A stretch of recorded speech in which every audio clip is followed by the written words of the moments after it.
Hello, it is February 14th. That means it's Valentine's Day 2023. So we're taking a break from our regular lineup of stabby games to bring you possibly a stabby game. Last year it was speed dating for ghosts. This year it is hooked on you. You should know, I'm going to type this out. I can't see the chat when playing this game. It's full screen. Hello, Static. But yep, so that's what's going on. We're playing this awesome dating sim. But again, I can't see anything that's happening. I have chat monitor on my phone, so we'll see if that works.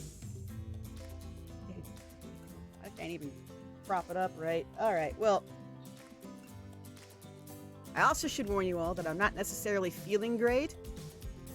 So I may be dipping in and out a little bit, a lot of it.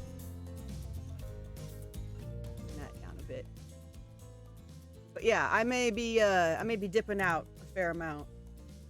Apparently, salsa is not a food on my safe list anymore. Oh boy. But we're gonna try to go. Let's see what we can do here. What is the name? Sad ass. Because my ass is sad. Now let's go. How about danger ass? Sounds cooler. Is it? Oh, okay.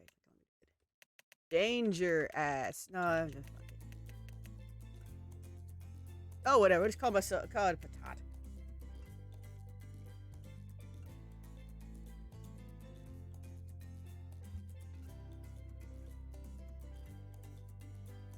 Now, I only played it long enough to make sure it actually worked on the computer. That's it. Oh, look. I woke up on a beach and I'm coughing. You wake up on the beach, soaking wet, salt water stinging the inside of your throat as if you've nearly drowned. Water falls from your mouth as you open it. Gasp for air. You have no memory of how you got here. In fact, you can only remember your own name, not where you came from, or a single fact about your life. What you do know is that, despite the outrageous beauty of the landscape around you, you feel incredibly sick to your stomach. I hear ya. Cough, cough. Wow, it really went down the wrong pipe, huh? You need a minute, or can I go on? Is this a voice in my head? Guess I can give you a minute. We've got plenty of time. Endless time, really. Oh, the ocean is a character. Okay, an eternity, if you catch my drift. Whoa, not now, ocean. Sorry, potato. May I continue? Potat. Should I just say potat? Hello.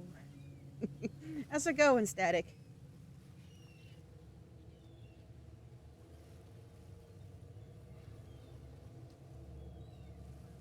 We got here. Oh, before anyone gets here so it doesn't look like I'm self-promoting, what's going on? Oh, that's not self-promoting. That's fucking sweet. That's fucking sweet. Hold up. Let me tab over to my thingy. Shout out for the Static. Ooh, that's fucking sick. It's fucking sick. Dog, take screenshots of that email, dude. That's wait, are you on Twitter? You were, but now I don't. I don't know anything. I'm severely distracted by the fact that I ate the salsa and it betrayed me. I know you're excited.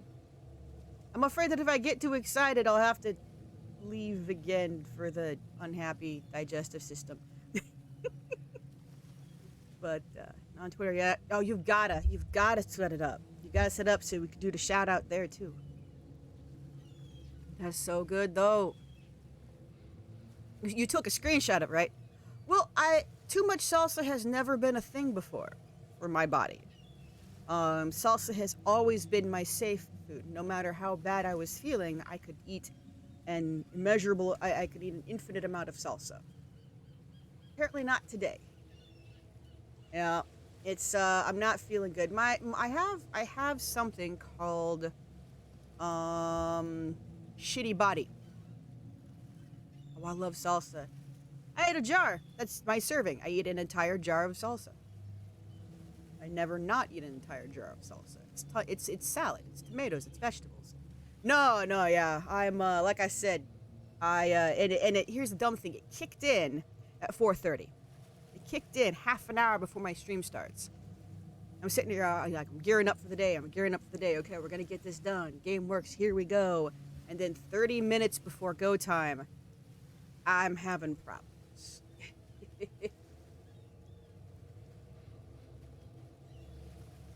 So I'm gonna do my best.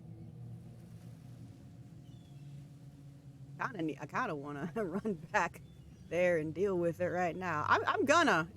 This is the here, hold up. You know what I'm gonna do? We're gonna make a new message on the screen. Be called a text. Hold up. Text thing here. I got some text I can add really quick. The name of the source is gonna be oh my god, why? Oh no. That's the name of the source. It's on top. Salsa is okay, let's do all caps. Salsa is no longer a safe food. Be right back. Yep, that's what that is. And do we want an aerial? Oh wait, I have. Oh, is it gonna let me change it? Okay, we'll hit done. Where is it? I want it. What? Oh no! I didn't mean to move that. I need to move this. No, where is it? Hold up. Oh my god, why? Oh no, there it is. All right, let's take you and scooch you down into the middle of the screen. Center on screen. And maybe make it larger. This is no longer a safe food. Oh god. Okay, what just happened there? Ah, it works.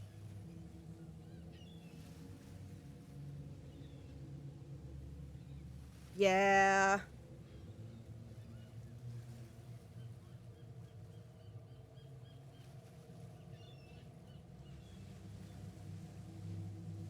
Make a little unhappy face with it. There we go. Just that again. Center on screen. There. That's a pro thing. Let me look. I know it's not funny, but it's funny. No, I understand. It is and it isn't. Again. This started. My whole digestive system went into rebellion mode. 30 minutes ahead of time. 30 minutes. Yeah. I'll be right back. I'm gonna mute the mic, but you can have this lovely screen here. Actually. Oh, my throat. I'm dying. Let's do this. Let's go to the intermission. You're gonna see this a lot. We're gonna go ahead and paste it in here too. We're gonna scooch it down.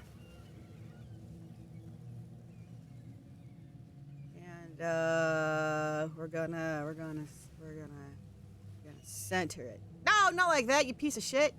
No, not okay. You know what? That's good enough. It's good enough. I'll be back. Oh.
I'm back.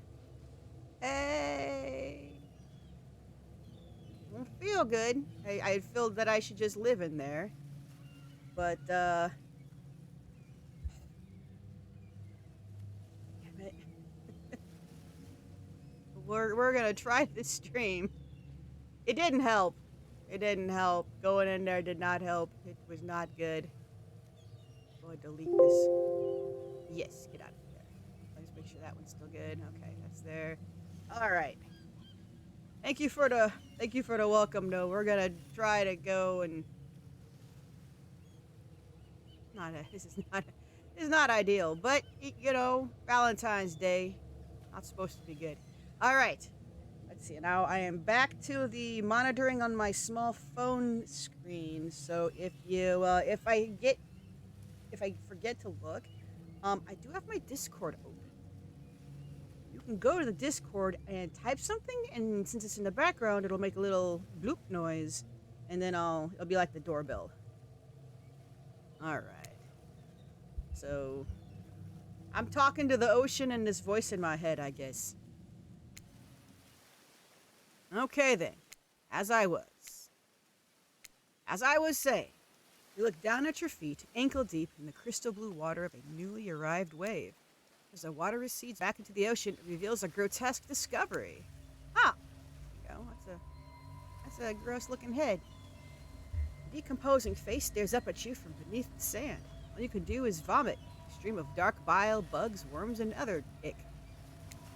Questions race through your mind. Where are you? How did you get here? Who is behind this incredibly charming and well-spoken voice in your head? However, answers don't come easy. Your mind is completely blank. What will you do? I think I'm gonna dig up the face. Oh! Drum sounds. Let's see if there's any more delicious face to dig up. You brush the sand away from the half-buried human head embedded in the ground before you. Ah! It has the money. There's no body, just this head. As you pick it up, flakes of skin fall to the ground. The jaw falls open, revealing a gold coin sitting on the rotting tongue of this poor dead soul. Ocean. Getting your hands dirty, I say. I like that. Take charge type. I don't do funny voices, by the way.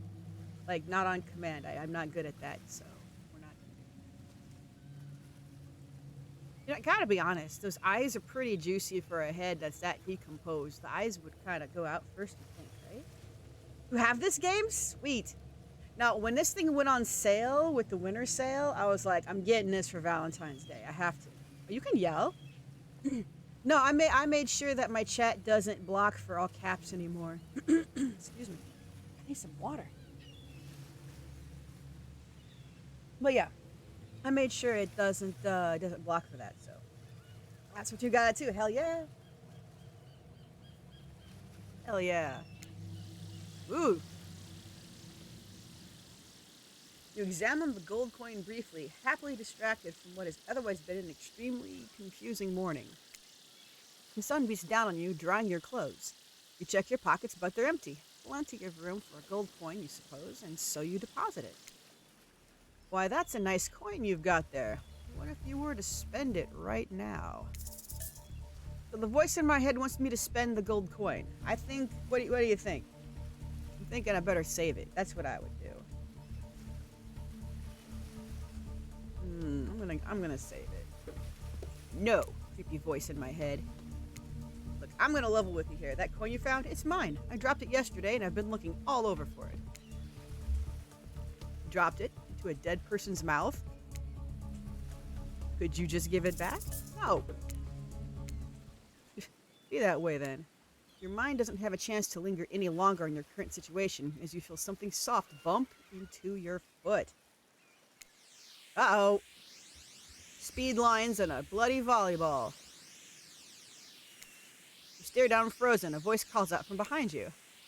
Little help, please? You turn around, and when you see what's waiting for you, your jaw just about hits the ground. Oh my god. What the fuck? Okay, she looks good in that hat. I'm just saying, that's a nice hat. No.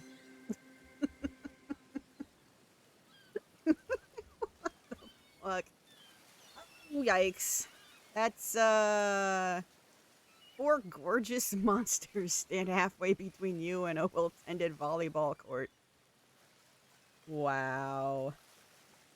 That's wow. Okay. I don't know what to make it as. I don't know. Okay. Well, yep. That's my Tuesday. Each of them oozes with undead energy, a magical aura reaching out and penetrating you via your eyes. Uh-huh. Heart begins to race, curiosity, fear, desire. You can't help but stare at these casually dressed, let's call them killers. I don't know, not to be judgmental, but that's just the energy they put out there. So many competing feelings rush through your mind at once as you are completely paralyzed. Hello? Says the trapper. No, thank you. There are weird days, and then there's this. All you could do is look down at the ball and back up at this. Look down at the ball and back up at this monstrous lineup of, well, literal monsters. Sexy ass monsters. I'm glad I've set my channel to 18 plus. That's all I'm saying. What do? Toss it back, kick it back, say no thanks, say nothing, do nothing. Well, if I was on an island, I just found a rotting head, and everyone in front of me is covered with blood, I'd probably give them back the goddamn volleyball. You bend down and grab the ball. It's warm from sitting in the sand on this beautiful day. You give the ball a toss, it arcs beautifully through the air and lands right in the huntress's hands. Huntress, not bad, stranger. What the fuck? Huntress's muscles ripple and she grips it in her hand. You look her up and down and consider what it might be like to be held tightly in, oh my god, in those strong arms. Warm perhaps, maybe a little sweaty, but that's okay, it's natural. Mommy Huntress, yeah, and it got the little, you can see my cursor, right? They got the little gleam, got a little reflection on the boob there. Yeah. Gee, the spirit. Try hard much? Blech. Okay, I'm sorry, but I think she's got a very cute face. And I like her hat. It's a nice hat. We're speaking directly to you, but you still can't bring yourself to reply. You're entranced. When you snap out of it, you realize that everyone has gone back to the volleyball court. Alone again, you look across the beach at the strange residents who casually bat a volleyball back and forth, happily ignoring your intrusion onto their private beach. This music sounds really loud in my headphones. How is it for you? Is it a little loud? I'm about to drop the volume down again. I think I'm going to drop the volume. Let me see. Volume. Let's do that. That's better. Yeah. Okay. Should you be frightened, worried, excited that I refer to them as killers, not to give too much away? At the same time, damn, they are looking very appealing in their own way, and nobody so much as lifted a blood-soaked finger in your direction. Ocean, don't be scared, Mutat. You were made for this. Oh, geez, if the spooky ocean voice says not to be scared, I'm sure it's all going to work out. No good reason not to. You decide to head over and see what happens next. I would not. I would go the other way. And, yeah. Seems like you've derailed the volleyball game just by showing up. Oh, so says the trapper. You derailed the game just by showing up, nitwit. I guess you're also a nitwit. Look, it's best to just go with what Trapper says when he says it. That's a policy I hold for pretty much anyone who always seems to have fresh blood on their hands. Yes, that's, yep. And he also seems to have spikes stuck in his arm. Maybe he would be less bitchy if he did not. Spirit, hey, don't worry about it. It's all just a game. Existence, that is. Huntress. Besides, you seem a lot more interesting than a silly game. Oh, no! What's your deal? What brings you here? I mean, they're here to do more than distract from my total domination, says the trapper. Okay. That was Wraith. That sigh means he was done with the game too. I don't remember him in the game. I have Dead by Daylight, and I don't remember seeing him. Either that or he saw a butterfly or something. Look, I don't care why this slack-jawed moron is here. I just want to know, can I kill him or not? Oh, hey! No. No. Huntress, you know you can't. At least not yet. What's with the axe lady? Oh yeah, not yet. What's this not yet shit? Hey, Potat, you might want to, say something. But never mind, there'll be plenty of time for that soon enough. Right now this group has some questions for you, but be warned, answer quickly and answer well. It's very different in game. Gotcha. I may have seen it. Well, this is his vacation cogs, I suppose. This is a timed quiz. It'll be very important later. Oh, I'm doomed. I'm distracted by salsa, but very important. Or not important in any way whatsoever. Probably that one. I can't remember. You're not helping, Dan. How attractive would you say you are? He's asking me how attractive I am. I'm going to say average. Because this is a video game, and in reality, I know that I am not close to average. I am a lumpy potato. The spirit, just another face in the crowd, another normal, meaningless life in an endless cycle. Oh, okay, you're kind of stuck up at me. I don't like that. Huntress.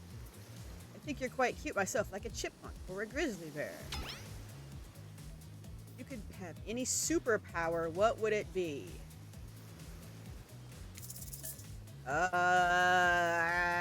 Super strength. Super strength would be cool. Strength isn't all about muscles. True strength is up here. Where is he pointing? Oh, I see. You expect Trapper to point to his head, but instead he taps one of his bulging shoulders. That's great. Trapper, it's specifically in these muscles. Nobody gives a shit about your calves. Don't skip leg day. What was my best subject in school? Math. The only thing that makes sense when you think about it. Okay, so he's really excited about math. He might eat my face. I'm not sure. My favorite animal. Still, I don't know what that is, but I know I like cats. No. Why is everyone looking at me? You think just because I'm the typical cute goth girl, I have some specific love of all things cats, and more specifically black cats? Well, I do, but you can all go to hell anyway. Okay. Wraith, what's your favorite color? I don't like 3-day-old corpse, but out of these, I would choose the red. The Wraith. Some call it the color of love, but love is just another word for pain. Ah, okay. Your leg is severed. What's your dream job? I don't like any of these. Because if I didn't work at all, I would still do other things. Time, too. Whatever. Fucking... Do I have a coin? Yeah, okay. Heads, astronaut... No, I don't want to do it. I'll say not working at all. Whatever. If we get to do what we really want, why work at all? Spirit. It takes a lot of courage to break free from society's expectations to climb the ladder. Oh, that was the right answer? The Trapper. Only she could spin laziness into some kind of grand crusade. These damn millennials. What? Wearing some, like, 1920s fucking swimsuit. Best flavor of ice cream. Vanilla, chocolate, horse flesh. No. Alright, guys. I'm gonna come off sounding pretty cliche, but I'm gonna tell you that vanilla is the best flavor. Vanilla's the best flavor. I'll tell you why. One, it's exotic. It's made from a tropical orchid. Delicious. And it accepts the flavor of anything you put with it. Berries, chocolate, whatever the fuck you want. You could have vanilla ice cream and put any topping on it, and it would go perfectly. So that's why it's the best. Trapper, my favorite flavor is pain. That wasn't an option, you weirdo. Huntress, same. Same here. Wraith? Fine, it's vanilla, swirled with pain. Y'all are weird. I think mint chip is the greatest flavor ever conceived myself, but enough about ice cream, am I right? You didn't give me mint chip. It's a thing. You didn't have that. Hold on a second, this reminds me, am I right? Or sorry, I am right. Always, it's a lesson you should learn before we go too much further. Do what I say if you want to survive. Pick mint chip. Ocean. We're teaching lessons now, narrator. You rascal. Kill or be killed is the rule on this island, even for faceless voices. Tell me, what's the best flavor of ice cream? Fuck you, voice in my head.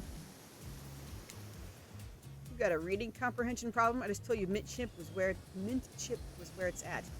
You could put mint and chips on vanilla. Vanilla is the universal flavor. It is the earth.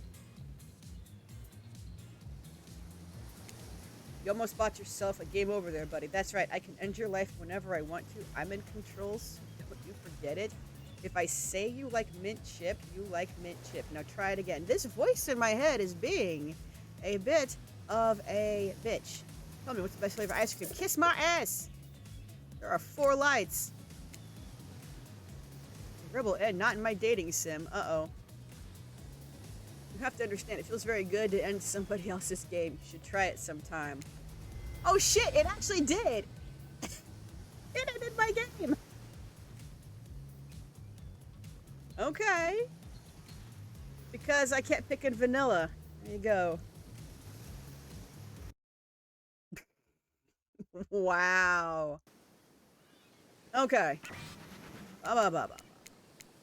Put you back here. At least it saves a little bit. Can you believe that shit?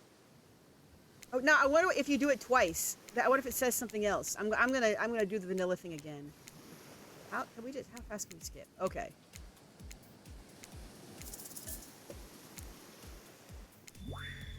Oh, that was, yeah. Superpowers, strength. Yup. Subject in school, shows the math. Animal would be a cat. Blah blah. Favorite color is Vita red. Dream job, nope. Vanilla, motherfucker. Okay, I want to see what happens if I choose vanilla again.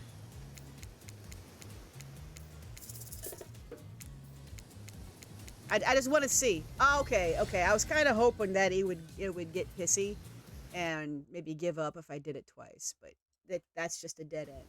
Okay. All right.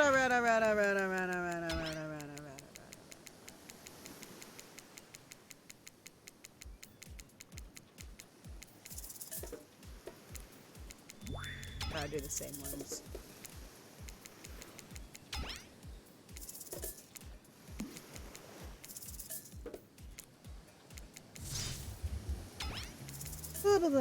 Blood red. I do like blood red. I'm not lying. That actually is one of my favorites are black and red. Vanilla. It's still vanilla. Exotic, tropical, orchid. Okay. Fine. Mint chip. Stupid voice in my head. That narrator can eat a dick. Anywho, now that they know so much about you, I'm sure the group wants you to start getting to know them. Oh my god. I'm Trapper. Look at that grin. He's very happy to be there. Pretty much run things around here. I'm the smartest, richest, strongest person on this whole island. I don't like losers, if you want to know what a loser is. Say hello to Wraith. Hi, I'm Wraith. I'm nothing like everyone else.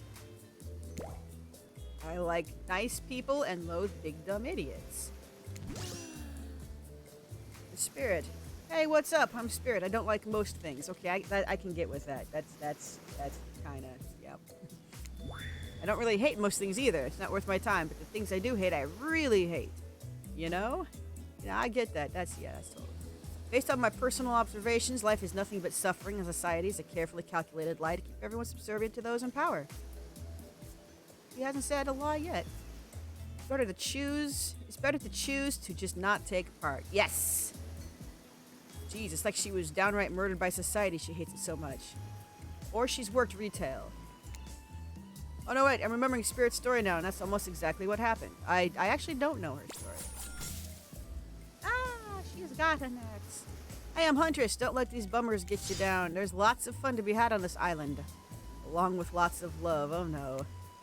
What have I got myself into? Trapper. Yes, yeah, there is, if you know what I mean. No. Spirit, grow up. Grow a body. She has a body. I mean, it's cut up some. A little bit. On that side.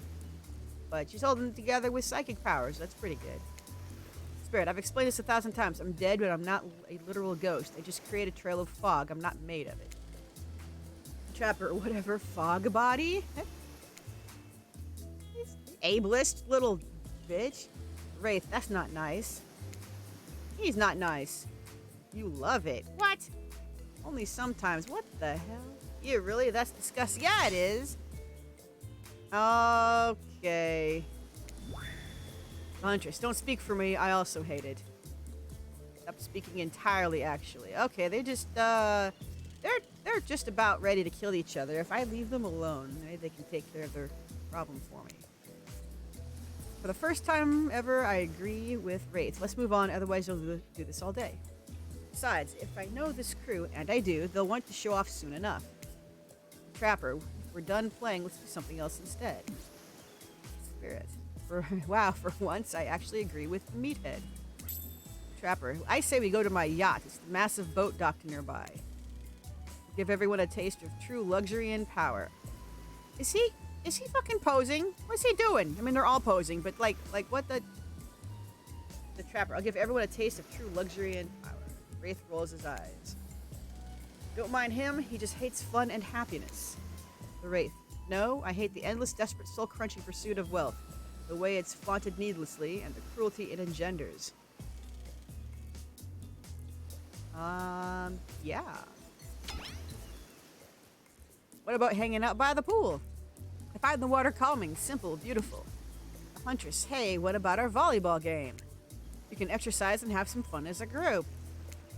Spirit, are you all serious? There's a perfectly good lounge to chill out at right there. I'm tired, and besides, I hate being in the sun. Where do I want to go? Oh, boy. But I didn't get the option of the yacht, either. I have beach, beach, I guess volleyball, beach, chair, and... They're not that different. Oh, I think that's supposed to be the yacht. I see. That's not a dock. And a fence or something. That's... Okay. I do not want to play volleyball. I'd say we go here to alcohol. Danger zone of alcohol with murderers. It'd be great to relax for a second at the lounge. Great to kick up your feet, look out over the ocean, and relax on your own terms. Who would want anything else? Dry, comfortable, enjoying a cool drink on a hot day. It's the best. Oh, she's so happy. I mean, what kind of... Okay. She's gonna try to get me killed, I see. I mean, what kind of fool, what kind of monster, what kind of mask-wearing psychopath would finally be granted a break from the constant grind of chasing and fighting to get ahead, and then choose to exert themselves in, quite frankly, any way whatsoever? Am I the only one who gets it? It's time to stop living by their rules. I won't do it any longer. You kill people for fun. You don't have a job. You don't have a job. No job.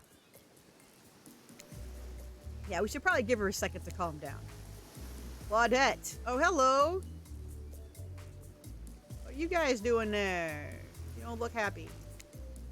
Why are you standing like that? Maybe you'd be happier if you weren't, like, you didn't break your leg. Just a moment. This is Dwight and Claudette, our activities coordinators. We're also the cooks, waiters, bartenders, janitors, and every other job. The only help remaining on the island. I see. Useful, so that's why they get to live, I suppose. She's got 80s Madonna boobs going on. Good for her. Good for her. This place we call Murderer's Island. Too dramatic, useful flourish. None of the others survived. The interview process. Oh, good. Hence why we shall heretofore refer to them as survivors with a capital S. Gotcha. These two have worked here a long time, so very long, I don't actually know how long it's been. Sorry, anyway, I should probably let Dwight and Claudette do their mandated jobs. They sure look happy, but they're vibrating with a nervous energy that is starting to give me the creeps. Dwight, we will now escort the group to the venue of your choosing. However, in the future, we recommend waiting for us to present you with your options whenever possible, and don't just run off to various activities unsupervised. We don't have much autonomy around here. Least you can do is allow us to do our job. So you're prisoners, and... there you go, that makes... Yep. The most you could do is help us get off this... Dwight! Yes, pardon me. Please follow us. I see. So, yep. Though they're imprisoned. That sounds about right. That's about right. Hey, narrator. Yes, something I can help you with? Those two, Claudette and Dwight. Did they just start to mention something about wanting to escape? Is escape an option? Should I be trying to escape? Escape them? No. I think you're mistaken. Seems like Dwight was asking for help to get off this island, though. Alright, yes, that's true he was, but he just meant that he wants to get out to the other vacation island anyway, a couple miles south of here. It has much fancier accommodations than this island. Uh-huh.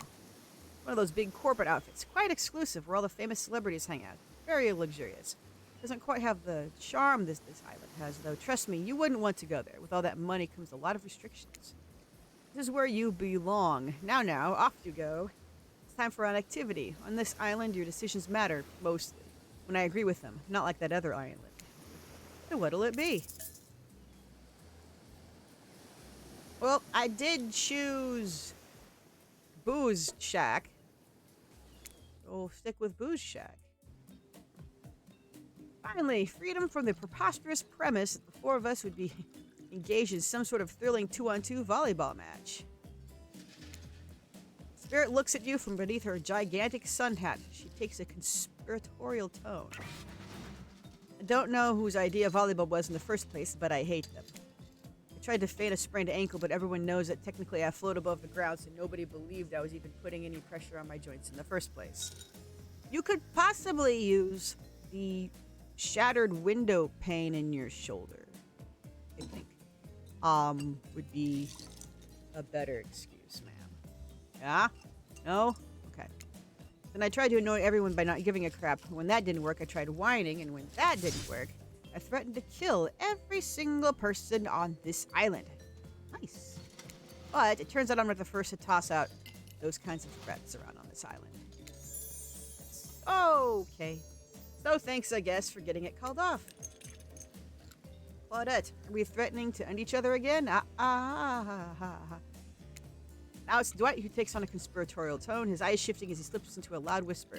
Please, just make it quick. Is what you'll be saying when we get behind the bar to make you the drink of your dreams. Okay. Yep. Ha ha ha, hilarious, right? Right, Dwight? Yeah, right. So what will you be having? Oh. Well, what will I be having? A vodka soda, a sangria, scotch on the rocks, or a virgin daiquiri. Well, a virgin daiquiri would be smart if I'm on an island with a bunch of killers and I would want to not be drunk and, be able to escape. However,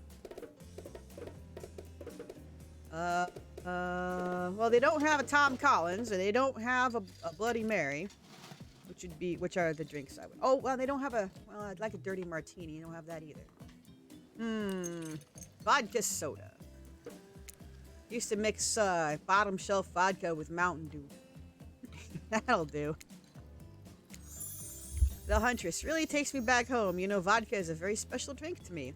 Warms the blood on a cold night in the woods. On occasion, I would, bump into the occasional soldier while hiking across the motherland.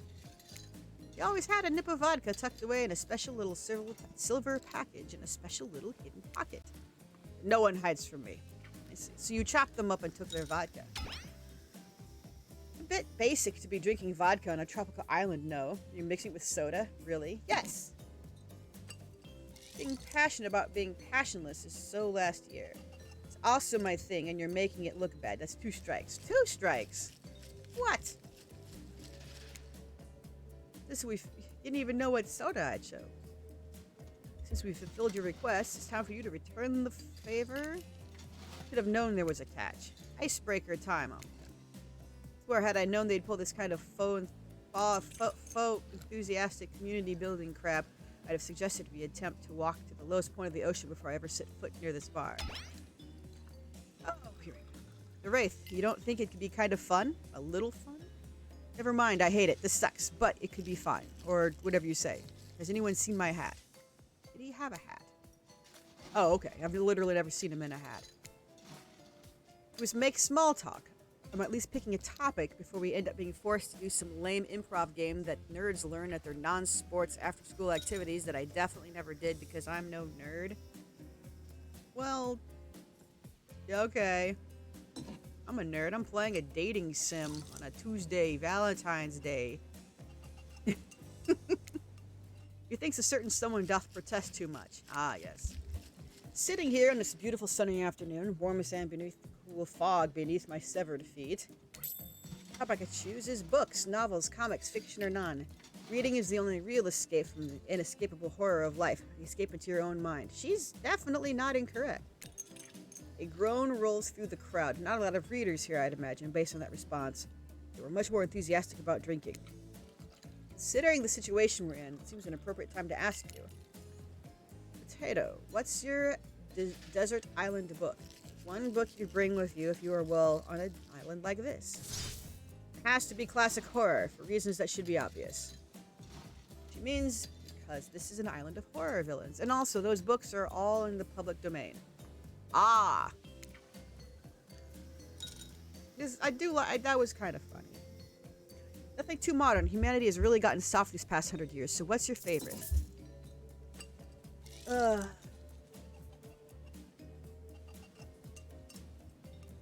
wouldn't choose any of those. They're all too new. There's older horror stories out there that would be better, I think.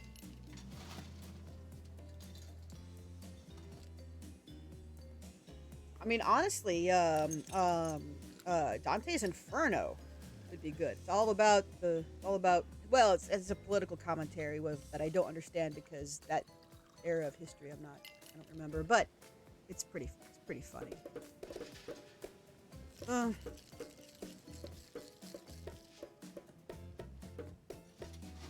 We don't want to say that. Dracula. Okay, Dracula's got a nice house. Got a nice house. Real nice house. He's got nice clothes. He's immortal, so, you know, he'd be really handy to have in a university or something. You know, Frankenstein.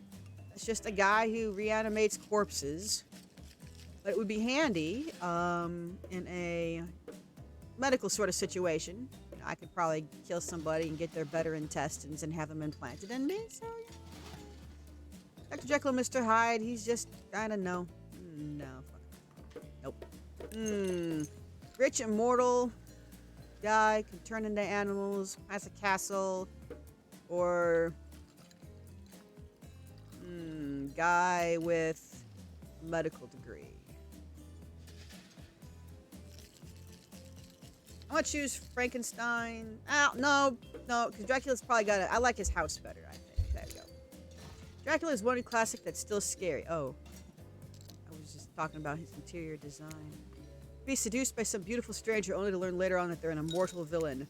It's downright thrilling. Oh, I guess that was the right one to choose. Yay. Well, I guess, but I was going to say, the spirit, that despite the deviant behavior of Dracula and the threat of possible danger or even death that he poses, we can't help but get turned on by the liberation from the status quo that he represents. Just interior design, man. Same here. What if some old doctor says he's a bad boy, you're supposed to reek like garlic and sleep alone? Who do they think would buy into that? But I like garlic. Oh, I didn't think this through. I'm going to be trapped in the nightmare that is undead life eternal, which I know a little something about. You could do a lot worse than great clothes, a castle, and a lover who doesn't take shit from anyone. That's true. That's true. The scariest part of Dracula is thinking that no one will ever be quite as interesting to make love to as a vampire. Oh. Again, I was interior design, man. The Huntress, enough about these old stories that belong to someone else. I think it's time to make up some new stories of our own. She's gotta look like she ate too much salsa. Oh, yeah. Oh, she heard me. Oh, God. Before you know what's going on, Huntress is waving an empty vodka bottle in the air, a devilish twinkle in her half-mask-covered eye. That's not a vodka bottle, that's an axe. Thank you. Might I suggest something a little naughty? The Huntress wants to play spin the bottle. The Trickster, great idea. Okay, hello there. What is that? What is that? You got a paddle? What are you holding? You're weird. Trickster, is it a bit late to introduce a new character? Thought I was the one who gets to make the rules, so I'm not sure who I'm asking. I wasn't ready for this. He's got good hair dye, I gotta admit. Okay. An inflatable baseball bat? Well, hello, and who is this new fan in the waiting? Beat it, hack. Potato, I don't know. What's the harm in inviting one more person to join the circle for our game? Trickster, oh, I can't stay. I was just saying it's a great idea while also teasing the secret Trickster ending. Ah! I've got much, much better things to do than hang around here. I'm famous. Toodaloo. Oh my good gods. Okay, Dwight. The rules are simple. First you spin and then you swap. Spit, that is. Let's be clear, this ain't a peep show. We're here to have a good time, but in a classy way. Ain't nothing classy about this shit. All makeouts will happen in out of view of the public eye, real romantic like. Romance is the goal, so we'll all be waiting here in complete silence, trying to listen in and use our imaginations while you make out on the other side of the bar, but not watching. Oh, God. I may go back to Valheim for this evening. I don't know, man. It's just... like adults, romantic, well-adjusted adults. Latats, you're up. You grip the bottle in your hand and put your fate in the hands of the empty bottle gods. Minigames consist of two parts. On top, a pointer, which rotates in a clockwise direction. On the bottom, a target you're going to be pointing at. This here upcoming minigame is a special minigame, perfect for the less coordinated because there's no winning or losing. Oh no. Not technically, where the pointer stops, that's your result. Suppose it doesn't stop where you want it to, it's a bit like losing, but no one has to know if you don't tell them. Ready to play, or would you like me to repeat that? I guess I'm good. Away we go. Spin the bottle and see who you're gonna smooch. Oh my god. Look at our little chibi faces. They are so cute. Oh shit. Okay, I got Huntress. You two are meant to be. I thought it was going to keep spinning and slow down. Like, you actually have to spin multiple times to get your real result. First to get to 3 times is your true match. That's how you play hardcore spin the bottle in this here island. Now get your spin on. Okay. I close my eyes. Hit it. Okay, that got her. Spirit. Oh, God. Trapper. Oh. Great, that's everybody once. That's Spirit again. Oh, that's Huntress again. That's Trapper again. That's Huntress. Oh, God.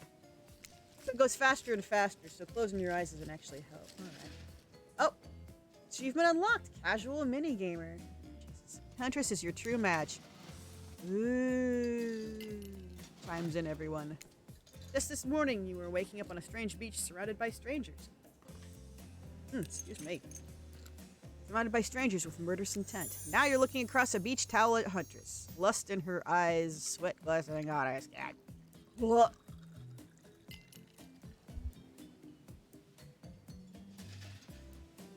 Yikes.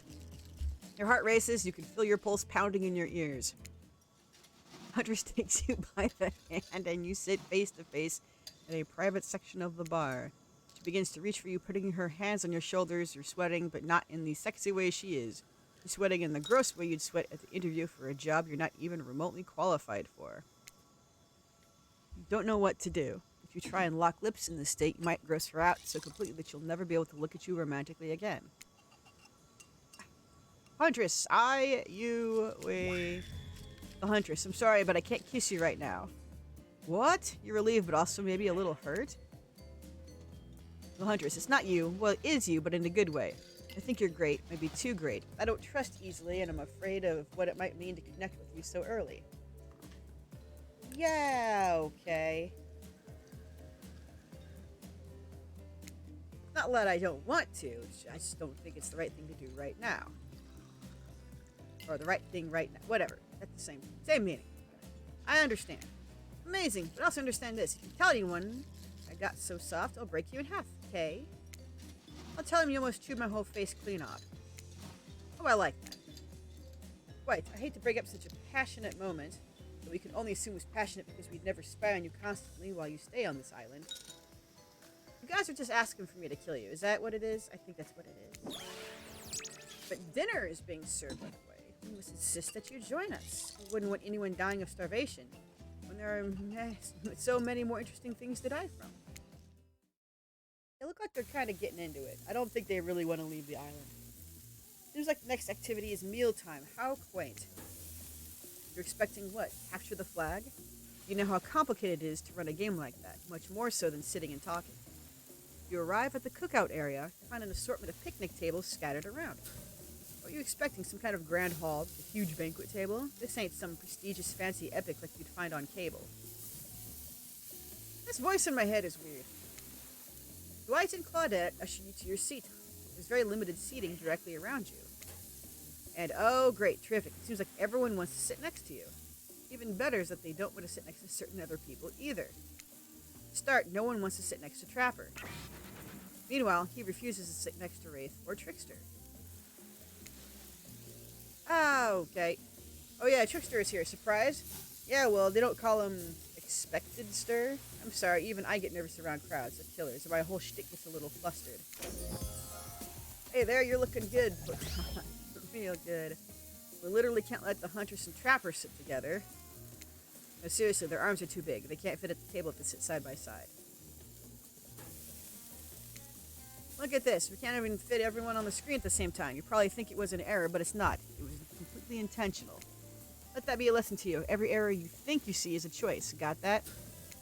Okay, Dwight and Claudette are directing traffic. You sit on one side, the rest of them will sit opposite you. Huntress and Trapper can sit at the ends with their enormous, sexy arms. Now that everyone is seated, we can begin dinner. Tonight's meal was prepared slowly and carefully with both love and hate for 12 hours over a spit. We hope you all enjoy. We really, really hope you do. Spirit, hey, you didn't actually tell us what you're serving. What are we eating? It's meat. Seasoned with a specific number of special herbs and spices that we simply can't divulge. The Trapper, my favorite. Huntress, meat is good. The Wraith, meat is murder. Which you'd know, considering what you've been up to. Who are you to get judgy now? What? Wait, what I've been up to? I didn't kill anyone. The Wraith, I'm just sharing facts, and you need to murder something to eat its meat, so that's, like, technically true. Well, yeah. Technically true is the best kind of true. But you guys kill for a living. Huntress, enough yapping. Let's eat. Oh, she's got the mad, hungry face. Hey, Patat. You thinking what I'm thinking? It's gonna be a person on that spit, right? Or several parts of overlapping people, perhaps. I haven't seen many pigs wearing palm tree button-down prints, you know. When you look closely at the spit, you spot what definitely appears to be scraps of fabric sandwiched between some layers of meat. I think I might be sick. Is there anything else to eat? Claudette, this took 12 hours. We do literally everything on this island. Wow. They're getting kind of pissy. Trapper, actually, there is one thing you're not doing today. You're not carving up this delectable meat. Huntress, you know he's right for a change, because I am with my broadaxe. It's the perfect tool for easily chopping anything in twain. Twain? I know what twain means. I'm just shocked to hear it. The Trapper first says... Oh, wow. First, who says twain? Sometimes I swear it's like we're all from completely different historical eras. Second, I'll handle this with my cleaver. Fast, powerful, and clean. At least it's clean when the meat is cooked. No blood. The spirit. Ugh. You two in your ridiculous bicep swinging contest. Enough. Grow up. Obviously, my gorgeous katana is the only option. Obs. Hell it is. I'll show you both my katana and send you to actual hell if you'd like. The Wraith, please stop, please. I hate it when we fight, or talk, or even when we look at each other in the eye. Oh, you mad. I can do it. I have the skull of Azarov. What? Great, instead of slicing it up, you can club it to a second death. Hey, Potat! I know this isn't what you wanted to eat, but hurry up and volunteer to carve up dinner. Otherwise this will go on for hours, no hyperbole. They once argued over who had the most effective weapons for 72 straight hours. And it doesn't matter which one does it. When they're done, they will take even longer cleaning their weapon, all the while explaining the value in maintaining your tools.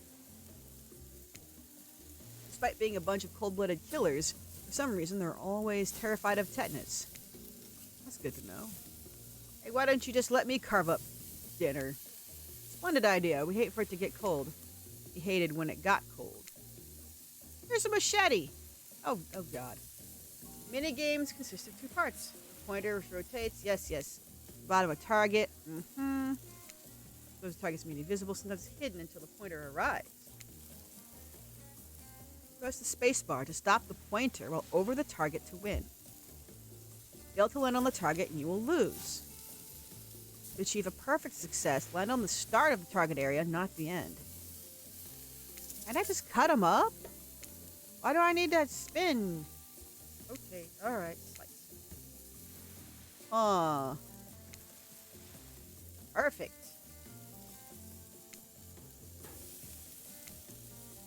Looks pretty good. It gets faster and faster. Oops! I still got it. Okay. Oh no! Missed completely! Spirit, that was pretty good. I'd like to see what you could do with a less clumsy weapon. Yeah, I said it. Machetes are dumb. Dinner is finally served. For real. This sounds especially coming from... especially coming from the masked killers while they eat, which involves lifting their masks and shoving food up behind them, are nasty. Spirit, meanwhile, doesn't even eat. She's the only one who seems to really be embracing being dead. They're all dead, right? This is obviously hell, I mean. Ocean, come now. Come on. Still trying to be mysterious here. You think mystery comes easy? Claudette and Dwight aren't the only ones who've been working their asses off to make this night perfect. Game is weird. Why? But at least they're lifting their masks. This is only 99% as disgusting as it could be if they just tried to mash stuff through there. Spirit, why aren't you hungry? Spirit, the two best things about being dead is not having to eat. It's only one thing. Think about it. Number two is known to... What else to think about in the afterlife? Not having to take a shit. You know what? I could really get down with that today. Even if I wanted to eat, I have no idea what would actually follow. You might have noticed, but I'm mostly just a bunch of dismembered body parts floating in a spectral form. You see how deep this cut on my abdomen is? Don't think my digestive tract connects anymore. Between the food and the behavior of this group, this might be the worst meal in history. Even worse is they're staring at you. You're not eating. They don't like that. I think they want an explanation why. What do you tell them? This is gross. I'm sorry. Look at that seagull.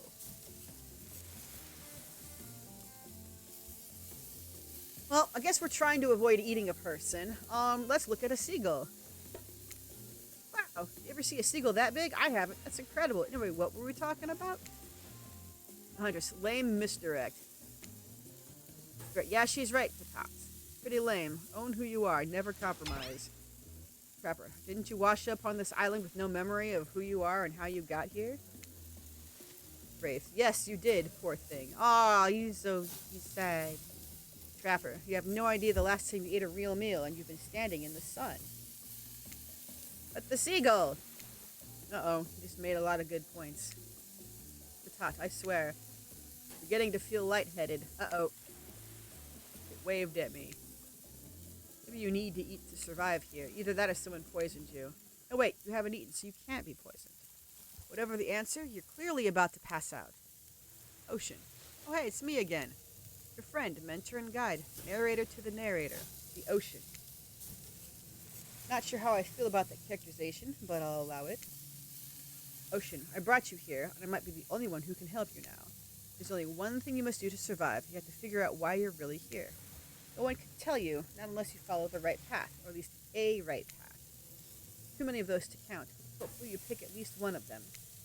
Because there are even more wrong paths. Many of them lead to your demise. Others lead to something even worse. Starting scenes over and having to fast forward back to where you were, am I right? This place holds many secrets, even from itself. But the one that truly matters can only be learned if you answer the most important question. Why are you here? Why are you here? Answer that and you'll learn the truth. The ultimate truth. Big, mysterious. Gotta give it up to this ocean character. That's some quality early game storytelling. Hold on, I'm back. One more piece of advice. You've made many choices by now. Some of them I liked, some of them I did not. It's in your best interest to make more choices that I like. Oh, ocean. You wake up to find Spirit holding your limp body, gingerly pouring cool water into your mouth. Don't you just love the ocean at night? I do. Did you pour ocean water in my mouth? Is this fresh water or is this salt water? What'd you do? Staring out over the vast darkness of ocean really validates the feelings inside me that we're all truly insignificant and the only thing worth pursuing is revenge. Yeah, I'm not hearing any lies. I have to wonder, how could anyone believe anything else? Look out into the darkness of night and ponder her question. Well, it's a simple question. How could they? How could anyone not feel small and alone in the face of such massive nothingness? Do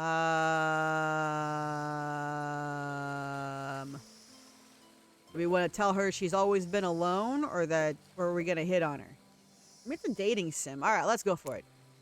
I used to feel that way, small, unimportant, alone, but lately I'm not so sure. Oh my god. I started to feel different. I started to actually think that maybe this island is where I might meet someone special. Oh my god.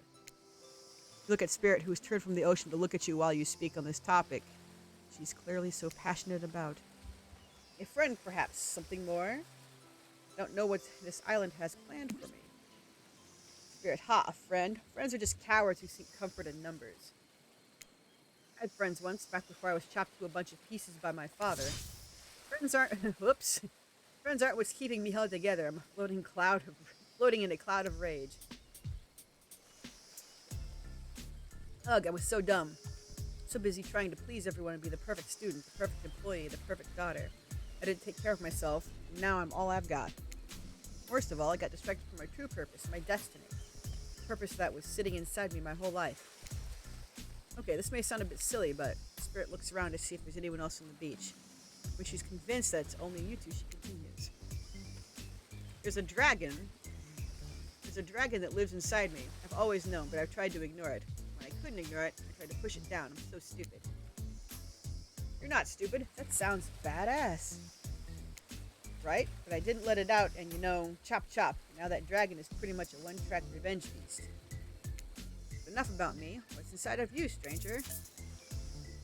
No dragon, just a lot of fire, nothing but darkness. Okay. Considering, it wasn't even spicy salsa that I ate.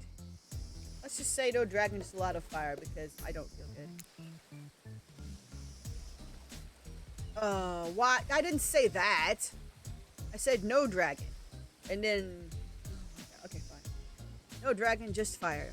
A raging inferno. In fact, begging to burn this whole place down if I let it out. Maybe I am the dragon. That's just my butt. Oh,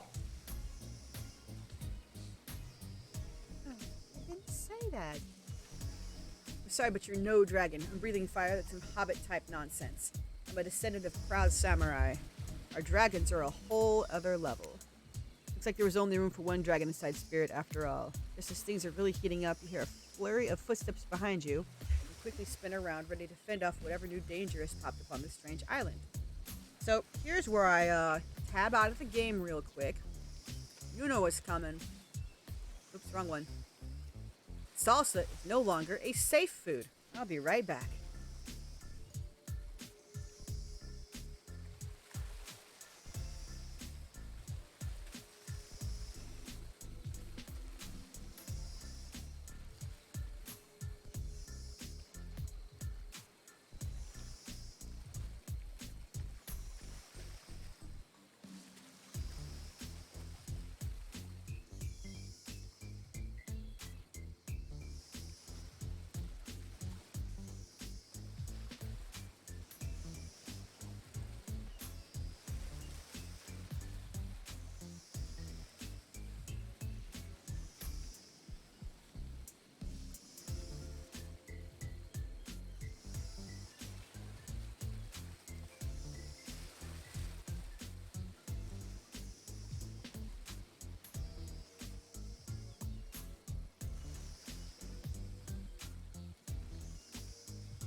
Okay, I'm still alive.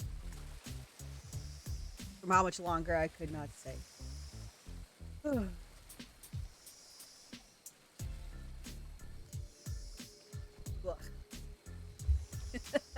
Alright, the show must go on. Oh. Okay. Just as things are really heating up, you hear a flurry of footsteps behind you, and you quickly spin around, ready to fend off whatever new danger has popped up on this strange island. These guys again. Only to find out it's Dwight and Claudette sprinting across the beach, clipboards in hand, which they're waving in the air above their heads. Very important that we stick to the itinerary and attend each event as scheduled. Playing sick for cute flirt points was not a part of this evening's activities. It's strictly slotted in for after campfire story time. At this rate, we'll be late. Playing sick? No. No time for excuses. Well, there is, but that's scheduled for after what comes after the flirting. Really? Go, go, go, go!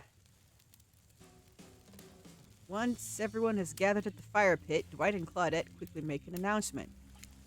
We're not going to blame anyone in particular, but someone, we're not going to say who, so don't worry, you, hasn't been sticking to the schedule. It means we're behind on time for evening activities. We'll only have time for one person to share their special spooky nighttime story. Just one story, but storytime is my favorite activity. This is a narrative-heavy experience, says the raid. Huntress, you're telling us that only one person gets to share? How will we decide who? Spirit, oh great, we have to decide as a group? That never goes well. The Trapper, whoever did this, step up now. I swear I won't be angry. I'll merely chop your head clean off. No fuss, no muss. Voice trembling, you realize this is probably it for you, but you embrace your fate. Excuse me. Sorry everyone, I think they're talking about me. To be honest, I still don't understand how this whole schedule thing works. I guess I lost track of time while I was passed out. The Wraith, been there before, even though it's taking some pressure off of me, which is an absolute dream come true. Is it really fair to pick on the newbie? Spirit, seriously, has anything ever happened on schedule, even once? The Trapper, damn it, Donald. You try to flex that authority gimmick one more time, so help me, I'll snap your head off so quick, and then I'll drown you in his blood. Cynthia? Wait, who?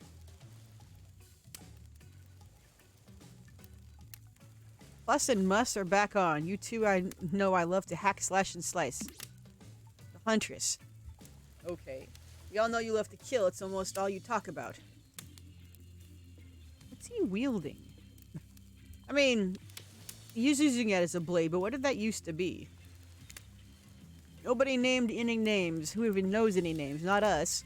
Or announce my names. Who's Donald? Who's Dwight? Who even knows anymore? Call me nobody. No, who is Donald? We still got to get started on story time, so... With that, who do you think should go? Ah, damn it, that's a name. Please pick somebody quickly so this tropical vacation doesn't turn into a bloodbath. Oh, Christ.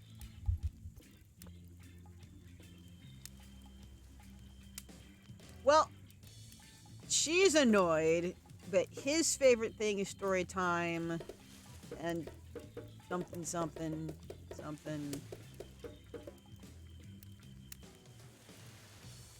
I don't know.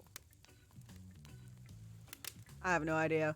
Although she's taken a liking to me, so she probably we're gonna stand her good side. I choose you, Spirit.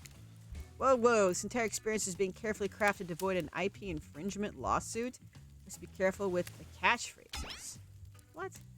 Spirit, really? You want to hear from me? Spirit huffs and dramatically rolls her eyes as she gets to her feet in front of the campfire. Don't let her talk you out of it. She's great with ghost stories. I don't know where she gets it, but she comes up with the scariest stuff. Seriously disturbing. Even to me, and I literally pull a guy's skull and spine out once with my bare hands. I should have picked him. That sounds fun. Trapper, talk about bullshit stories. The Spirit, if everyone else is going to chit-chat, I guess I could just sit down. Huntress's eyes go red behind her mask, and both Trapper and Wraith take their seat. They know when it's worth fighting and when it's not. Ha-ha!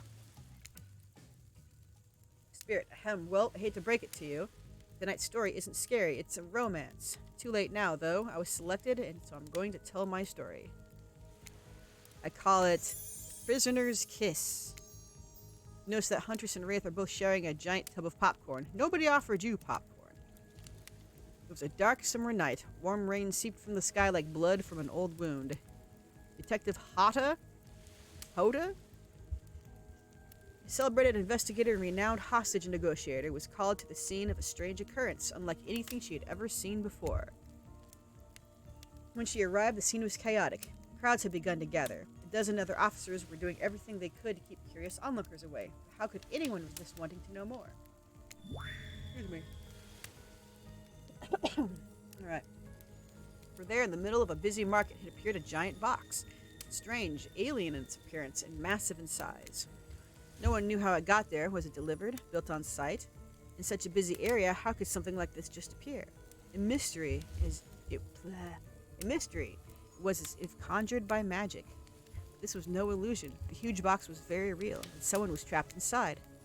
Spirit pauses her story to look from face to face of each audience member. She has no expression, but you feel her vibrating with energy. She's in her element. "Help me!" cried someone inside the box. It was a man, terrified, trapped, imprisoned, his voice trembling. By now, it was as if every detective in the city was there, looking the strange structure up and down, inspecting it on every side. It didn't make sense. There were no doors, no windows, no fasteners, no seams. It was completely solid and much too heavy to move by hand. Solid, that is, except for a single small slit, just enough to see the bloodshot eyes of the prisoner trapped inside. "I don't know what happened. I woke up and here I was. I'm so scared. Please help me," cried the man as if pleading for his life. No stranger to tense situations, Detective Hoda comforted the man. She used her training to calm him and buy time for the other investigators. However, time did not bring clarity, only anxiety, as the night dragged on with no progress opening the box. As the night grew longer, the seeping rain puddling on the ground, the man inside grew more desperate, more sad and lonely, more pathetic and in need of help. Oh, she make a crying face. Look at that. She's oh. But Detective Hoda was no help at all. Powerless to save him, guilt began to weigh on her, like I'd never had before. "Don't let me die in here," the man begged. "Don't let me die alone." "Stay calm," instructed Detective Hoda. "You're not alone. I'm here. Hell, half the town is here. We're all in this together. We won't let this be the end of your story." Looking through that narrowest of passageways, Detective Hoda watched her own reflection in the tear-filled eyes of the strange, sad prisoner. Together, they both wept in silence at the hopelessness of the moment. "Promise?" asked the man. "Promise that I'm not alone?" "Yes," she promised. "I do." A simple pledge. She felt an instant connection like she never had felt before. Not to her family, not to her friends, not to any of the other hostages she had worked so hard to free before. You get a lot of hostage boxes, do you? And so, when the man's eyes closed and backed away, it didn't scare Detective Hoda, for she knew he would return, and he did, pressing his lips up to the narrow slit in this horrible puzzle box, repeating the question again, steam flowing from his mouth as he asked. "Promise? Promise that I'm not alone?" "Yes," she promised. "I do." Pressing her hands against the cold outside of the box without truly knowing why, Detective Hoda leaned forward and placed her own lips up to the opening, letting her breath creep into the strange structure, allowing her warm lips to fall on the man's. They're making out through the hole. It was a gentle kiss, a moment of compassion. She could feel in his brief contact the beating of her heart, pulsing blood through every inch of her body, matched beat for beat in a soft touch. "Thank you," said the man, no trace of fear remaining in his voice. He backed away into the darkness, disappearing in a single moment of eerie calmness. "Get back!" yelled an officer, suddenly thrusting himself between Detective Hoda and the box, breaking a silence that would soon be filled with a cacophony of whirling gears and creaking latches, a symphony of mechanical activity happening all at once. Something had triggered, as if an unseen lever pulled. The side of the giant box began to slide open. Detective Hoda gripped her flashlight tightly and pushed toward the foggy interior of the giant box. Her feet splashed in the puddled rainwater, her heart racing as she swept her light from side to side. That's when her eyes landed on the man, or at least landed on what should have been him.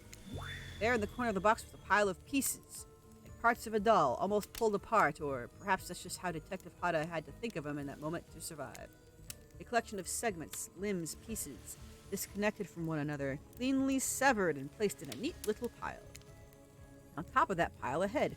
Cold, pale, eyes open, lips an icy blue. Spirit stares at the fire, her own expression lifeless, her lips blue.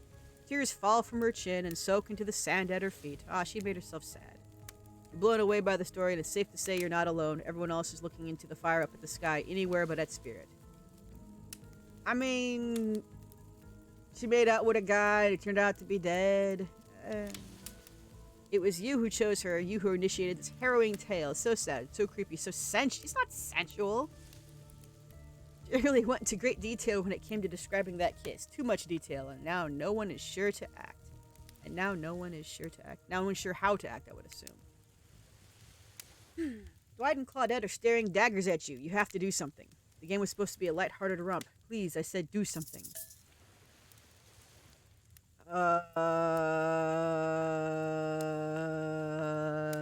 I think if I touch her, she will kill me. But that would... But saying cool story, bro, would diminish it. Stand up, do one of those obnoxious slow claps. Yeah, let's do an obnoxious slow clap. Let's go. Stand up and clap once, and after a beat again, slowly building a dramatic group clap. Wraith stands next to you and claps. No one else does. Spirit floats off as the clapping goes to a halt, which happens almost immediately because it was slow to begin with. Wraith. Usually they're much more disturbing. More disturbing than that? No. That wasn't really... You don't regret picking Spirit to tell the story for tonight, but you have to admit to yourself that even on the strangest day of your life so far, you can remember at least, you still weren't prepared for that. It wasn't scary. I mean, obviously it's a dating sim, but come on now. On that note, everyone decides it's time to take a break and split up for a little bit so they can all have a moment alone before bed. Everyone leaves and you're alone by the fire. The only thing you hear is the ocean slowly lapping against the shore. This is nice. A true moment of peace and tranquility that lasts for all 7 seconds because Trickster shows up and he's blaring his latest song. I don't know his background. Hey baby, you look lonely. Mind if I join you? He doesn't wait for an answer. You know you've been hearing from these guppies all day, but I want you to hear something from a big fish like me. Something special those in charge of this island don't want you to hear. Oh yeah, it's like doctors hate it when you do this simple trick. I am the ultimate catch on this island, the only lobster in an ocean of sardines. No one can give you what I can. Wait a minute. Shaved your nipples off. No, look at the guy. What the fuck? Did you put concealer on him or something? Like, dude, bro. Whatever. No one can give you what I can. You just have to find me? Nah, okay. Come find me, baby. Trickster leaves. You're a bit confused about what to make of his cryptic clues, but you aren't going to get any time to yourself to think about this just yet. Spirit approaches you. You know, I was watching you while I told my story. I could tell it was having an effect on you. This fog that follows me around, I could feel you breathing heavily, taking me in. Oh, great. You and I are both absolutely flabbergasted at that piece of information. Legit, you learn something new every day, even when you're a narrator. Oh, someone says something. Hold on, let me see. The cat! Hey, Pacha, how's it going? To my Valentine! Yay! How's it going? Happy Valentine's Day. I'm playing the Dead by Daylight dating sim. This game makes me uncomfortable. Also, chili cheese fries. That sounds good. That sounds very good. I should also warn you that I've been taking frequent breaks because turns out salsa is no longer a safe food for my my digestive system.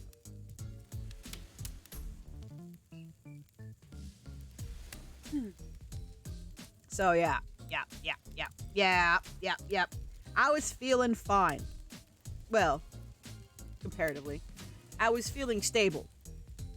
And then 30 minutes before my stream, I'm not feeling so good. And I haven't felt very good since, so that's kind of been the evening.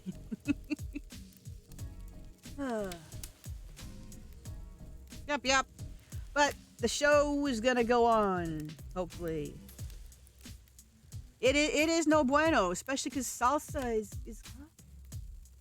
salsa's my thing. I fucking love salsa. Put salsa on anything.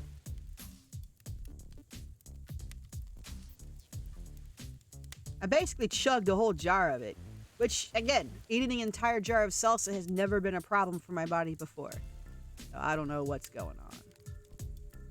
But we're gonna. I guess we're gonna try and date Spirit. That's the goal. That's the goal. Oh, and Static. If your cat wants to keep typing, that's fine. I'm down for the typing. Cats. Now, I also need to warn you guys. Aside from the frequent breaks, is I can't actually see the chat very well. This is a full screen game. Close to no cussing. Oh. I don't even know how I do mess with that today. Oh, no, I did change my buttons. Don't worry about that. I'm having thoughts.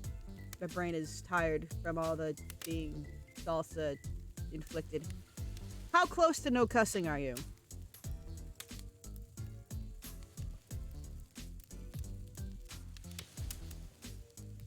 Like how close? 3K? Oh, that's still a little bit, though. Still a little bit. That is close, though.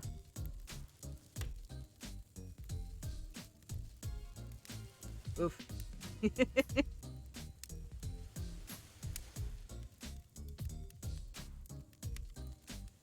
Oh, man. See, now I'm going to be worrying about that. Oof. I failed it. I failed it the last 2 times, I think. I had to give Dragons his points back twice.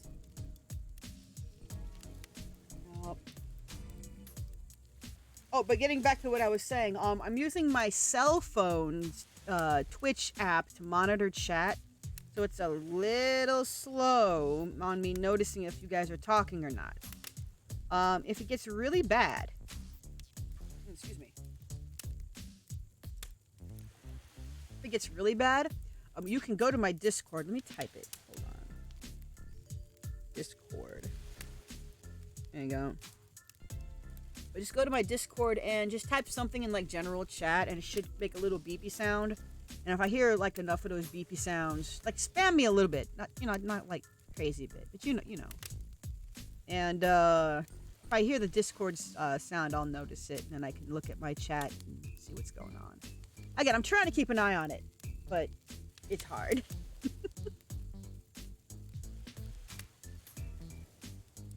Hey, Tater.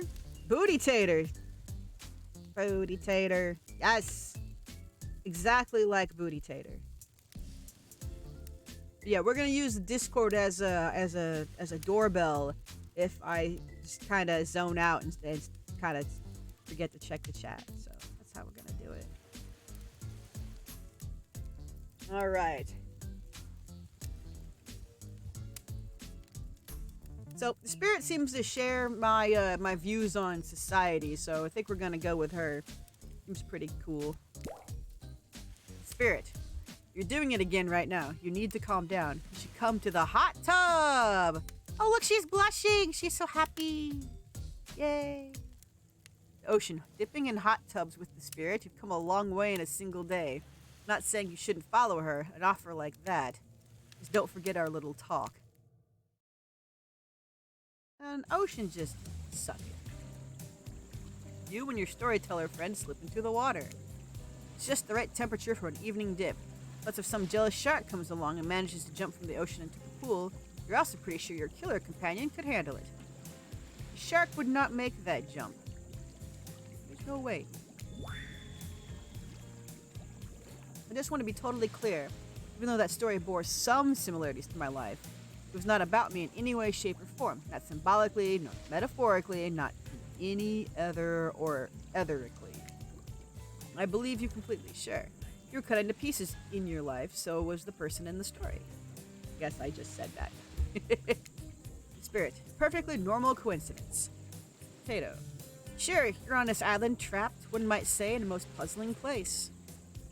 Also a completely regular occurrence. Or coincidence. And sure, his lips were blue, your lips are blue. Billy. You'd call this blue. Searching for answers, hoping to find... Oh, the spirit wants revenge. Okay, so the similarities stop there, I guess. Coincidence. Sorry, the coincidences. Get this through your head, whoever you are. Samurai blood runs through my veins, or well, maybe it's coagulated by now. No need to sweat the details, regardless. I'm a descendant of noble warriors. Uh-huh.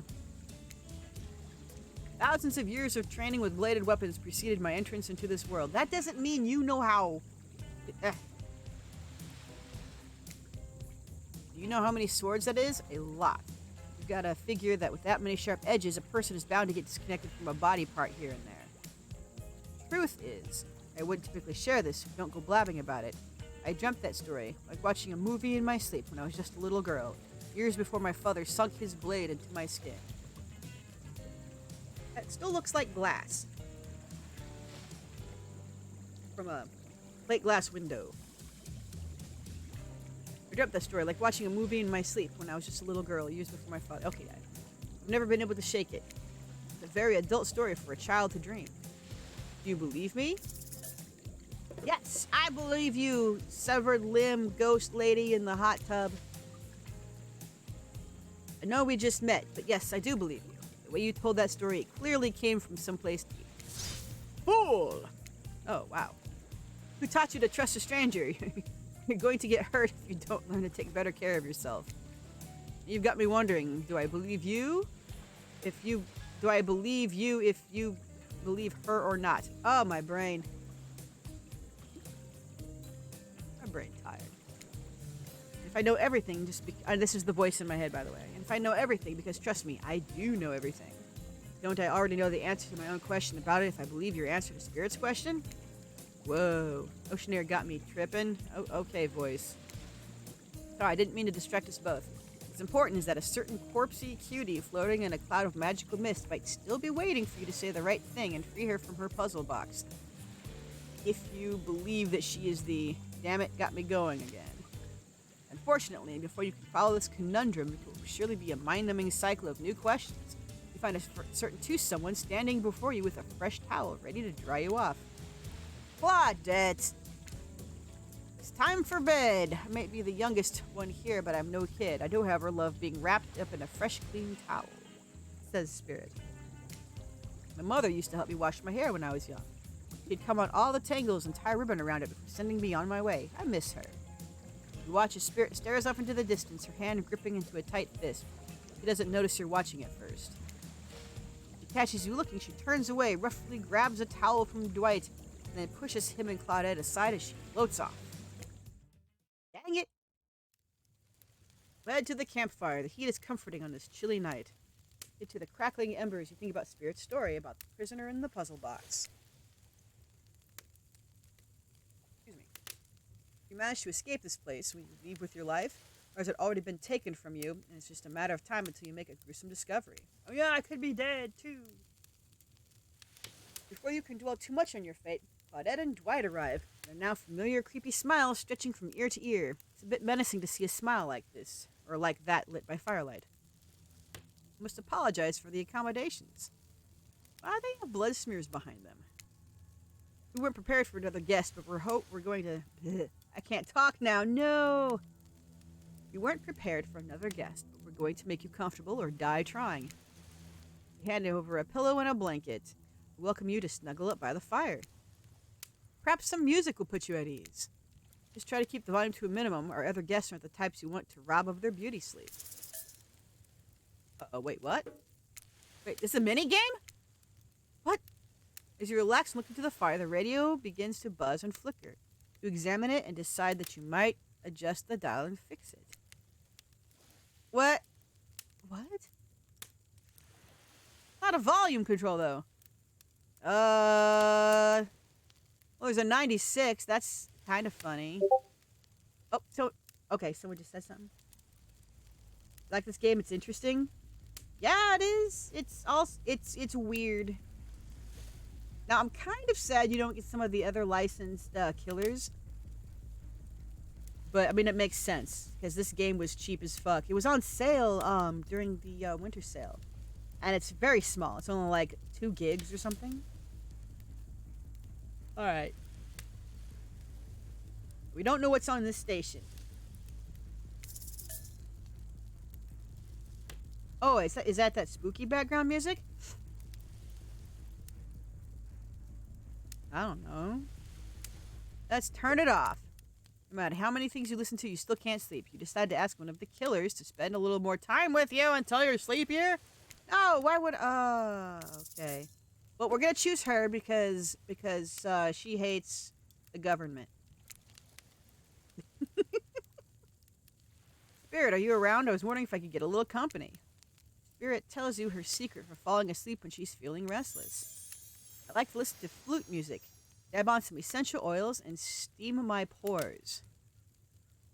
Huh. I mean, it is, relaxing. Really? What? Even the dead like to relax. I don't really have any of those things around. Ooh, a fancy comb. Spirit reaches out and presents you with a unique item. It's a small comb carved from bamboo. I guess you could hold on to this. It was a gift from my mother. I will want it back, though, and if you lose it, well, you'll get your revenge on me? It's the last thing I do. Well, oh, I don't want your mom's comb, then. You finally start to feel sleepy, except maybe this isn't really a sleepy feeling. Maybe you're paralyzed. You try to keep your eyes open, but you can't. Darkness overtakes you. Dark voice from earlier. Ah, it's the ocean. Shouldn't still be as spooky, by now you've had a whole day of strange voices in your head, but this one is still undeniably odd. Human body is made about 60% water. Did you know that? Of course you did. Everyone knows that, even amnesiac video game protagonists. Well, guess what? Drink as much as you'd like. You'll never get to 100%. Do you hear me? Don't think I don't see what you're up to. What? That's weird. Excuse me. You wake suddenly to see someone looming over you. Trapper is sitting beside you, sketching a portrait. Oh, that's great. Oh, you're awake.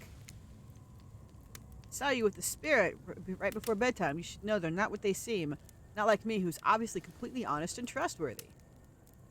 Yeah. You're looking kind of bitchy. I was checking to make sure you weren't sleeping near one of my... Actually, never mind. Just be careful where you sit. Since I'm here, I'd like to share 2 things with you. 1, okay. I do not take rejection well. 2, the first thing is very important to remember. Are you drawing me? Trapper doesn't answer. You aren't drawing stink lines radiating out from me, are you? Still nothing from Trapper. Trapper, look, I'm not an easy guy to get along with, but I'm an easy guy to spend time with. That will make sense if you choose to spend time with me tomorrow.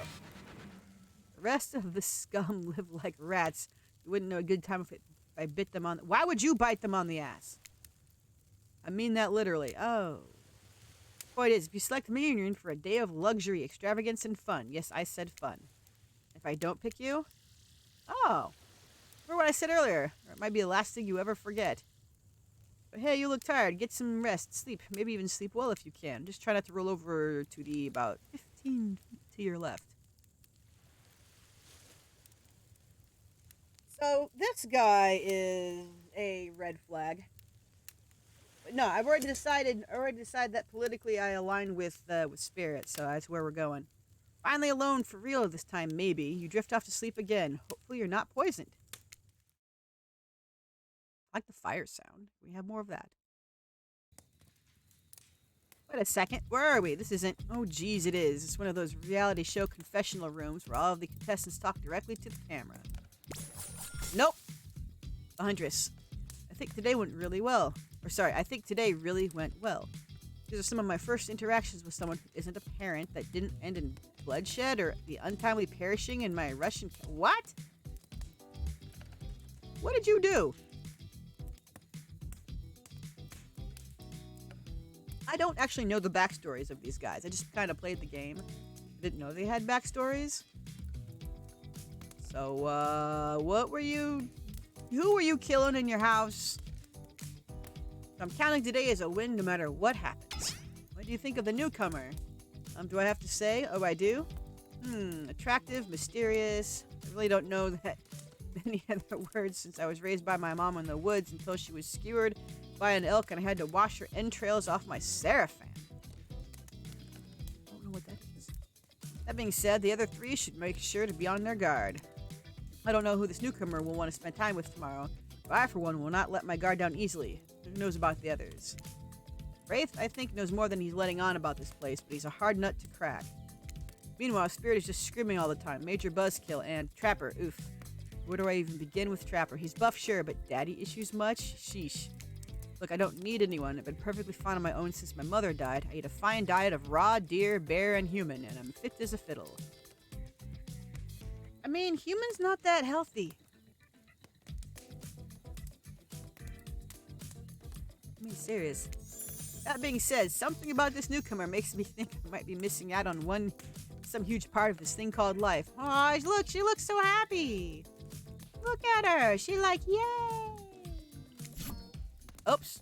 Trapper, this is weird. I don't care enough to kill this person, but if anyone else wants to, I don't care enough to stop them. Might just have to kill Dwight to feel anything again. Yeah, I'm fine with that. Go ahead. Wraith, yep, today was fun. I don't want to get ahead of myself and really invest in something that might hurt me, so I don't know. Maybe we'll just see how it goes, or maybe they'll realize I'm not the one for them. They seem pretty smart, so that's probably what'll happen. Aw, I feel kind of bad for them. Oh, look, they did the funny sketch face thing. Pressing sketch face. I gotta learn to go easier on myself. Who could love me if I can't love myself? I feel bad for the Wraith. He seems to be like the most well-adjusted person. Human, huh? Yeah, she likes to eat human flesh, I guess.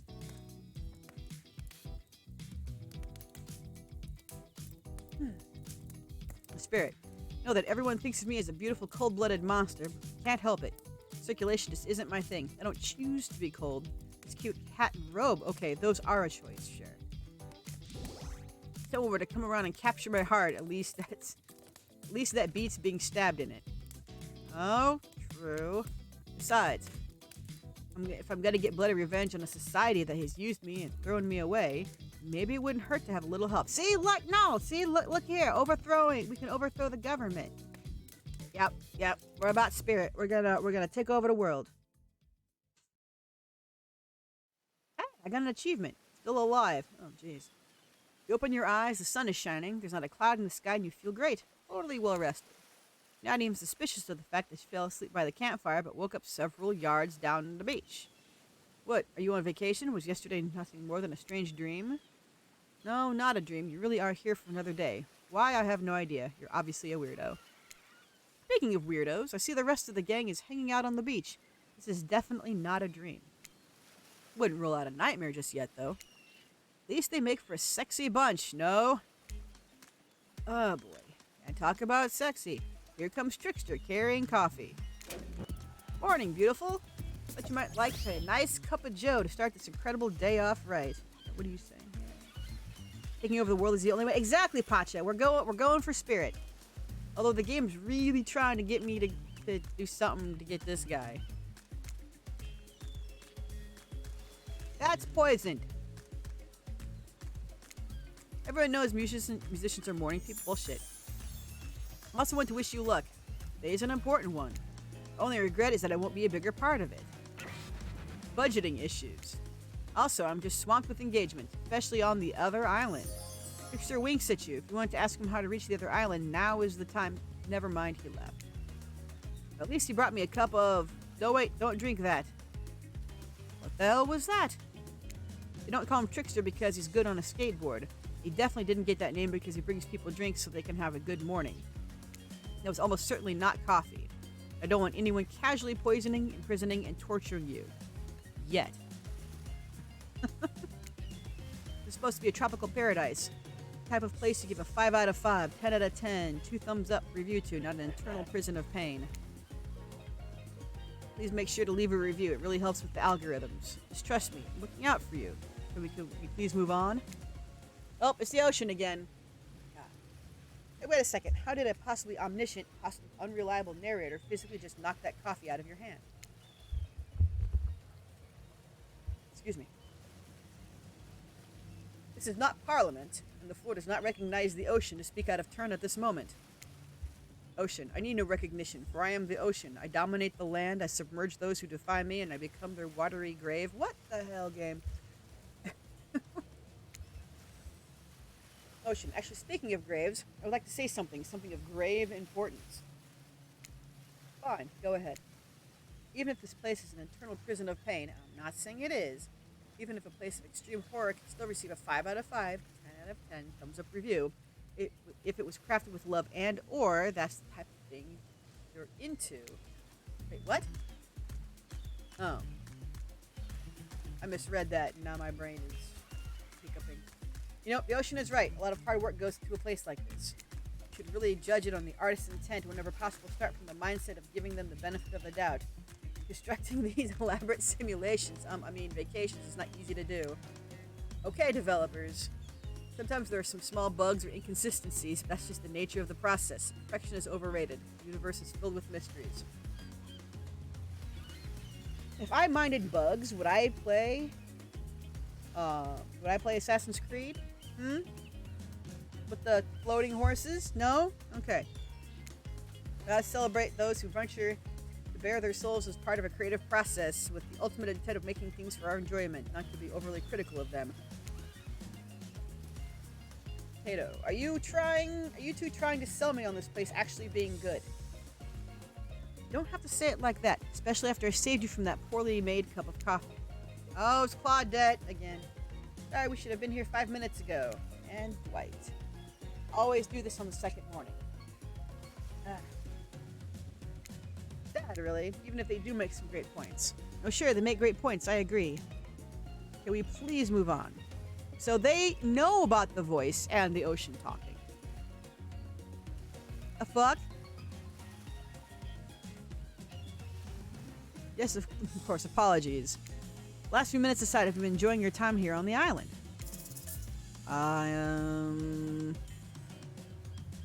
Yes, I've been having a lovely time. Yes, it's been really entertaining. Yes, I'm not suspicious. There's no option. I'm picking that one. Yes, I'm not at all suspicious. There's no option here. What an encouraging response. We're so glad you're not suspicious. Hey, Claudette, maybe Patat isn't suspicious because they figured out what they're actually doing here. Zero chance. They're still clicking. Even right now to see how you'll respond. What? Do I click other things? Oh, okay. Well, I just didn't matter what I clicked. But look at that. Yeah, they don't know anything. It doesn't matter though. We're so happy to hear you're having fun. I didn't say I was having fun. We're all having fun. I mean, it's a killer island. Could we? Oh no, but see, if I kill them, then the other killers would have to cook.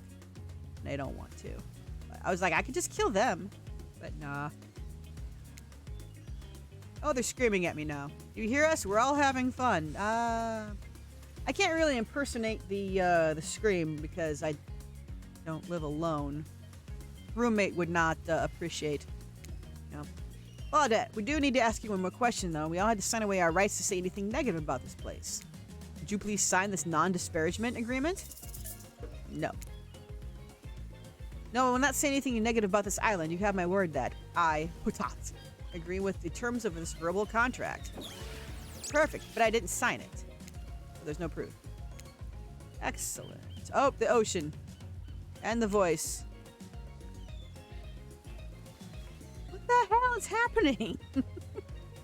Hey, Potat, it's still totally cool if you have some constructive feedback. The place to leave that is in a positive review because we all know that nobody reads negative reviews of games or resorts like this. Anyway, I see Dwight and Claudette have gone into a trance, and with the grumbling I hear from your belly, that can only mean one thing. Breakfast. Wow. This game.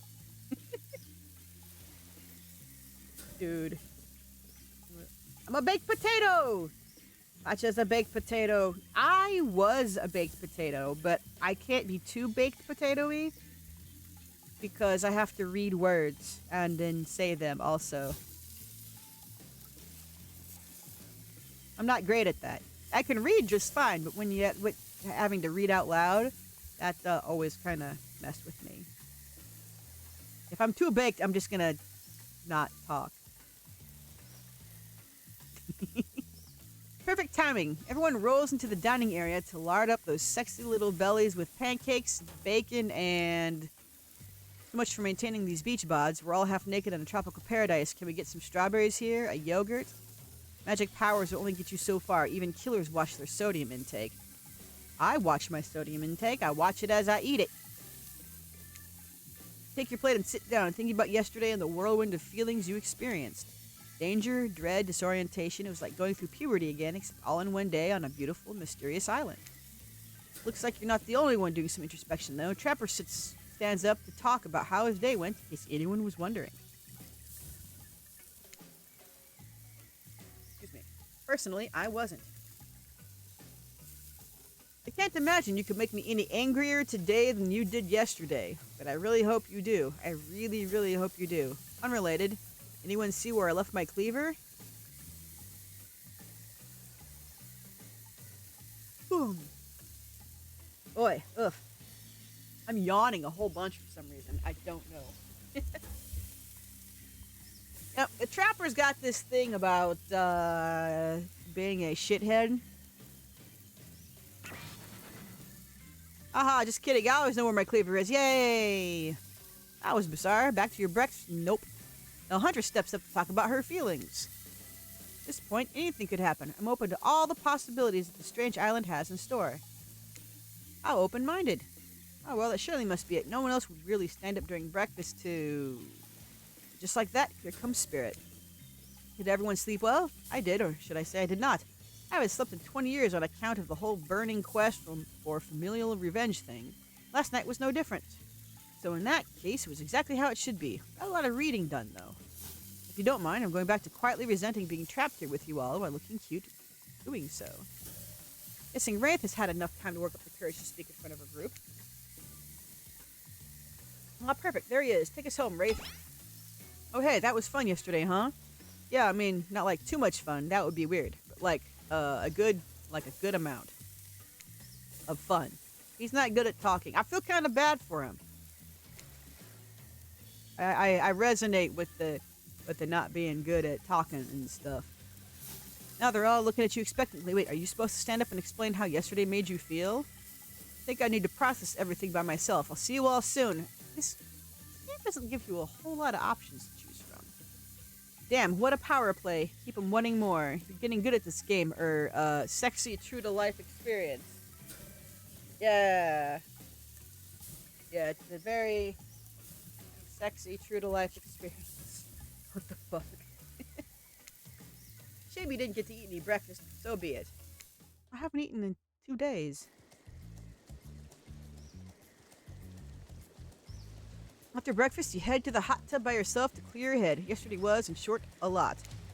When you get there, though, something catches your attention. You hear that? Of course, the voice in my head says, "Who are you addressing, me?" Well, yeah, I guess. Is that okay, right? You know, I might be pursuing a relationship with one of these 4 fine killers. It feels like the person I'm getting to know the most is you, narrator. It's only okay in so much as it serves to illustrate that you've lost your mind, seeing how I'm not real and all. Yep, I heard it this time. I think it's coming from behind the pool shed. No. I don't want to say this out loud. Dwight says, no, stick it in there. A little more. Oh yeah, that's it, yes. Claudette, how does that feel? Dwight, intense. Claudette says, nice. Dwight says, yes, that feels right. The narrator says this is uncomfortable, and I agree. I'm not saying that. It's the same shit over and over again, but now Claudette's talking about putting stuff somewhere. And Dwight's putting it there, and then she's like, yay, and alright then. So I had no idea these two even do whatever it is they are doing. I'm afraid to look. Please say something so they know you're close by and can hear everything. Oh wow, look at this super cool bottle of Trickster brand suntan lotion someone left on a chair. Anyone know where I can buy some? Claudette says, damn it. Aw, come on, a little privacy, please. Dwight is panting, and Claudette has a crazed look in her eye. Sorry, I didn't know how else to let you know I was here and that I could hear you. Well, you know. Know what? What do you think we were doing? you were doing. I don't know exactly what you were doing, but it sounded like fun. You think two people trying to find new ways to kill each other in desperate search to make their own death permanent is fun? Oops. We get 5 minutes to ourselves every day. We spend it hoping if we stab each other in just the right spot, we won't get resurrected. Aha! I tend to believe the key is finding the exact place we need to bleed out from, and I believe that place is our appendix. Why else would it be there? Yeah, makes sense. Did you actually think we were me and him, Dwight? Oh, she's laughing at Dwight. Dwight, you don't have to laugh that hard. They get it. Oh, she's laughing again. My life is a nightmare, and yet somehow it's never been worse than right now. I do feel bad for Dwight just a little bit. Let's go, lover boy, and note that all our entry wounds and our 5 minutes is up anyway. Good luck, Potat. You're going to need it. And hey, if you figure out how to escape this island, please make sure your ghost tells us how. The only way to leave is to die. That was both a tragedy and a comedy. A cragmedy. Ugh. Shut up, I like it. Anyway, where were we? Oh yes. You're heading to the hot tub by yourself to clear your head. Yesterday was, in short, a lot. So far today has been exhausting too. But you're dedicated to achieving a true centered sense of calm. No drama, no bullshit. Just soaking up the sun in a heated pool. Today, you're on a date with you. Uh-oh, it's the ocean again. Freaking ocean. Well, I like that. I want to be on a date with me. Who would make the first move? What? Aside from that disturbing thought, all is going to plan until a shadow blocks your precious sun. Spiky tipped, like a palm tree is bending over to screw with you. There's no tree at all. It's the trickster! Yay, mister. Hey, babe. Breakfast was weird, huh? Everyone just getting up and announcing how they're feeling? What's that about? Some kind of forced check-in with the group? I don't like it. Fishy. Kinda lazy. Whatever, though. Breakfast is dumb. No one should eat before noon or after 4 p.m. What? Yep, I do intermittent fasting. You've seen my abs, by the way. Yes, yes. We've seen your abs and the fact that you've sanded your nipples off. Very strange. Maybe you can see them later in my private stage on the other island. You know, IP Island, where all the Hollywood celebs hang out. You ever play your cards, right? We give you a private show. Catch you around. His abs are pretty amazing, you gotta give him that. And the blow-up bat, threatening but adorable. Makes for an interesting silhouette. Genius design. Oh, come on now. He's a psychopath, just like the rest of them. You don't gotta give him anything. We're not best friends just because we had a little talk about doing a little talking. It's not an open invitation to go smashing the fourth wall every 5 seconds. Okay, game, you do that. Okay. Now that guy is gone, we've got some ground rules established that we're definitely going to abide by. It's time to lay back, take some sleep, though. Sleep, some deep, blah. Some deep, slow breaths, and nope, another shadow. These people will not leave you alone. Let's see who it is this time. It's Spirit again! Get out of here. I know a place that brings a bit of welcome darkness to this tropical nightmare. Best of all, I'm the only one that seems to know about it, so we won't be bothered there. I don't even know I'm telling you this, really. It's my private spot, but I guess I've got a feeling that you'll appreciate it in the way that I do. Not like these other killers. They don't get me. But I'll get them. Oh, I'll get them all, and I'll get my father too, and I'll punish him for what he did to my mother and me. Oh, okay. Spirit radiates a menacing aura. Waving her sword around in the air, she threatens, well, the entire universe. It's scary and more than a little hot if you get turned on by menacing. I'm not gonna say I'm turned on. I'm actually kind of wondering, like, as far as dating games, I mean, this is obviously a joke because of the fact that it's based off of Dead by Daylight, but, like, do they not have choices for most of the game, or what? Is this a normal? Oh well, here's the narrator. Look, all this time on Murder's Island has got to us both, or has gotten us both a little confused about things. But choosing to lean into it, I suggest you do the same. You've seen her get mad, which is probably enough to scare you into compliance, but you're also seeing that there's a more sensitive side hiding within her. Which one do you think will win out? Consider her offer, but before you can decide if you want to go with Spirit, the Huntress interjects. I guess you could go with Spirit today. She seems pretty cool, actually. I think if we weren't here on this island vying against each other for your attention, we might actually be friends. We might have something, though, you and I. I couldn't let you go off to our goth lighthouse. Ooh. God, the lighthouse sounds nice. Not speaking up first. Yes, I know her secret spot. I see everything through the holes in this adorable mask. So my offer stands. We can still hang out today. Plenty of room at my cabin. A wink, wink. Pretty cute that Huntress thinks she has to say wink, wink out loud. The mask barely even hides her face. Tough choice. You weigh your options quickly because you can only go on one date today. You also don't want to be hacked to pieces for saying the wrong thing. It's always good to remember that these are all cold-blooded killers. But you know that what they say. When life gives you lemons, you make lemonade. And then die a horrible, retching, writhing death after drinking it because the lemons were poisoned all along. Sorry, this island has really got me tilted. So who will it be?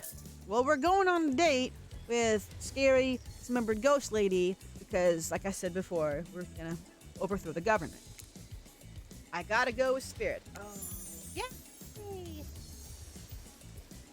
Oh, look, she's all sparkly happy. Yay! You've made the correct decision, but know this. Just because you picked me doesn't mean I'm going to slobber all over you like a dog, understand? Could we remove the glass? I mean, again, you're very cranky, but I think if we remove the glass from the limbs, you would feel better. Or not. Well, of course, the Spirit. You still got a lot to prove to me. I want to believe that our connection is real, but I've been hurt before, literally, with a katana. And plate glass. Window, looks like. A katana that I now wield in spectral form, you feel me? Because you will feel me if we try any of that macho trapper crap. Yeah, I feel ya. Before you ask Claudette and Dwight to clarify, I'll just let you know that yes, it is too late to change your answer now. Okay. We're going on a date to a lighthouse. Oop, I got an achievement. Morose match.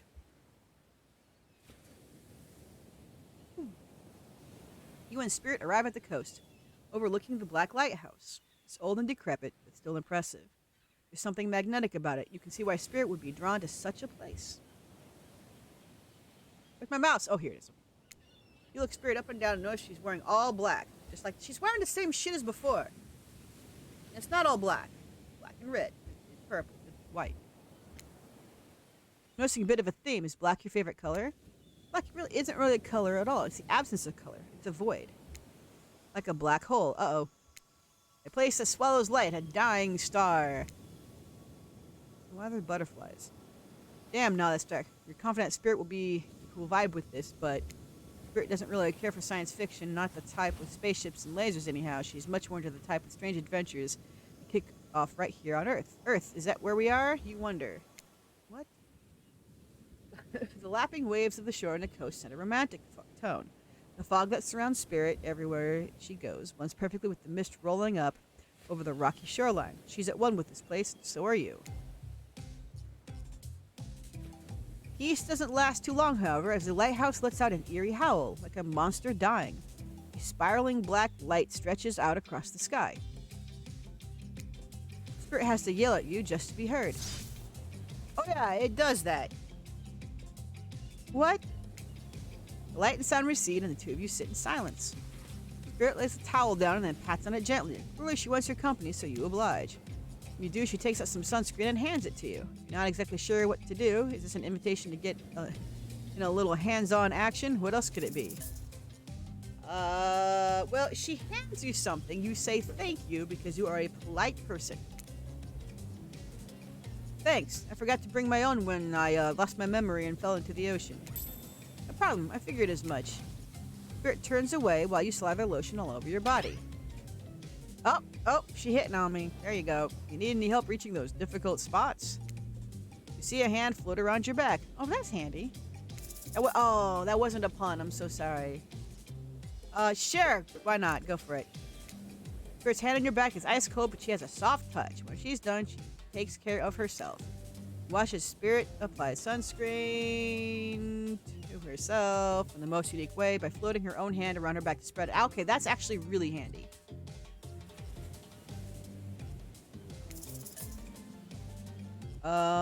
Ooh. Okay, do we comment on her floating hand ability? Do we say nothing? Or do we ask about the shards of glass sticking out from her? Well, she doesn't talk about it. doesn't remove them. I want to remove them, but I think it'll make her pissed off. So, if I comment on the floating hands ability being cool, he might be all like, "Hey, well, it's cool, I got chopped up," and then be all mad. So, I'm gonna say, I want to say something. We can't talk about the glass. Oh, we're gonna talk about the glass. So, if you don't mind, what's the deal with all those shards of glass sticking out from all over your body? Oh, nope. That was the right answer. She totally digs that. Says, you really want to know? You're not creeped out by them? You're not creeped out, just nervous because you know the answer might be very personal, but she's a person you want to get to know. I was just thinking about what you must have gone through to end up like that. It had to have been horrible. It was worse than death. At least death ends eventually. I wouldn't want to forget it. It literally made me into who I am right now. Truth is, I could pull all these bits of glass that are stuck in my flesh out right now. Wow, that's clumsily worded. Ouch. If I wanted to, but I don't want to. Each shard is a reminder of what my father did to me and what the world did to him. I thought the severed limbs were that, but okay. That's why I refuse to play Universe's game. I hate the idea that I'll be forced to succumb to pressure the way he did in the end. Oh, the way that fear and anger filled him up and then came bursting out. The way his misery flooded our home and drowned us all. Yeesh. Try not to think about revenge. The dragon inside of me is doing to me what the world did to him. I have to fight it. Even though it gives me strength, I must maintain control. Well, why don't we just get the revenge? I mean, like, bro, I'm good for that. Let's go. Oh, then I say, you're stronger than he ever was. I'm sure of it. Oh, look at there. Sparkle sound. I appreciate that, Potat. I suppose a little hope isn't a bad thing in life and love. This world is a lot to endure alone. Maybe I could use a little assistance reaching my delicate toes for a bit of lotion. You know, having your body contort into these vengeful poses really does a number on my joints.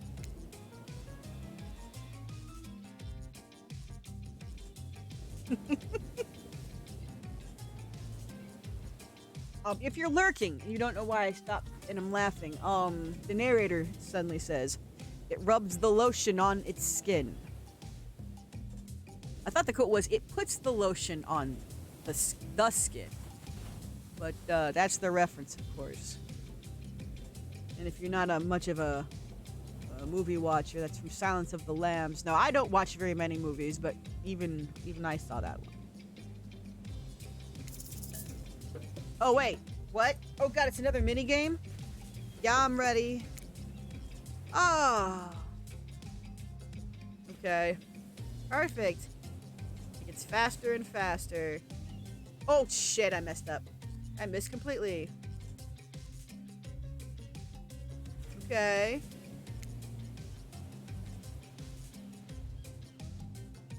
Got it.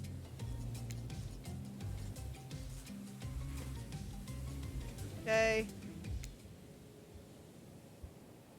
Oh, wow. We got happy background. Well, I suppose that the lotion made it to where it was supposed to be going eventually.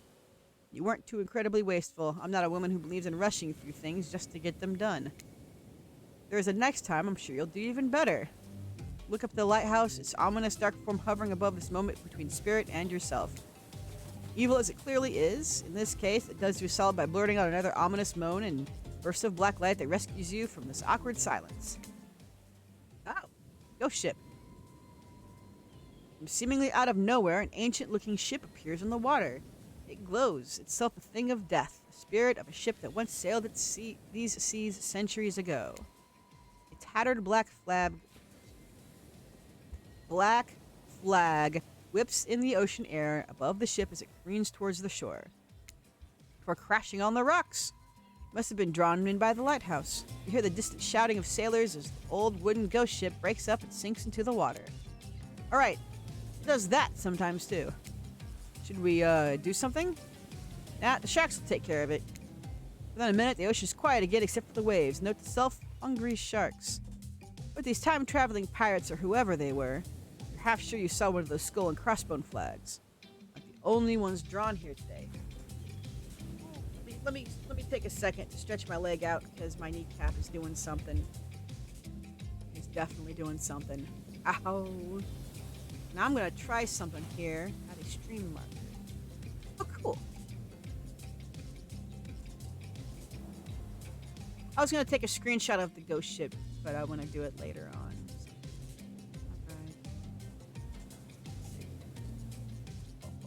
Okay. I added new features to my Twitch streaming dashboard, and that's why I'm sitting here being stupid about it. All right. Okay. Oh, it's Wraith. He has emerged from the palm trees behind you. Oh, and she does not like that. Wraith, I didn't come here to break up your date or something. I believe him. Possibly. He's been kind of awkward this whole time. I came here for that. What's he posing for? What? Wraith points to the lighthouse. It is indifferent to his attention. I've been seeing it in my dreams, shining strange light on me. I can't avoid it. Through woods and walls, nothing seems to stop it from reaching out to me. It's the spirit. Duh, it's a haunted lighthouse. It does that to everyone at some point. You're no more special than me. Those dead pirates are that mermaid I saw walking up on shore that one time. Oh, this game is quite weird. Oh. I'm taking a break to stretch my back. Just give me a second. She does not care for this gentleman. I'm wondering if do another playthrough, if how much I actually have to go through. If I can kind of skip ahead to different sections. Mermaids, by the way, aren't even close to as beautiful in person as they are in the movies. More sea witch than underwater princess, if you get my drift. The Wraith, it's all part of a vast conspiracy, an epic river of lies that runs beneath the island or something. Pretty sure I'll figure it out, the basics anyhow. If you come with me, you can get cut. Ah-ha-ha! He's being sneaky. Spirit waves her katana, nearly trimming a couple buttons off of Wraith's tropical top.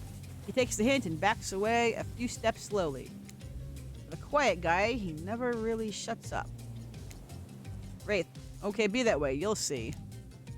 Well, at last, tension broke on Deadly Moan's quiet. Wraith vanished back to wherever he hangs out. You scooch closer to Spirit, breathing in the damp, foggy air that seems to emanate from her.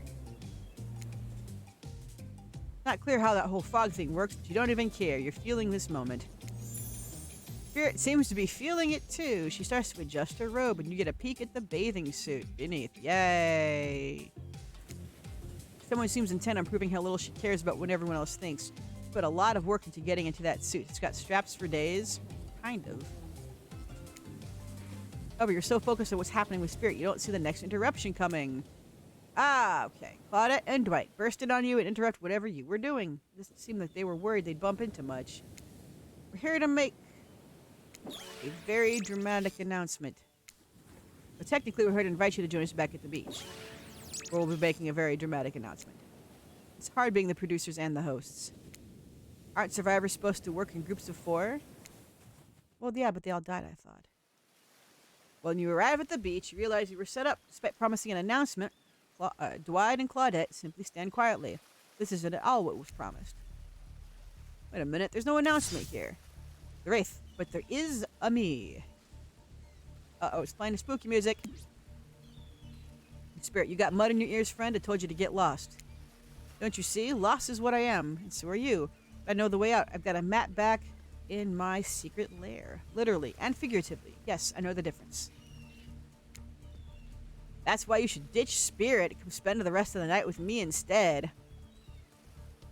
What? But you lied to get me here. That's rude. You've got a secret lair? Damn it. Who said anything about a secret lair?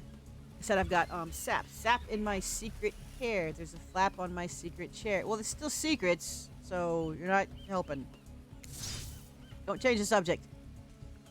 His little protrusions catch on fire. The hell? It's kind of a cool trick. Ask me what he's talking about. The Spirit, you're trying to make a mess of the nice first day I've had in I don't know how long, because it's not even clear what year it is, but in a while. Not about to be ditched for the likes of you. Not me messing things up like I keep trying to tell you. It's this dang island. I've come to accept the difficult truth. What's happening here? Well, I'm convinced that it's our fate. It's not anyone's decision. It's simply the way it will be. There's no use fighting it. Spirit, what would you even know about fighting? All you know is hiding in your spooky little secret hair and crying like a baby while ringing your little bell. Don't tell me what I can and can't fight back against. I was born a fighter. A dragon lives inside me. I can't not fight, even when all I might want to do is hide. Don't you see this giant hat? It's a metaphor. What? If I do have a fate, the fate is to win every fight that comes my way. Got it?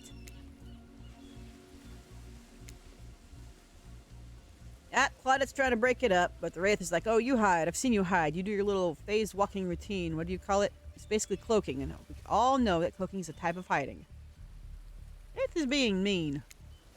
Folks, Spirit, you cloak. I don't cloak. I'm not a cloaker. I phase walk out in the open. You just can't see me.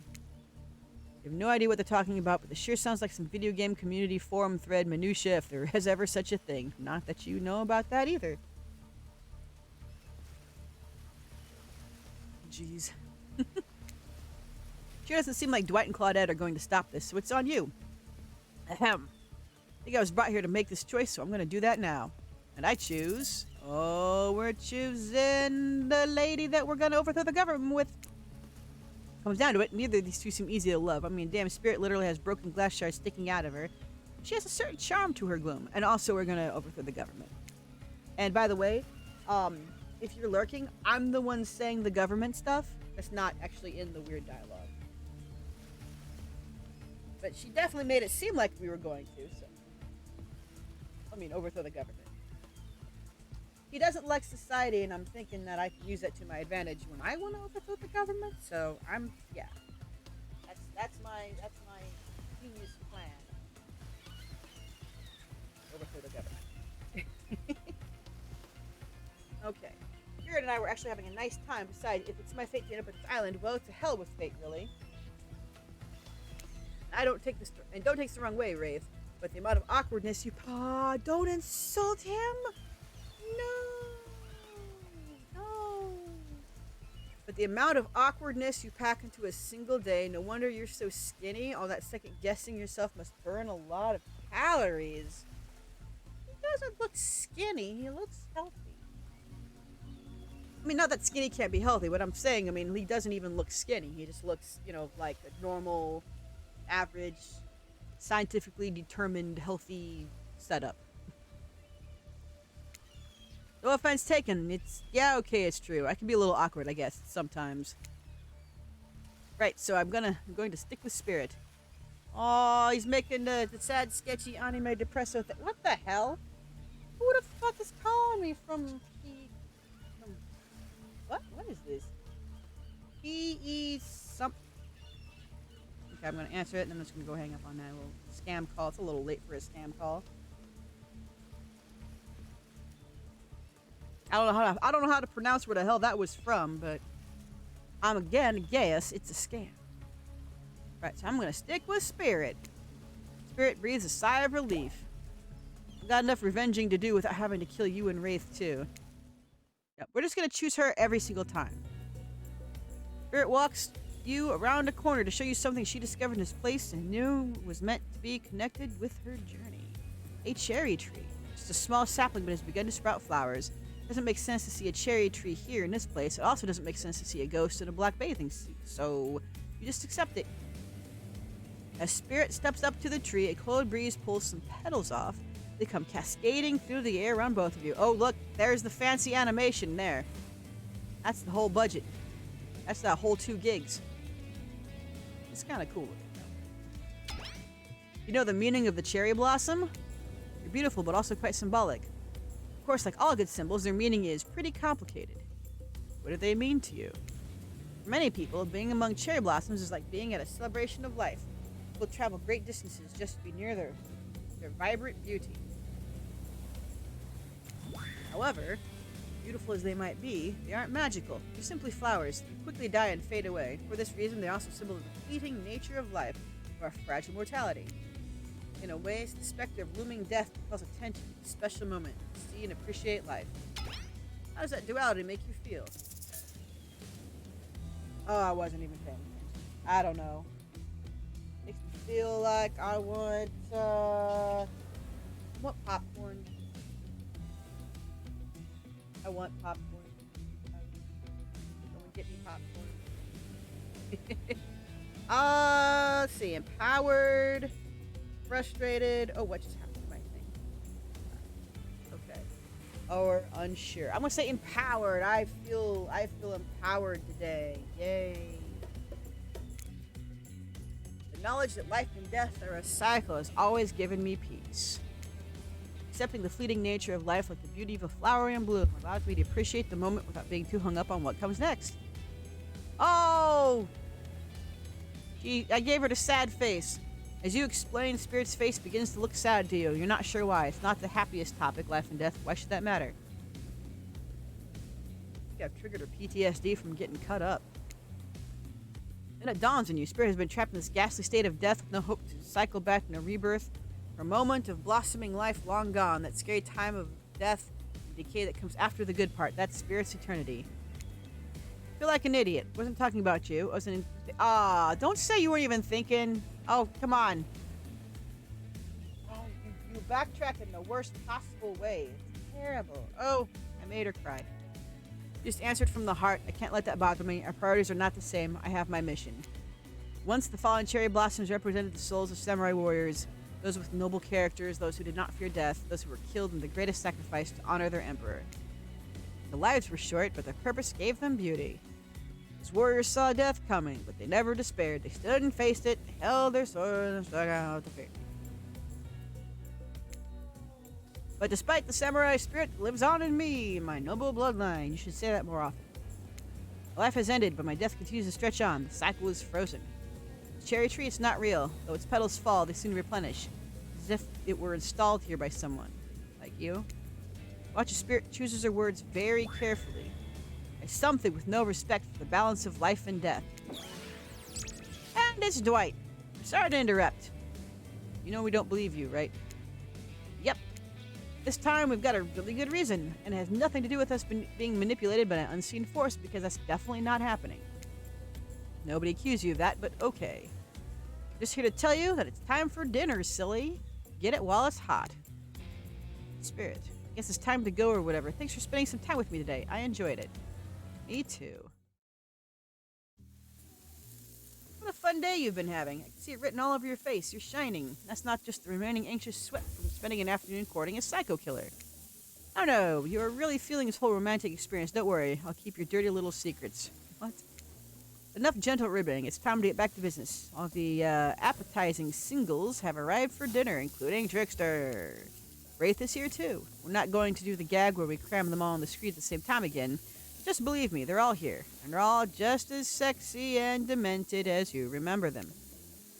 With your love on the line, everyone's being very careful not to offend you by saying the wrong thing. So I have the advantage. Congrats, by the way, on getting this far. I'm as surprised as you are that these four are falling for you. No, not because of your personality, but because you just met them yesterday. However, since the trapper seems like the biggest long shot to end up holding onto your heart, he gives caution to the wind and speaks up. Pretty small consolation prize for being the least loved killer on Murderer's Island, but hey, let them have this. One moment in the spotlight is the least we can do. And heaven knows they won't do any better than that. Okay. The Trapper. If I'm dining solo, I'm eating what I want, and you're all eating it too. Lamb shank, rare, salt, pepper, no sauces allowed. And serve it with one single piece of broccoli so Wraith won't complain. I mean, actually, that doesn't sound too bad. I mean, the broccoli, no. Wraith, I like broccoli.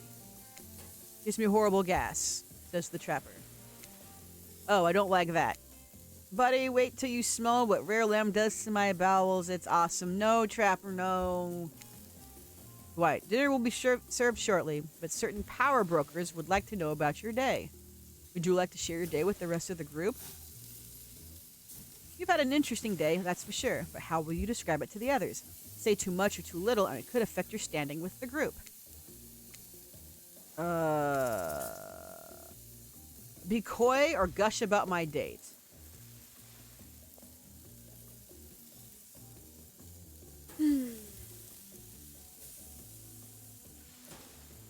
Well, if I gush about my date, I don't know.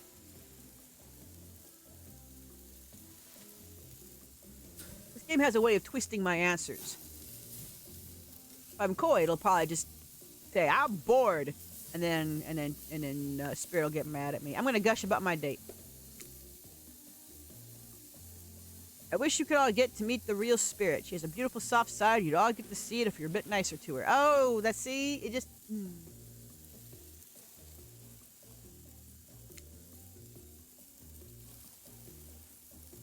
Spirit looks totally horrified. I promise she doesn't want other people paying her any more attention. She's just trying to do her own thing, not fit into this killer club. God damn it. Seriously, did you listen? That's not what I chose, though. I could have just gushed about how we saw the ocean or some shit. She's mad. She's mad. I pissed her off. Dwight and Claudette bring out dinner. Everyone eats in silence. No one trusts anyone now, and they're all very tired. No, wait. No, sorry. That's a dreary supernatural horror thriller set in Antarctica, not a charming parody dating sim set in an undisclosed tropical paradise. Bony appetit? Really? Don't you mean bone? No, almost everything we serve has a lot of bones in it, even the vegetables. Impossible to avoid on this island. Everyone eats without speaking. Tensions are rising, both of the sexual and deadly variety. Everyone finishes. Dwight and Claudette come back to clean up the table. They linger around you to pick up your plate, take your napkin, and dust crumbs off the table. What would you like to say to the servants? I will thank them. Your top-notch service is much appreciated. In fact, here. For us, just for doing our jobs, thank you kindly. Everyone, if you please be so kind as to follow us to the fire pit, we greatly appreciate it. We've been told something big is going to happen. Something that will change everything. You can go willingly, or you can go unwillingly. You have no choice. Tough cookies. The Trapper. Did you still have a choice in how you said that, dweeb? Yes, and I immediately regret how I did. The Spirit. Good. Something needs to change around here. Fire is rebirth. The Huntress. Fire illuminates the soul. The Wraith. I hope the fire isn't too smoky. Smoke hurts my eyes. I have pretty sensitive eyes. I'm also horribly afraid of it. The fire. I mean, not my eyes, because of my childhood trauma involving fire. But your head catches on fire when you're angry. Like it. And finally, everyone starts moving towards the fire pit, if only to get away from Wraith's complaining. See, I pissed off the Spirit lady. Oh. You take a seat on a comfortable log, feeling the fire's heat against your skin and wait for other killers to take their places, wondering who will want to tell a story at this time. Will narrator tell a story? I bet they've got a stunningly creative mind. Hey, you think. Are they allowed to simply place thoughts in my head like this? Doesn't seem fair. Everyone makes their way in, but something unexpected happens. Nothing. Nothing happens. Something almost always seems to be happening here, so nothing is probably not a great sign. Oh, cool. Now everyone is looking at you. So, do something. Should I pick someone to tell a story, or play charades? Boggle? Uh-oh. The Wraith. Well, we were actually thinking, why don't you tell us a story? Wraith points his spine and skull staff thingamajig at you. You duck out of his way. Who knows what that thing can do? Probably shoots lasers. Try not to bore us. I'm just very interested in you. Spirit, don't speak for me, Huntress. Now, you can't tell if you're warm from the fire or if your nerves heating up. The Wraith.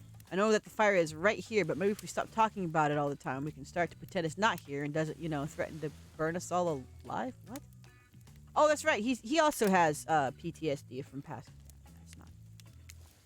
He's not supposed to hear me. Get out of here, Wraith. Potato was about to make an important decision about telling a story or not. I will tell a story. Sure, I'm game to tell a story. Oh, here's a trickster. Hope it's a mystery. Okay, so what kind of story do you want to tell? Romance, adventure, or action? Damn thing is gonna twist it again. Action. Here's an action-packed yarn for you lot. Time I got into a bar fight. Did I? Your group is interested. They lean in. Okay, good. You chose the right thing. Trapper, I'm all ears, and I'm not talking about the bucket of them I have on my boat. I'm so glad I didn't go to the boat. Crack open a beer by smashing the bottle cap off on the nearest rock before starting. I'm at the local watering hole powering up with my regular 12 beers. Jesus fucking God, why would so many liver hurt? Anyway, I'm at the local watering hole powering up with my regular 12 beers before I slay at the pool table. Hunter, slay is good. Steely Dan blasts from the jukebox. The bartender's tip jar is filled to the brim. Not Steely Dan. Found the final pint and smashed the glass on the counter as I demand shots for the entire joint. The patrons cheer for me. I am their god. Oh, come on now. What are you doing? Suddenly I hear the telltale revving of engines outside. Motorcycles. Saloon doors swing open. Wait, it's a saloon now? Oh, bar, saloon. And in walks my arch nemesis, Big Slim, the giant of North Toledo. Huntress, he sounds sexy. Ah! That's her type. Thought I smelled something acrid from Akron when I hopped off the hog, Slim says with a sneer. Excuse me. I get up from my stool, the gal behind me rubbing my shoulders, revving me up for the inevitable fight. Long way from home, aren't we, Slim? What are the fine people of Elm Street going to do without someone to sell them someone's secondhand cufflinks tonight? What? Is this a reference? Because I'm sorry, but I completely lack any knowledge of pop culture. Like at all. I have no idea what's happening. I taunt him. He strokes his oily beard. Wraith. The story has a lot of specific geographic references in it. And myself. I have a perfectly good job at the pawn shop. Why are you coming at me like that? Slim yells. That's fair, I scream back. Why do we even hate each other? I can't even remember. Something about me cutting you off in traffic, but it was a misunderstanding, Slim yells. Well then, let's hug it out. I say, tears starting to well in my eyes. We made up. Oh, yeah, Huntress is mad. What about the bar fight? Oh yeah, we got into a real blowout fight later that night. Really yelled our proverbial heads off.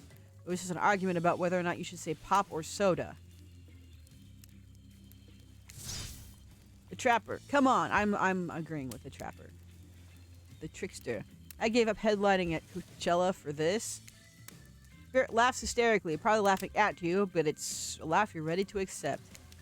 Sure was a kind story, That sure was a kind of story, technically. Okay, it was not a very good story. I don't mean to insult you, but it was actually quite bad. Sorry, but the narrator keeps it real. We can't just end there. Who else would like to hear a story from? Who else would you like to hear a story from tonight? I can't read. I can't read tonight. Look from killer to killer, trying to decide who might be the most entertaining.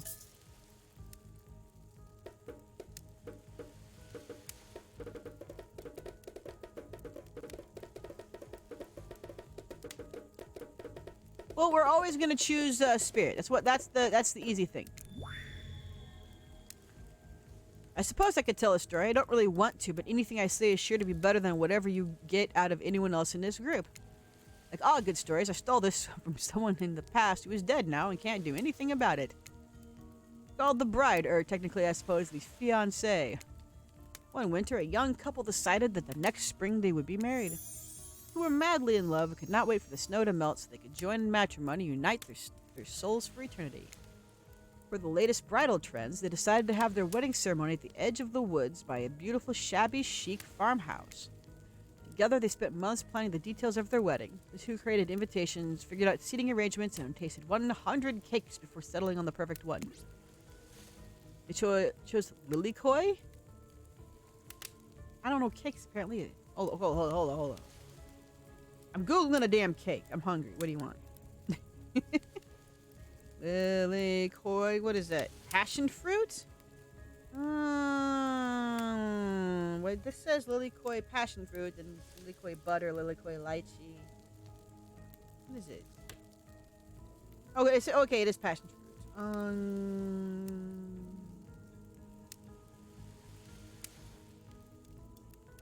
Isn't really helpful. Passion fruit, lilikoi, the same. Yes. Okay. Cool. The passion fruit cake. It came time to figure out the decorations, however. The bride, or the fiancé, I guess, since she wasn't actually married yet, wanted to take the lead and set the style. After all, her boyfriend had been wearing cargo shorts and open-toed sandals for pretty much their entire relationship, so he definitely was not to be trusted. Having decided on such a lovely natural setting for the ceremony, the fiancée decided that she would create unique floral arrangements from the local wildflowers that surrounded the farmhouse. As soon as the sun rose on the first day of spring, she set off into the woods. Each day she spent hours mapping out what best blooms could be found and prepared to pick them herself the morning of the wedding so they'd be at the height of their freshness and beauty.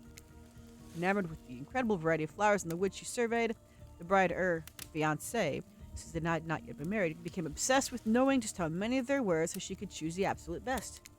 When the fateful morning of her big day finally came, the fiancée told her husband-to-be she had one final errand before the wedding. Excited for the ceremony to come, she dressed in her beautiful white gown and set off into the woods to gather flowers. Treading carefully, she followed her route, selecting only the best stems and collecting them in a basket. Uh-oh. Ha! However, when she came upon a once familiar clearing, something was not as she expected. Somehow it was more beautiful now than it had ever been before, and just on the edge of her view was a new bush full of blossoms so vibrant and colorful she became dizzy just looking at them. But the fiancée ignored her sudden spell and pressed ahead, scooping up flower after flower. Every time she did, she noticed just further ahead and possibly even more beautiful blossoms. She's being led away. Carried by the sweet fragrance of spring air, the fiancée crept farther and farther into the woods until she turned a corner, stepped over a mossy fallen tree trunk, and realized she had been here before. It wasn't the clearing she remembered, at least how she remembered it. The flowers were suddenly overripe, decaying, falling from their stems into festering moldy piles on the floor. Where bees had been, now only flies buzzed. The scent of flowers had once intoxicated her. The odor of mildew now made her sick. She turned and looked back, but the path was dark. Into a shadowy glen she walked, and walked, and walked. That day, as guests gathered at the farmhouse, the fiancée was nowhere to be seen. Her friends, family, and love began to look for her, but to no avail. They searched the pasture, the tree line, and into the forest, but there were no beautiful wildflowers or young lovers to be seen. Just old, dead trees, trampled vines, and moss-covered rocks. Oh, I like moss. The fiancé stayed a fiancé for eternity, always wandering, looking for fresher blooms to clip, but never finding them. Oh, I get to talk, okay. Do I say, distracted by a never-ending search for perfection, unable to see that you are loved for who you are, out there all alone. I thought it was beautiful and sad, just like someone we know. Dwight, how was story time? A lot of people like to take pot shots at sequels. I think every good story deserves a follow-up. When you think it's the end, the sequel is almost never as rewarding as the original. That's why I'm much more of a fan of the episodic style of storytelling. Knowing it's a series takes a lot of pressure off any individual installment, builds a greater sense of community between audience and creator. What?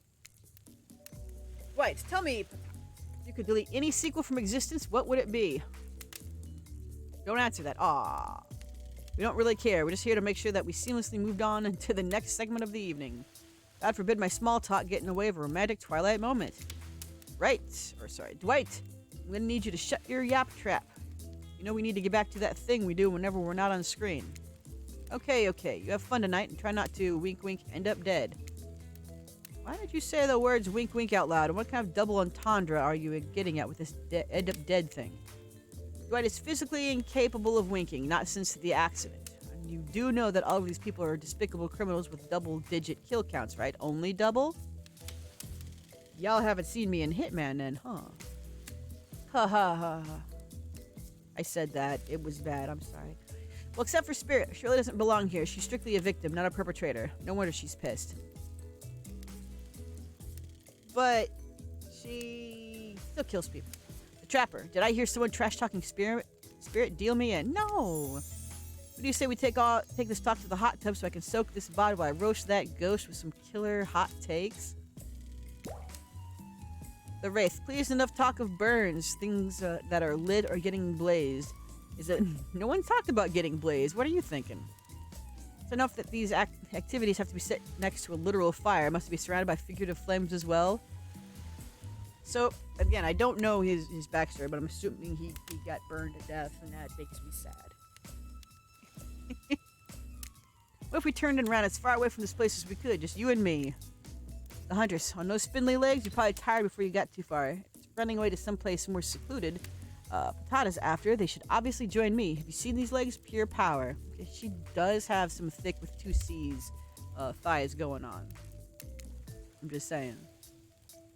Not that my walk speed really affects my giant stature, but that's because I choose to move slowly for stealthy reasons. It's my own choice and it's completely logical. Okay. Why is everyone so obsessed with comparing themselves to each other and creating drama? I'm so over all that, says Spirit. Don't you get it? Society wants to trick you into fighting with each other so that corporations can swoop in and sell you fake solutions to your fabricated problems. Yes! Yep. That is true. Hooray for Spirit. I'll be sitting in the shade and drinking something locally sourced while thumbing through a public domain novella printed on recycled paper because I refuse to play their game anymore. Okay, then. It's like she's actively trying to be as unappealing as possible. Does it really turn anyone else on or just me? Says the Trapper. What? Despite Trapper's insatiable appetite, it seems his attention, along with the attention of everyone else, is still on you for the moment. The Wraith, if you could, I don't know, just pick one of us, maybe we could all move on with our lives, or, you know, some special projects we might have going. Ah! You got some people you're killing, do you? You heard him. Who will it be? Who you head off with for an evening activity? Well, of course it's gonna be... I'm just saying, you might not get a tough chance to date around like this before your time on Murderer's Island comes to a close. No, I'm not satisfied with that name either, but the streaming reality TV dating show boom happening is pretty much all that wasn't taken. Which killer will you pick? And we're back to excluding the trickster because, ugh, that guy. We are going to hang out with the overthrow the government ma'am here. Spirit? Yes. Oh, you picked me. Yay. Oh, she looks pissed. What did I do? Because I say something and then the game twists it wrong doesn't mean it. Sorry, that was rude of me. I despise phoniness, so I should be honest with you. You make for interesting company, and I love the idea of winning over these other killers at all costs, even when I hate the game and the prize. Well, hey, I had a long day. Floating, subverting expectations, grinding my teeth as I imagine sweet revenge. It takes a lot out of me. So don't stop bringing your A game, all right? It might seem that I hate everything, and getting to really know who I am is an impossible task not worth trying, but too bad. You won't know unless you search deep inside yourself and bring everything you got. Or just say the exact right thing at the right time and melt my cold heart in an instant. I don't know the rules here any better than you. See you at the bar, I guess. Ah. What's this? You arrive at the bar to find Dwight and Claudette, both holding cocktail shakers, surrounded by a bevy of bottles for assorted boozes. Who's ready to get wasted? Why do we have to get wasted? Spirit, well, I don't drink, so not for me. You really don't drink? Ever? Is that like because it would just fall out a hole in your stomach thing, or... Spirit, I don't drink alcohol because alcohol is poison of the body and the mind. I don't need to act like a fool to have a good time thing. Why did you choose mixology lesson as your romantic nighttime activity? Everyone knows this kind of day is just an excuse to get loaded up on booze and make terrible decisions. Oh, Jesus. It's true, not a single person has ever learned anything at one of these things. Dwight, no, that's not true. You learned how to tie a cherry knot in a stem using only your tongue. What do you think, chat? Is that something you guys can do? Ha ha ha. I actually did learn how to do that, to fuck with people. And I don't mean actual that. I mean, to make them uncomfortable.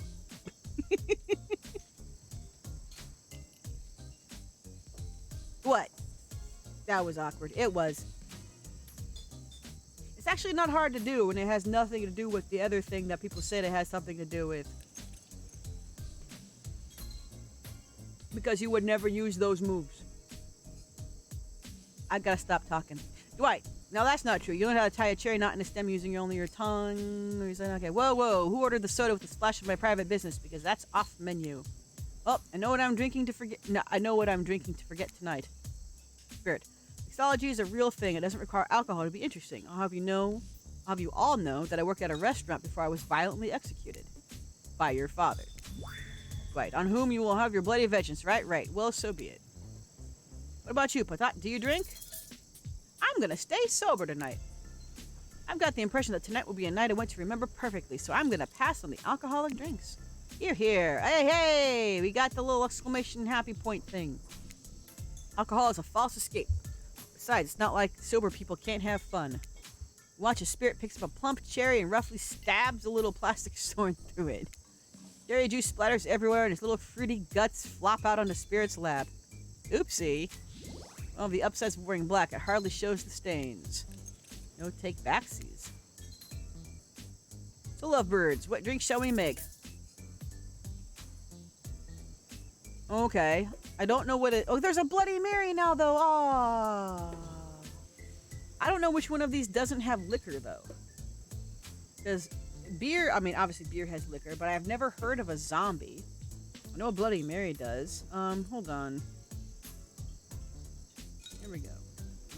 We're gonna Google this. Drink... What's in a zombie? Oh, that's pretty. 3 different rums. Oh, God. Fresh lime juice. Falernum grenadine. A few drops. Anise flavored liquor. Okay. Cinnamon simple syrup. Okay, that's too much. What are you doing? Excuse me. Yeah, that doesn't sound good. It looks pretty, but yuck.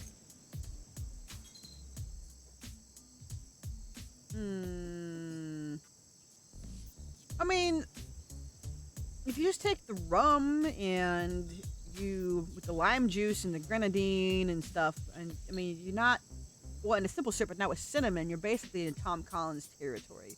Fresh grapefruit juice, too. I mean, I've never, I mean, they don't put that in Tom Collins, but they could. So, zombie is no. What's a dark and stormy, oh, cocktail, okay. How about a cocktail made with dark rum and ginger beer? Ooh, served over ice and garnished with a slice of lime. Lime juice and simple syrup are also frequently added. This drink is very similar to the Moscow Mule, except the dark and stormy is dark rum instead of vodka. I do like ginger. I'm gonna choose Bloody Mary because there are no alcohol-free options in this, even though I said I wasn't gonna drink. So, so the game is fucking with me again. All right, Bloody Mary. For the vegetables. The Bloody Mary sounds like it might as well be the official drink of Murderers Island here. How about that? You turn around and see Claudette holding a mirror up to your face. Bloody Mary, says Dwight. Bloody Mary, says Claudette. Ah, gotcha. Candles flare and a warm wind begins to swirl around you. The sky goes black, the dark shadow appears behind you. Before you know what's happening, you're in a trance and you've joined in the chant. Bloody Mary, Bloody Mary. You feel a hand on your shoulder. The darkness begins to wrap around you. Bloody Mary, Bloody Mary. A large crash interrupts the chant. You blink your eyes, you see that spirit has unsheathed her spectral katana and sliced the mirror in two. Shards stick out of the sand at your feet. Excuse me, says the spirit. What kind of asshole goes in someone's a new ghost when they got a perfectly good one? This game is trying to screw me over. How was I supposed to know? I'm sorry, I don't know what came over me. Typical, they all say that, don't they, says the spirit. Claudette, amen, sister. Spirit, I'll just have a Sprite. I didn't have that option. You see the dark form of Bloody Mary herself fly off into the sky, joining an approaching storm cloud that's making its way in from over the ocean. Before you can pivot to a different drink suggestion, lightning strikes a palm tree on the beach and it immediately starts a fire. The activity ends abruptly as Claudette and Dwight usher the two of you away from the bar. Oh, it actually scared the spirit. Yeah, this game twists your shit around. The gang's all together again on the volleyball court. Seems like only yesterday you were sitting on the sidelines watching everyone get sweaty. That's because it was. Oi, feels like I've been here a lot longer than that, actually. Though late, the sun is already beginning to rise. Better get this over with quickly, so that I mean you, can get some beauty rest. I do not recommend the eternal damnation of perpetual narratordom. Good thing you really used your time well since then. Really getting to know the gang. The brain, the mogul, the basket case, the psychotic bunny girl. You know, the 4 types of people. Anyway, everyone is gathered on the volleyball court for a new type of game. Pitch your dream date. See who chooses. ready for a round robin. How round are we talking about? Not to eat, Huntress. Each killer gets 2 minutes to yell at you about the dream. Not to yell at you. Okay, let's try again. Each killer gets 2 minutes to tell you all about the dream date they have planned for you tomorrow. In no particular order, which is a weird thing to mention, right? Almost like the order does matter. Trapper, why don't you go first? I think you deserve it. Even if in this case it's a subtle dig. Stop talking. Trapper, without further ado, would you like to make us all uncomfortable by pushing the boundaries of what's acceptable, not only in polite society, but within the narrative of this in-world event and also the larger meta-narrative of a Dead by Daylight dating experience? How long have we been doing this? 3 hours? Jeebus. Sometimes you just gotta say it. Why, yes, thank you. I'd love to. So, Patat, were you thinking of picking me? Well, this is your final warning. Pick me and be punished. And rewarded? No, bro. Tomorrow will suck, probably. I'm not an easy guy to get along with. I know that. But I can tell you this much. I'm hiding a secret on this island that will make fans shit themselves with excitement. If you like Trapper, you're gonna love it. And if you're not, you're a maggot. Also, everyone, even confident, sexy ladies in rabbit masks better stay the hell away from my yacht.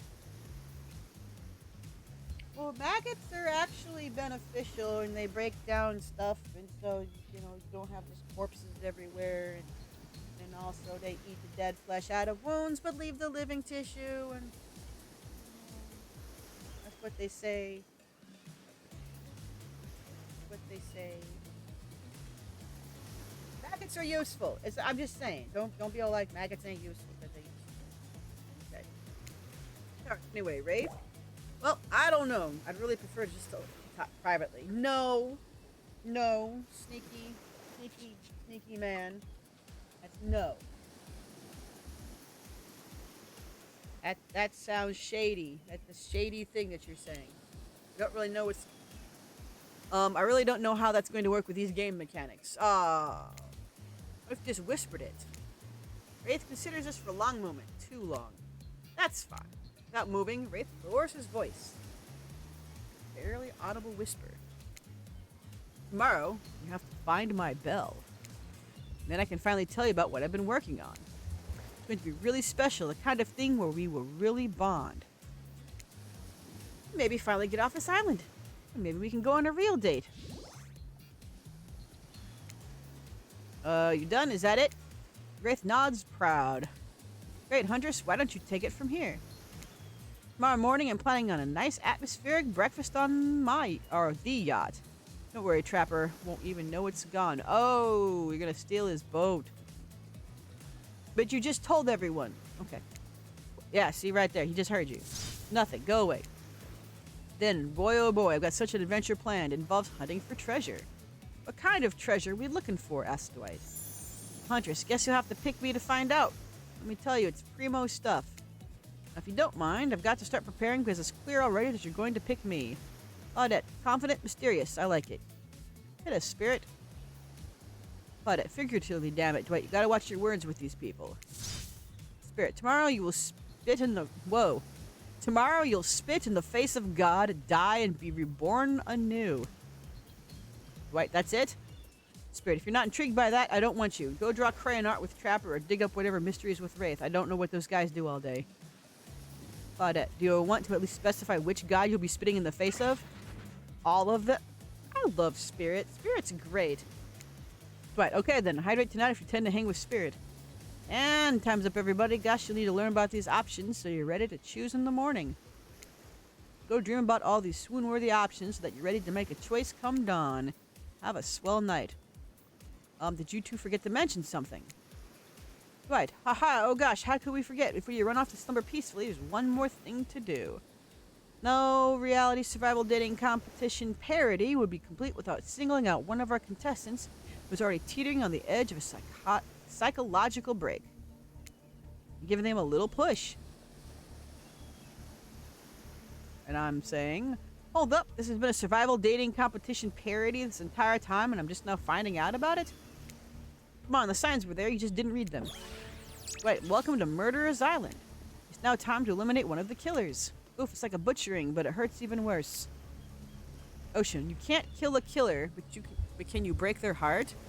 Do you dare to even try? Ocean, what the fuck? You mean... Right, that's right. Tomorrow one of these sexy slicers will not be eligible to take you on a date. Who's it gonna be? But why?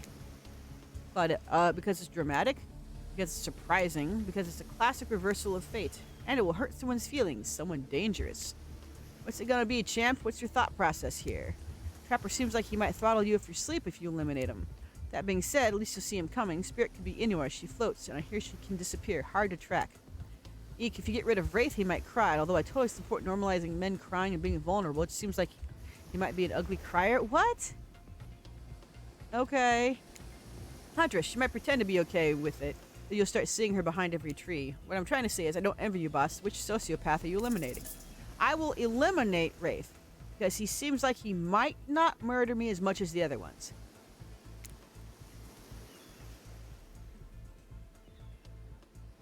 Keep in luck. Peace out, Wraith. Okay.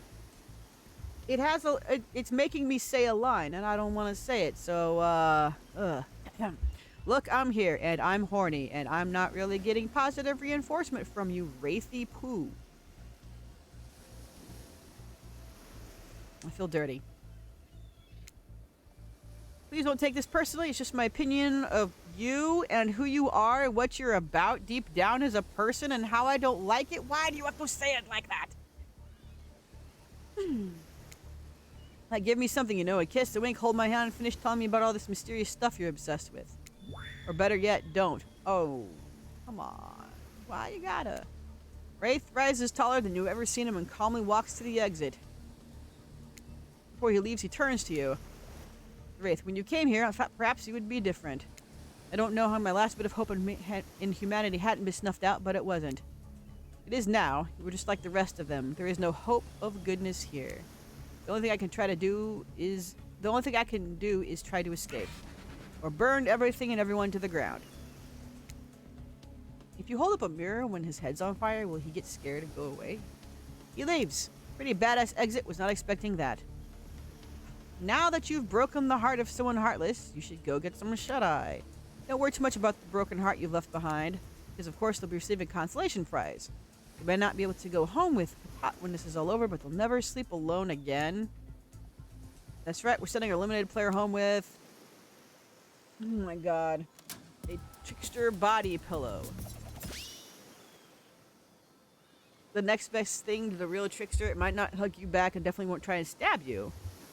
And how do we know? Because I've tried it. That's right, it's Dwight tested. Good for Dwight. A body pillow. For Wraith. Okay. Claudette approved.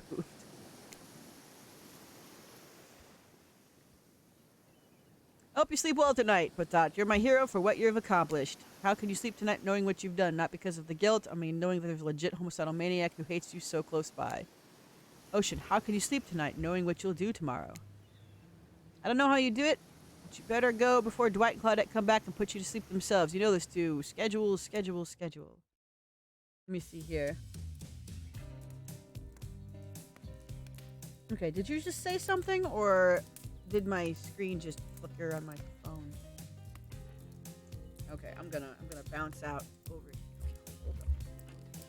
Oh, you just did. Okay, cool. Pacha, this game. What is this game? Like, Jesus Christ, dude. What is this game? I don't know what I'm gonna do for next year. These dating sims are weird.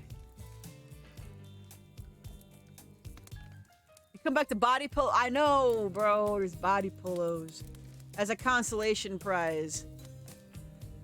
Like, I don't think Wraith is gonna be satisfied with a body pillow. Now, I'll be fair. Now, okay. I had a body pillow at one point. It was not covered with pictures of a person, though.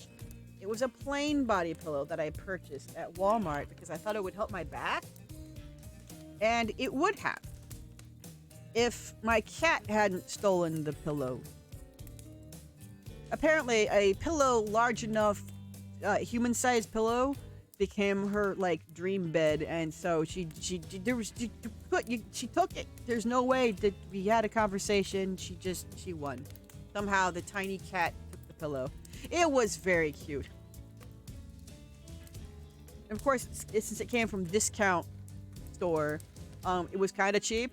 So the foam inside of it kind of compressed, the stuffing compressed, ended up making a cat-sized dish in the middle of this massive pillow. So it was even better for her. If I was a cat, I'd have loved it. It looked comfy as fuck. But yeah, that pillow is yeah. That's my body pillow experience. I've never, like I said, I've never had one that had a person printed on it. That people do what they do. I'm not gonna kink shame here. I don't want one. All right, let me go back here. I say, what a crazy way to spend the day. An elimination? I didn't even know it was that kind of game. Let's check in with everyone, especially with our loser. Everyone deserves a send-off. Huntress.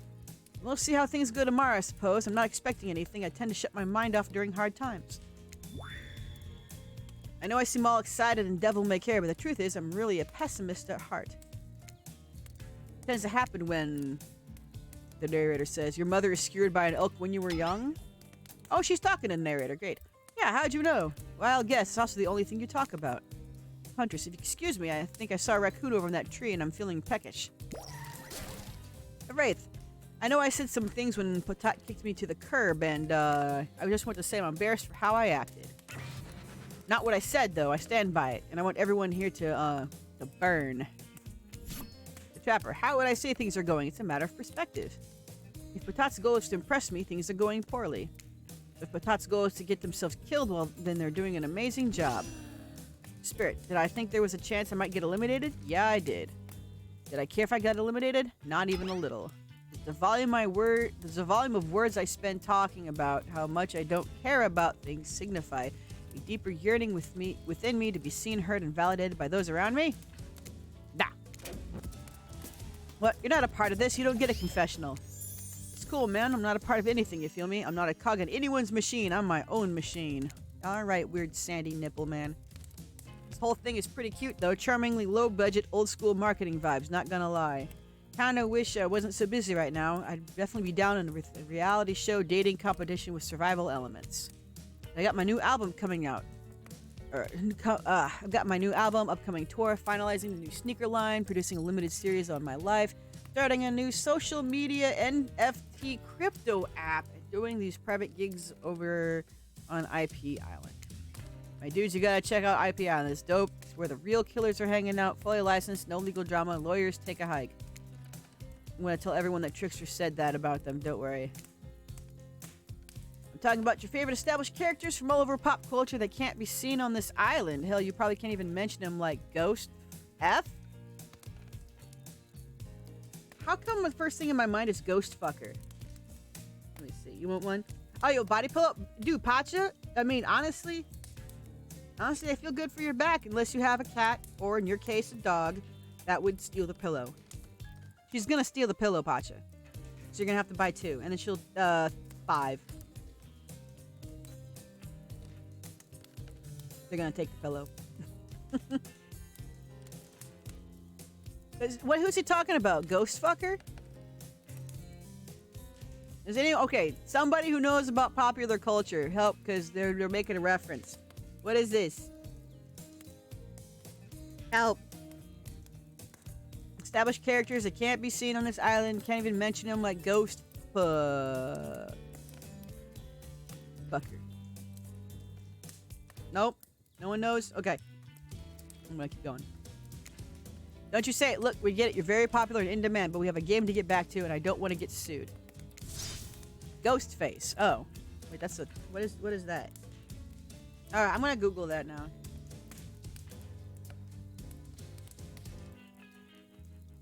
Oh, there's Ghostface Killer, American rapper. Oh, I've heard of him. Okay. Let me see. Oh. Gotcha. That's the Scream guy. I don't know, it was Ghostface. I knew they had Scream Guy, but I guess Scream Guy wouldn't be his name. Come on. Whatever, I don't even care. I'm the trickster. See you around, Potat. You too, narrator. I'm gonna have a name, you know. You do? Yes, seriously, do not pay me enough to deal with you people. Ocean, is it my turn? What? No, it's not your turn. You're sentient water. How are you even sitting in that chair? What's a chair? It's a thing you're getting all wet. Now it's gonna smell like mildew. Ocean, okay, rude. Fine, let's just get this over with. It's your turn, Ocean. Do your check-in. Check-in? I was just looking for the bathroom. Bathroom? Are you serious? It's down the hall to the left. It's okay, never mind. Never mind? What does that mean? No, not you two. Wasn't meant to be confessional time for literally every character in this game. Claudette, it's okay. We don't want to have any... We don't have to confess anything. We've just been working our asses off for 2 days straight and wanted to sit down somewhere. Dwight, this chair is wet. Yes, I think the Ocean just peed on it. How is that you know, I don't care. You two are looking pretty pleased with yourselves. Dwight, I've got something to confess. Oh great, what's it gonna be? You ate glue in the 2nd grade, you cheated on an algebra test once. Dwight, watching Wraith get eliminated was the first time in this unending spiral staircase of pain that is my life I felt even a modicum of joy. Every minute I'm alive is a nightmare. This place, the sun, these sweet sugary drinks, it sounds fun for a long weekend, but for an eternity? Unrelenting rhythm of crashing waves and wailing seagulls. It's like a crescendoing song of evil that makes me question the very foundation of the universe. Why am I here? Why are any of us here? What kind of sentient being would do this? Please erase me from this existence. Make it so I was never born. Pull the plug on this experiment and let my soul be free. And please get me out of this polo shirt. Oh, a polo shirt for eternity. Except it's not a polo shirt. It's not a polo shirt. Polo shirts don't have buttons that go all the way down. Okay, let's go get you back to bed, buddy. Dwight, I don't want to go to bed. Going to bed means eventually I have to wake up. Narrator, yikes, huh? That was a weird way to end. Oh well, what are you gonna do? Let the camera roll long enough, someone is bound to say something crazy. Anyway, seems like everyone's had their shot to annoy me tonight, so hit the hay and get some rest. Tomorrow's gonna be a doozy. I got an achievement, 2 days in paradise. Soft sunlight warms your skin, nudging you awake. Also using a killer crab as a pillow, which it's sort of okay with. What's that? You don't know about killer crabs? Alright, you didn't go on that huntress date. You really missed out. It was thrilling. Or I guess it would have been. You'll have to play the game again to get that reference, I suppose. Really? A lot of game to play. You pull your breath, you pull on your beach attire and splash water on your face. Dwight and Claudette approach. Is that look on their faces excitement or terror? You notice your stomach flutters with butterflies. Someone's in love. Oh, you've been infected with the zombie butterflies in your sleep. It has happened here before, but it's probably the love thing. Claudette, it's time. Claudette gestures over to the beach where the killers all stand flanked by tiki torches. It's a scene very reminiscent of a TV show you used to hate watch with your ex. What? Suddenly the message is clear. You're going to declare your affections for a killer in front of several other killers.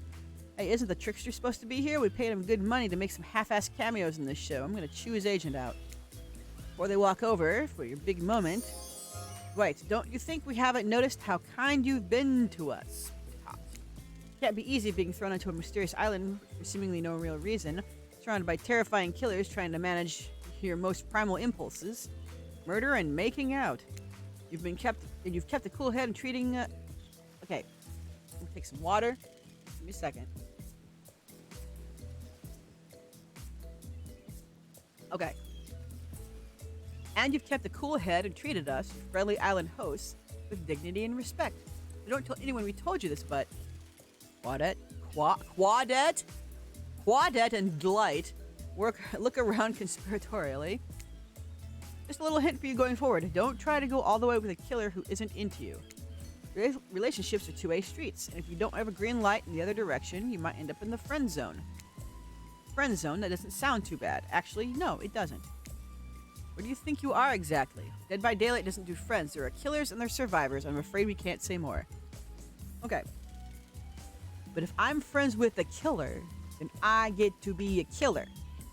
I don't know if they again, if you're lurking and aren't watching the screen, they didn't say that. I'm postulating.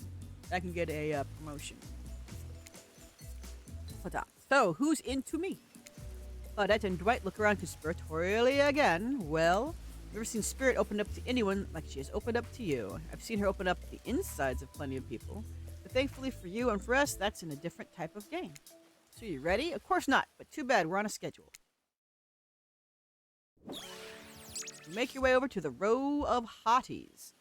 Claudette and Dwight stand off to the side, hands behind their backs. Dwight, it's been quite 48 hours, and there are clearly sparks in the air. And I'm not just talking about this rusty chainsaw. Why? Why do you have that? Okay. Well, I do recommend staying away from those sparks. It's time for our newcomer to confess their love. Wait, I have to do a drum roll for this. No, you don't, but who cares? Who do you choose for your solo date, says Claudette. Dwight, can we at least do the flower thing? Claudette, Dwight, I thought we agreed to keep that between us. What? No, not that flower thing. The thing where the suitor gets a flower as a symbol of the contestant's love and affection. Oh, right. But I suppose no roses. They're such a cliche at this point.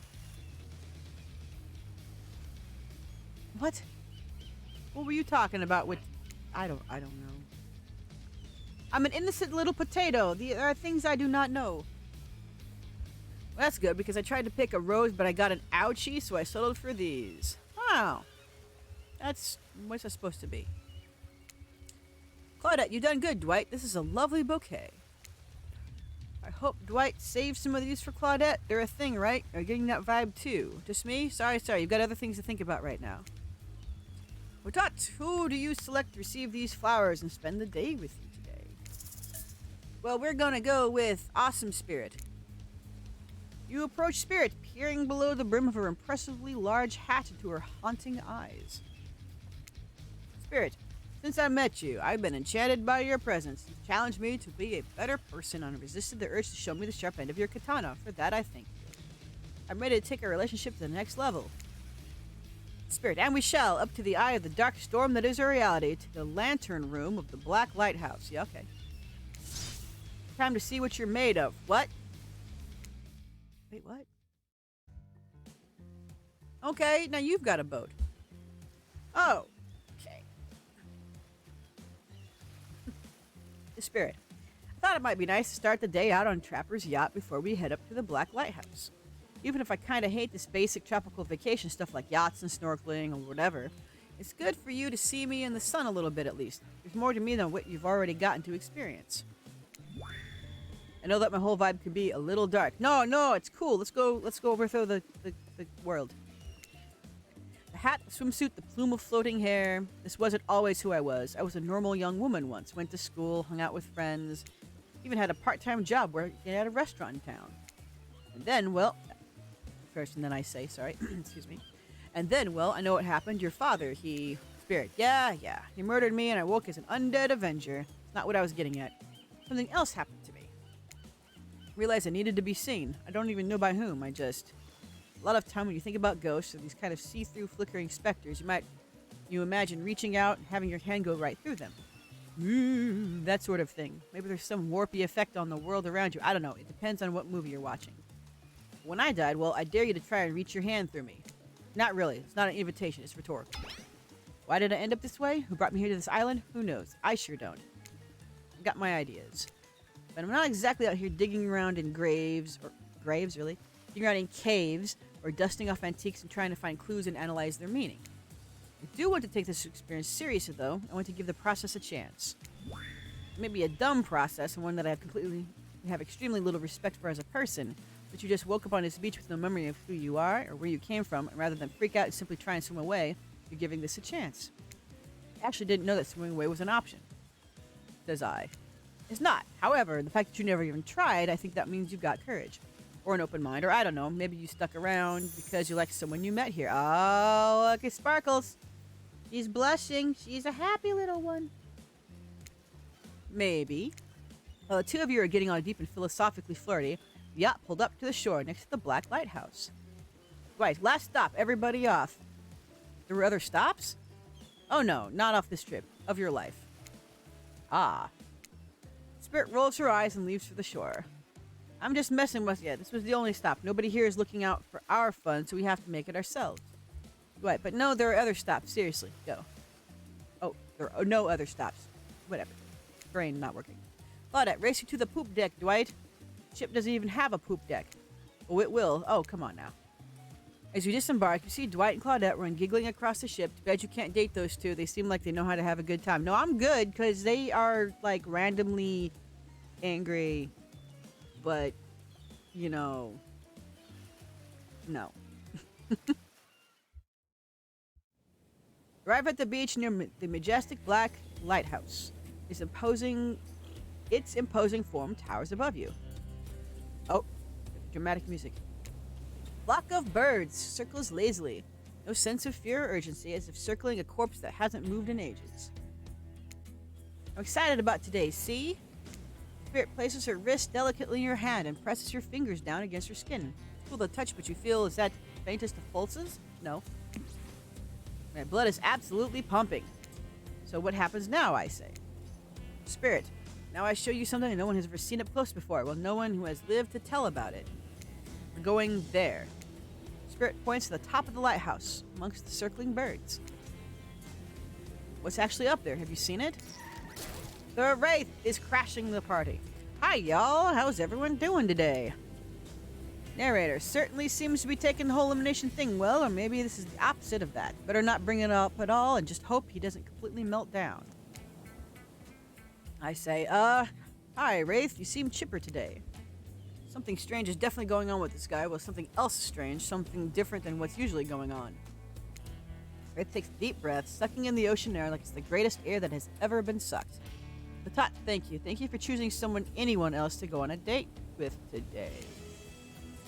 Alone again forever. This is how it's meant to be. I feel alive.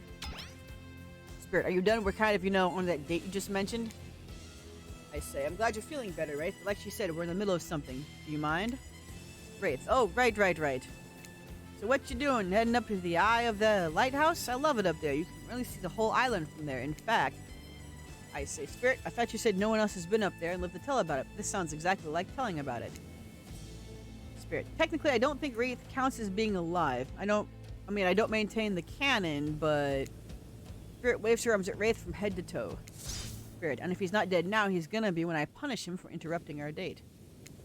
Hey, Wraith, hey now. We can solve our problems without hair floating up into any menacing shapes.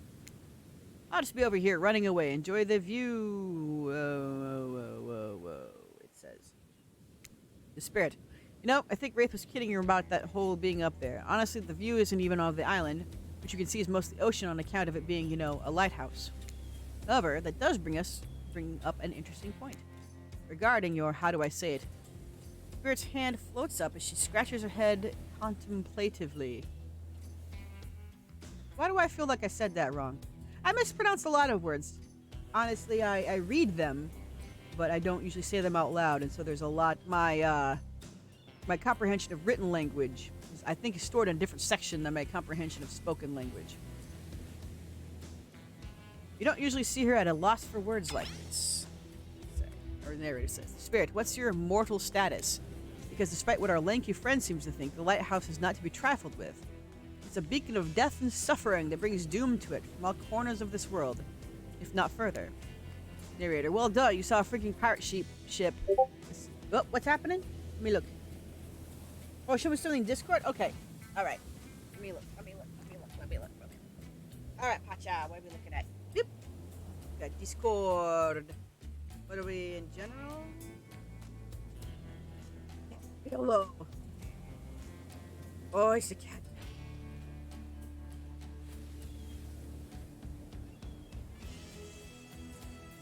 Oh my.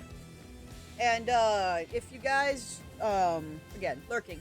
This is the God, what is that? It's the Pokemon that smokes too much weed and passes out.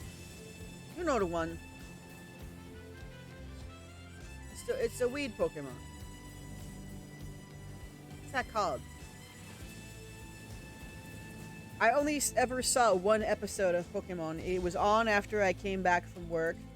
And I'm sitting here like, hell no. But then this stoned ass thing was there, and then I guess there was some old guy next to it talking, and he was stoned as fuck. And I'm sitting here like, this is so obvious, so obviously a weed reference, and I thought it was funny. And I never watched it again. But Matcha, you're back. Matcha, what is that? It's the stone. It's the weed Pokemon. Come on, what is it? What's the name of it? My brain. It's the only episode I ever saw like 20 years ago or something. Snorlax, thank you. I don't do Pokemon, so. But that's, like I said, that's the one episode I ever saw, and it was so filled with weed. Alright, let's go back to the game. That cat looks so perfect there, though. It's a big fucking pillow. Alright. Well, duh, says the narrator. You saw a freaking pirate ship seemingly travel through space and time, only to crumble at the rocks beneath the spooky tower. But you decide not to point it out, because that wouldn't be too romantic, now would it? Making the same face. I know, in that picture, it's like the cat on the top of the pillow. I want that pillow. I wanna make that face sleeping on that pillow, too. The sheer contentment of comfort. Oh my goodness. Wait, did I, hold on. Yeah, what I didn't do was give it a green, weedy heart. There it goes. Perfect. Okay. Right, back to the game, it says, or I say. I think I'm alive. I'm here with you, walking this beach, feeling the water on my feet and the sun on my skin. The spirit, here with me, the spirit. Does that really make you alive? Guess I don't know. If you come with me up into the eye of the Black Lighthouse, you may never return. Is that a risk you're willing to take? Because we have something, I won't deny it. I feel it. I'd hate for you to simply turn to ash. If we were to commit right here and now to figuring this out as friends, we could put that risk off for another time. Just be friends? Ouch. Is this her way of letting you down easy? Okay, and I say, I don't know if I want that friendship. I want you. That's why I chose you. Spirit, I can't decide this for you. I can only warn you that it may not be safe. You might die up there. There's nothing I can do about it. Stay down, live for sure, go up, maybe. We're gonna go up and maybe die. Let's go. Take a deep breath and think about every particle of sea air as it travels into your body and fills your lungs. This may be the last time you have such a thought. You feel strangely at peace with that information. I say, I don't need another friend. I want something more. I'd risk my life for it. Hooray! Spirit smiles a quirky, devilish smile. Oh, that was the right thing to say, alright. Right this way, she says. Inside the lighthouse is almost pitch black. It was seemingly day when you stepped through the door, but inside this place is like a void. The last thing you see as the final rays of sun leave you is a horrible sight. A petrified body laying on the stairs, reaching not up but down, as if it had been crawling. Watch your step, she says. Things we do for love. Ooh, nice. When you arrive in the lantern room at the top of the Black Lighthouse, you breathe a sigh of relief. The light is out, seemingly defunct. Dust cakes the room as though it hasn't been operated in a century. However, somehow, it was just morning a moment ago, but now it's night? Spirit, what do you mean a moment ago? We've been standing here looking out over the ocean all day. I've really enjoyed the peaceful time together with you, taking in the view. Staying in complete silence for hours. It was kind of my perfect date. Really? I don't remember that. Don't say that out loud, you idiot. Oh. Spirit, I just called it the perfect date. You can't be bothered to remember it. What kind of game are you playing with me? I wouldn't have said that if I'd had a choice, Madam Spirit, but the game is being a dick. I want to remember it. It's just for some reason my mind is completely blank. But hey, I'm not dead. Or you're already dead and have been this whole time, she says. That's true. Maybe we'll never know. It doesn't look like the light is working. Even turned off, the light has a power to it. The massive lens refracts moonlight through itself. A subtle sparkle that has a hypnotic effect. That's where the day went, staring into this light as the sun fell and the moon rose. Spirit, thanks for spending the day with me. I had a really good time. That's it? Don't get me wrong, this is really cool and all. I guess I don't know what I expected. Spirit, I suppose if you thought you were walking to your death and nothing happened, it might feel a bit anticlimactic. Anyway, it's time to go. Here, let me flip on the light for the staircase so it's easier to get down. Stairs look pretty dark. Maybe Spirit is interrupted by a strange hum. It becomes frighteningly clear to you that switch wasn't for the stairs, it was for the main lantern. A lantern that is now beginning to power up. Whoops! You fucked up. Faintest smell of burning begins to reach up to your nose. Uh-oh. Oopsie, looks like maybe that switch wasn't for the stair lights at all. Oh! Now we see who's really alive and who's really dead, I suppose. It's bound to happen sooner or later. Slam your eyes closed, hoping that someone not looking at the light itself will protect you. Not sure I see the logic in that, but it is magic. It kind of defies logic. Thought I want to see it, but well, I'm a little scared. Spirit, don't look directly to the light. Open your eyes and look only at me, and I'll keep you safe, she says. Oh god, it's a mini game. Okay, here we go. Oh shit. Oh, I see it. Okay. Oh, a little cute face. Perfect. Oh, gotta do it again. Oh, come on. There. Rhythm. Okay. Perfect. 1, 2, 3, 4. Click. Okay. Perfect. 1, 2, 3, 4. Click. Oh, I still got some of the head. Oh, God, it's doing it to me again. 1, 2, 3, 4. Click. Oh, got it. Bad. I did it. Yay. I hope I haven't ruined this by pushing you to do something you weren't meant to do. You're so brave. Maybe not so coordinated, but certainly brave. I did pretty good, bro. I'm so lucky you'd put yourself through this for me. It shows you that you're real. Despite your attempt to resist it, the incredible force of energy from the Black Lighthouse's lantern eye refuses to subside. No, it cannot be ignored, and it doesn't matter if you look directly at it or not, says the narrator. In the end, it was just a trivial game. This is real life and real magic. You stare at it now, and its power penetrates your mind. Ah. Neat. Ocean. It's been a while. How are things? Doing good? Feeling more dead? More alive?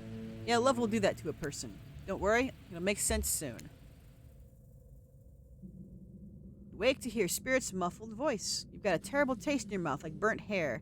The air feels damp and smells like ash. It takes time for the sound to clear up, but eventually Spirit's world starts to make sense. Spirit's words start to make sense to you. However, it's clear she's talking to someone else, not to you. Spirit, you know how sometimes people say it's not you, it's me? Well, this time it's you, and it's also me. Huh. I can't believe I thought you would change for me. I can't believe I thought...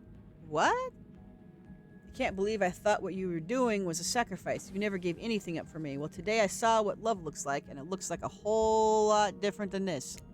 Trapper. Don't think you're hearing me, which is weird, because I'm practically shouting. Nobody breaks up with Trapper. Nobody. What? Spirit. Oh yeah, fine. No one breaks up with Trapper, but I'm not doing that. I'm dumping... Trapper, don't you say it. What? Spirit, I'm dumping Evan McMillan, and there's nothing you or he can do about it. It's over between us. Evan? Who's Evan? Trapper. Rin, Trapper turns from the Spirit, looks directly at you. You realize you're laying on the ground of some weird tunnel. Am I Evan? Trapper, I think your shouting woke up Potat. Nah. My shouting? I will say something. I'm sorry, I think I interrupted something very personal, also quite scary. I swear I wasn't trying to listen in, but I heard a lot. Probably not everything. I think I woke up in the middle. Spirit, what did you hear? Just you dumping Trapper. Trapper, we were never together. I mean, we were together. Wink, wink, wink. Ah. Spirit, I know you're wearing a mask, but we can see your eyes. You don't need to say wink, wink, wink out loud. Another reason I'm right to have dumped you. You did not. It was mutual. Jig is, as they say, up. They know you're awake now, and you're going to have to deal with this awkward situation head on. I say, clearly I shouldn't be here. You two are having a very personal conversation that I don't need to be involved in. I don't even know how I got here, not on this island, or here in this creepy tunnel. Spirit, as far as this island goes, your guess is as good as mine. As far as this tunnel goes, we brought you here. We, you and Trapper, but Spirit says, after the lighthouse came on, you blacked out. On your way down, I thought you might have hit your head or something. It's hard to tell what blood is new and old around here. Either way, I wanted to get you someplace safe, and so I asked Trapper for help. Not that I can't carry you, I just didn't feel like it, you know. I hate anything messing with my shards. Trapper, on the other hand, he loves nothing more than having an unconscious body draped over his shoulder. Fair enough. I could have asked Claudette and Dwight for help, but I don't trust them. I say, but you trust Trapper? Like and trust are two different things, she says. You might think Trapper can be a real jerk, and you'd be right. But you get what you see with him. He brought you down here because we're the only ones who know about this place. It's part of an old tunnel network that connects different places on the island. The Wraith. Oh boy. What's up, guys? Talking island mysteries, my favorite topic. It was just in the neighborhood, so I thought I'd pop in. Keeps doing that. Trapper, you said this place was private, says Spirit. Trapper, don't look at me. I didn't tell him about it. Half of the appeal of the spot was getting away from people like him. The Wraith. Well, geez, I can see when I'm not wanted. The Wraith. So you three, a couple thruple. A thruple now, or because I gotta say, I really didn't get the whole Trapper Spirit thing, but hey, it's not my business. I don't stick my nose in it. Trapper, we were not a thing. Nobody traps the Trapper, not with traps or with relationships. Spirit, and you do realize you're sticking your nose in our business right now, right? The Wraith. Oh, how hostile. If you don't want to talk about it, just say so. Anyhow, this tunnel has some very interesting features. If you head about 50 meters down that way, you'll find... Trapper just yells at him to get out. Wraith looks around just to be doubly sure that Trapper's addressing him. I was just leaving, he says. Spirit, this island is a lonely place, which is great for me. I love to be alone. Trapper, on the other hand, is quite needy. After a lot of pursuit, I finally let him catch up to me, and it became, well, I don't want to call it a relationship because somebody didn't really want to have that talk. We were more than friends. Trapper, I dispute the events as told. For the record, I don't pursue, I stalk, and I lie in wait. Spirit, seeing eye to eye was not one of the things we were good at. I say, so I hate to ask, but I did just look into a refrigerator-sized death lamp, so I guess I'm more of a glutton for punishment than I thought. What were you good at? Trapper, well, for starters... Excuse me, I'll take that question, thank you very much, says the Spirit. You know anything about me right now, or by now, is that I'm on a quest for revenge. Exactly what you may not, or what you might not know, Trapper is like a great classical maestro of revenge. I suppose. Trapper blushes behind the mask. That's one way to compliment a killer. So wait, so you're just gonna go flirt with him, right? Okay. Revenge against friends who had turned their back and betrayed him. Revenge against his father for making him into a monster. Revenge against the barista who wrote Ewan as cappuccino, knowing... Oh, so he's the Evan. I wasn't sure if she was talking about other people too with that thing. I don't know. My brain is slow. I'm sorry. So he's Evan, huh? Someone who thinks about revenge as much as I do. Trapper is an inspiration. They say to never date your heroes. Good advice, but I don't think that's the saying. And then you came along, Potat. You showed me that it's okay to be lost, to feel pathetic, to push on when you have nothing real to offer. What? Hey. I say, I'm not sure where you got all that from, but okay. Held the mirror up to my own doubts and fears and showed me that they aren't everything about me, that I can embrace those things but not be defined by them. Showed me that life after death can be more than just obsession with revenge and mind-blowing sex on the ground in a dark cave or a dusty old tunnel. What, ma'am?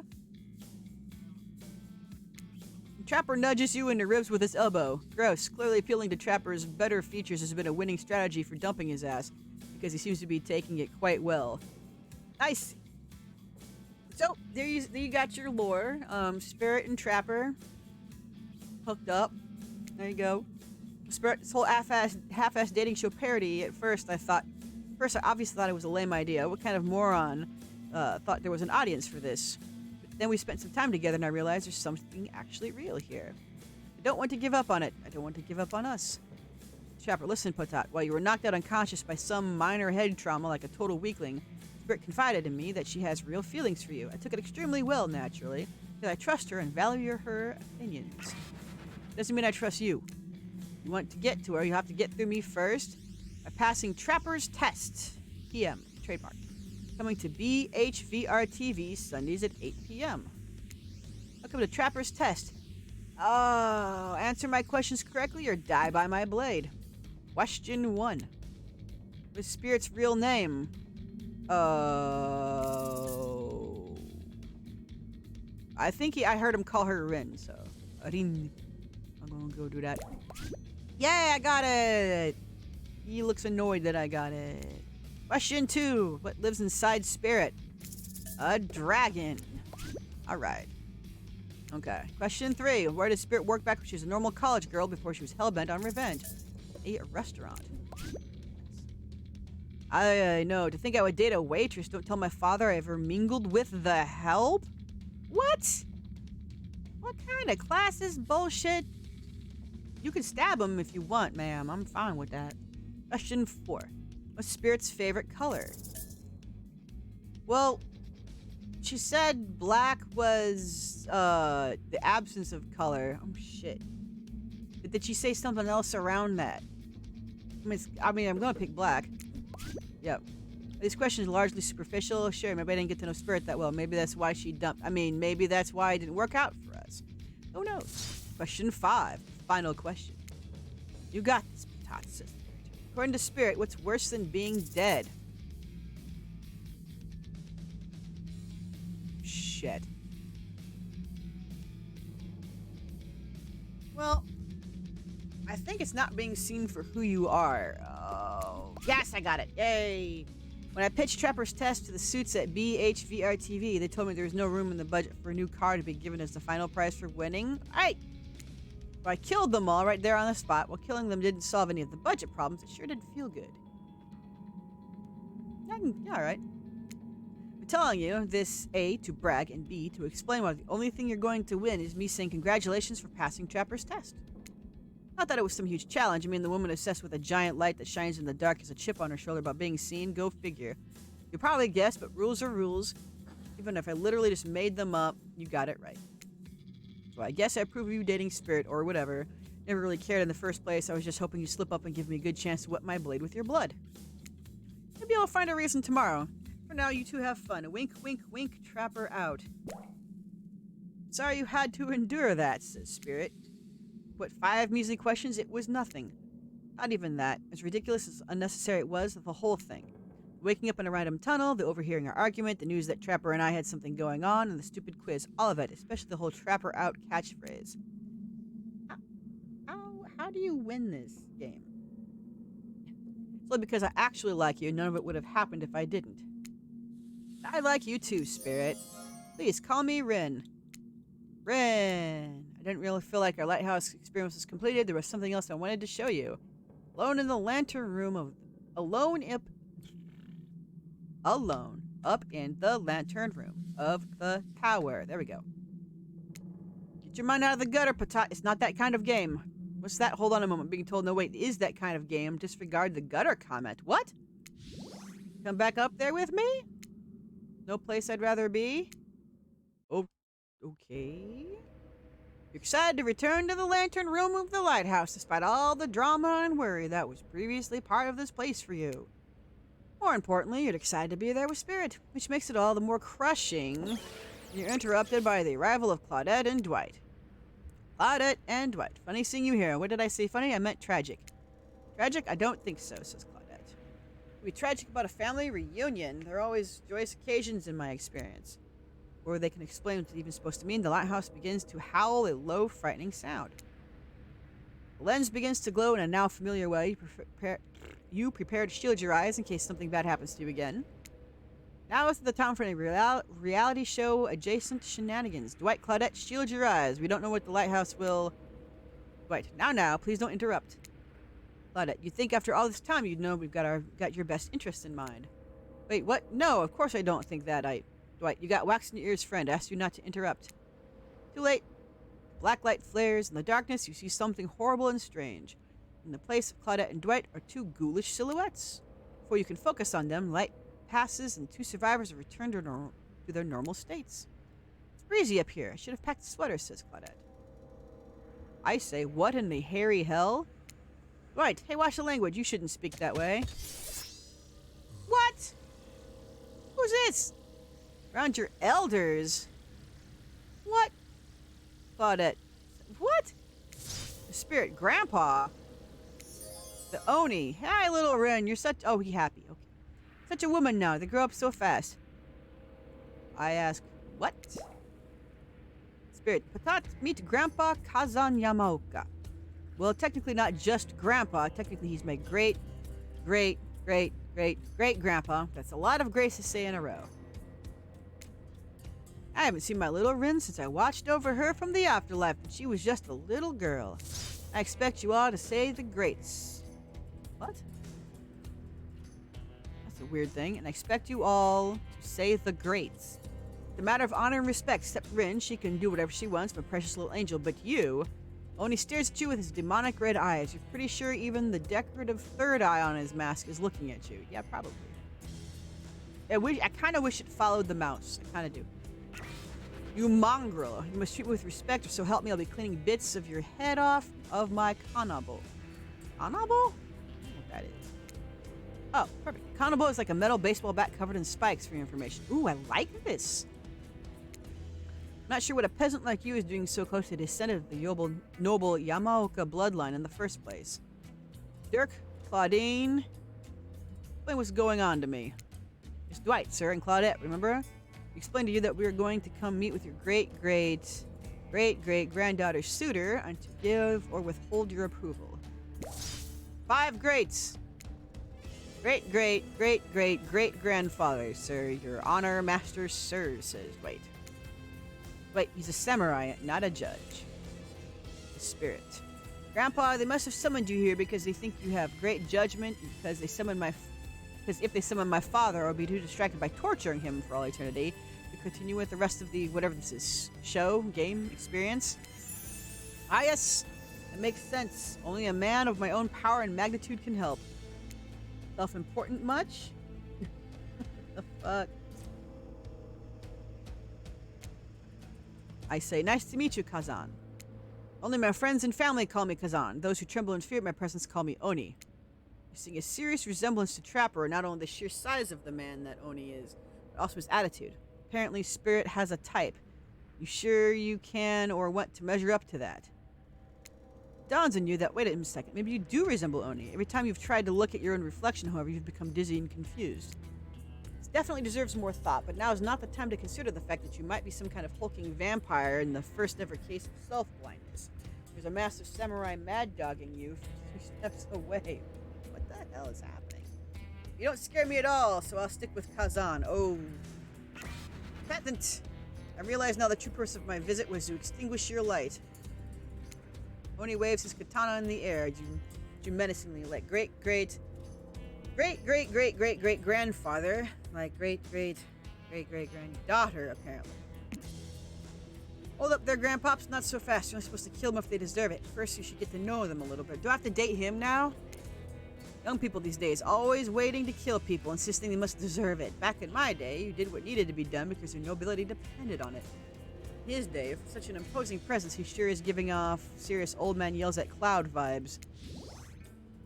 You see, when I was a young man, we didn't have foreigners in our land. Didn't need them. We had an abundance of culture already.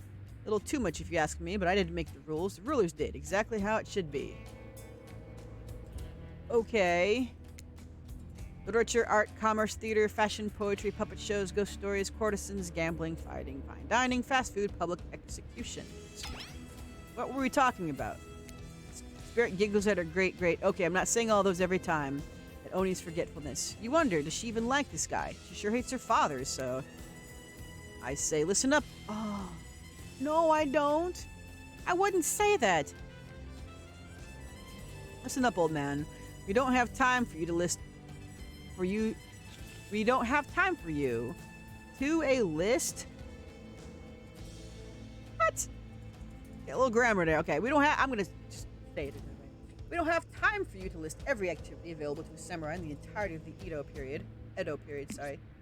Silence, peasant. Showing your ignorance. Samurai were forbade from many activities that didn't benefit the Bushido code, such as attending certain theatrical performances, for instance. However, a samurai would put on a disguise in order to seek out entertainment. What? I'm not saying I did that, because I had honor. Your body built like an entire castle that is quite hard to hide, but clearly you have neither my honor nor my physique. You don't even know about the ins and outs of the shifting rules of traditional and Japanese samurai etiquette, you fool. And what would you want with such an uneducated admirer such as this? You find it hard to believe any contemporary person knows all that much about who was and wasn't allowed to do what leisure activities over 100 years ago. However, I'm really not sure how to handle this massive demonic old man. Oh wait, I get it, says Oni. Sweet Rin, my beautiful descendant. You've invited me here to do what you're too kind to do. Bash this jerk's head in. I like the look on her face. Bud, Doris, fetch my kanabo. Rin, wrap your robe around this mongrel's hands and hold them still. We'll splatter their brains on the beach together, as a family. Grandpa, no, it's not why I invited you here at all. In fact, I didn't invite you. Claudette and Dwight did. The Oni, ah ha ha, yes, sure, wink, wink, wink. This whole saying wink out loud thing is getting out of hand. Him and Trapper really do have a lot in common, don't they? I swear, Potat has a good soul and the heart of a warrior. They've fought for my love in their own way, faced down death more than once, and put up with their fair share of nonsense. I say, nonsense which seems to be endless. Can we, I don't know, wrap this up already? Yodi, of course. Who am I to expect anyone to wait around for my approval? I've only been hanging out as a ghost and watching my bloodline be polluted by cowards and quitters for 5 generations. Just come give your ancestor-in-law a hug. Sword drawn. Oni beckons you closer. There's no way he's ever hugged anyone in his entire life. Excuse me. But that, I think I am good over here, actually. Oni, Rin now. Push them my way and I'll split them in half. The sacrifice of this usurper to the Yamaoka bloodline will surely bring us back to life and set us back on the course of honor. Well, if I suck, why would killing me be honorable? There's no honor in killing something that sucks. This guy is drunk. Rin, you're so silly, Grandpa. We both know that only one sacrifice can get our family back on track. Revenge on my father, you great, great, great, great grandson, traitor to the Yamaoka name. A lust for violence in your voice. It fills him with cheer, he says. Rin, I'll never forget who I am. The Oni says, I suppose if this is the person you want to be with, to go on your journey of bloody revenge with, you should trust your judgment. The strength inside of you blooms from the same cherry tree that was planted centuries ago by our shared ancestors. And if Patat ever treats me poorly, you have my word on our family's honor. I wield my katana and gut them like a fish. Oh, good. A tear rolls down from behind the Oni's demonic mask. Sure you want to marry into this? Oni, and one last word of advice, my dear girl. The father stuff, don't forget it, but maybe stop focusing so specifically and obsessively on it. What he did, it was awful, but it was already done. Do something for yourself now. Just my 2 cents. Be well, Rin. I will see you again soon. Oh, that's actually pretty good advice. Now, let's go. Servants Clint, Denise, return me to the stables. I assume my dragon has been fed and tended to. Yes, sure. Wait, I swear this is still better than dealing with Trapper's dad. Trapper's dad? Oh, God. Wait a minute. So if I play the game through, do I get to meet everyone's parents? Jeez. I'm sorry if I was disrespectful of your great-great-great-great-great-grandfather. He seemed like a very special man. I realize I will never measure up to someone like that. A warrior with a hell of a fashion sense. I mean that mask. Rin, don't worry. I would never expect you to, or want you to, really. If all I wanted was the biggest brute alive, I'd be down with Trapper's Cave right now, avoiding his vintage bear traps. It's not the life I've imagined for myself. A sense of abstract duty, anger at a world changing around me, a lust for blood. There's no way to live, and yet, as you know now, that is the Yamaoka way of life. I mean, am I playing a game, or am I just reading a book? However, I'm cursed to battle against the dragon that lives inside me, or at least maybe I was until now. Oh no. Game, why are you making me say these things, game? Game, no. Game, no. Apparently, I say, call me the dragon tamer, baby. Again, I feel dirty. You haven't won this game yet. Please don't ruin it. Thank you. Sorry, I have no idea where that came from. Rin, I think we spent enough time in this lantern room. We should get back to the beach. The moonlight sets a romantic mood as storm clouds roll in and surround the black lighthouse. You know, the sun might have set. If we wait long enough, it will rise again. Uh-oh! She took off her roby thing. Spirit removes her sheer robe, showing you her strappy black bikini. Her pale skin glows under the light of the moon. Okay. Maybe you could help me get a head start on applying tomorrow's sunscreen. Hey. Again, I mean, of course, last time was, well, I definitely felt more connected to you afterwards. Rin, to be totally real with you, I just kind of asked you as a goof, but I really enjoyed it.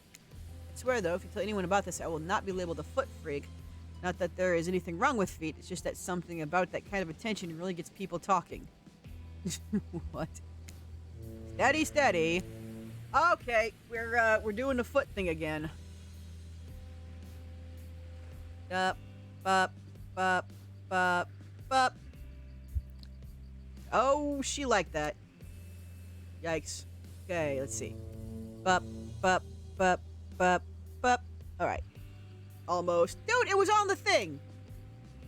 Do, rhythm, rhythm, beat, beat, beat, beat. Got it. Nope. Fucked it up. Almost me. It's still in the thing. I didn't miss it. Got it. Okay. Oh, yep. That's, got it. That's what she likes there. Oh! Okay. I don't want to read this. I'm going to.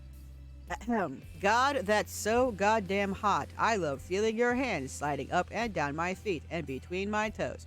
My skin has never been more moist.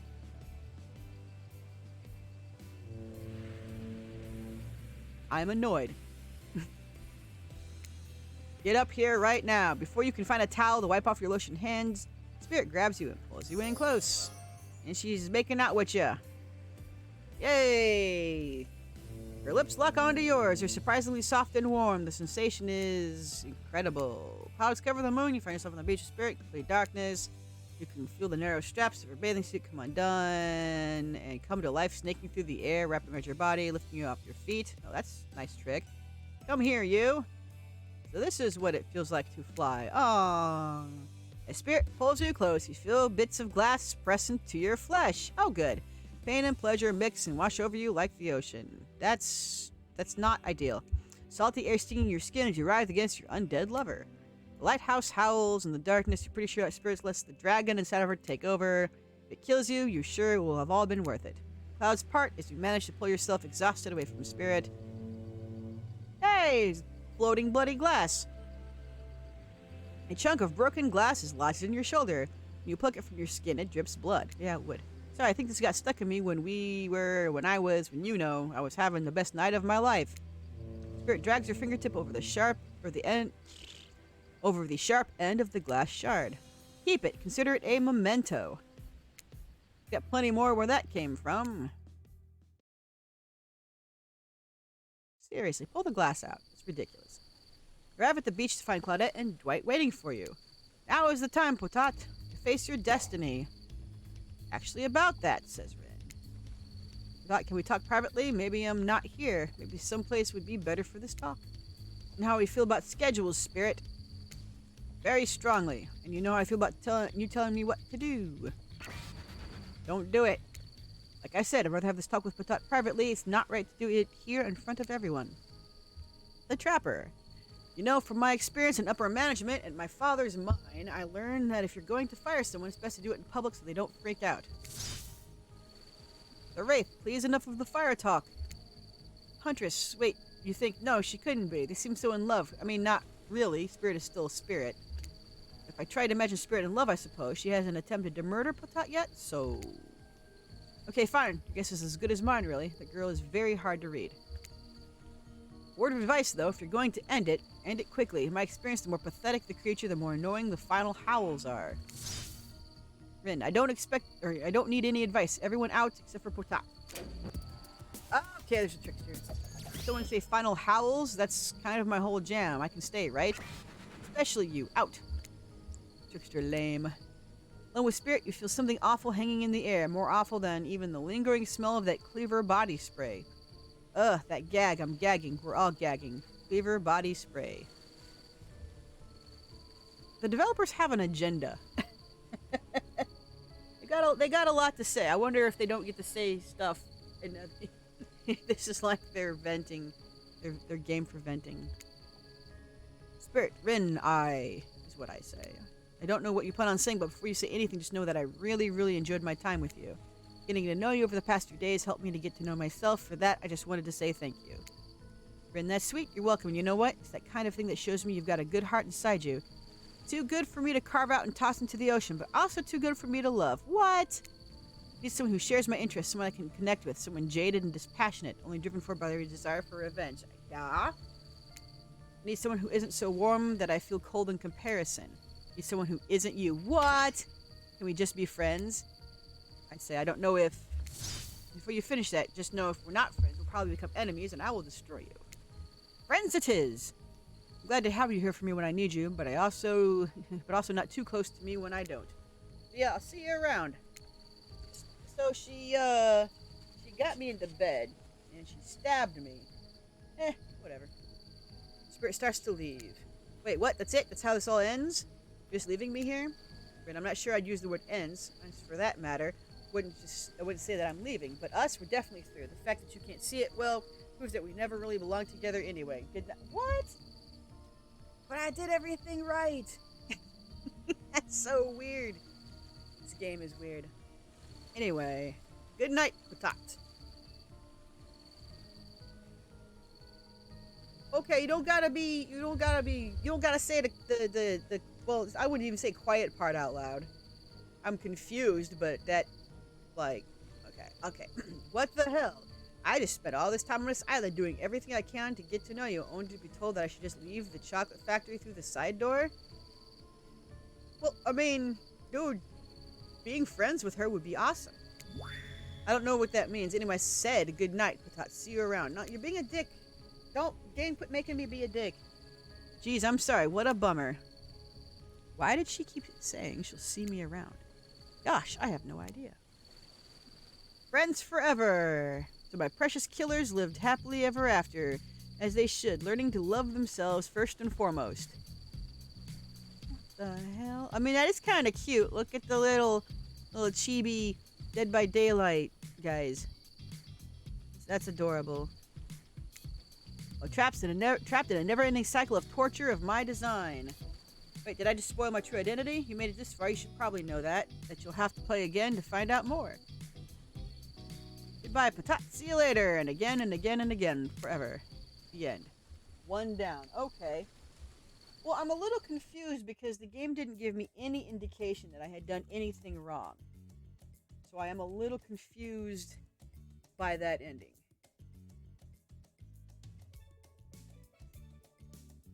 And we didn't get to go overthrow the government.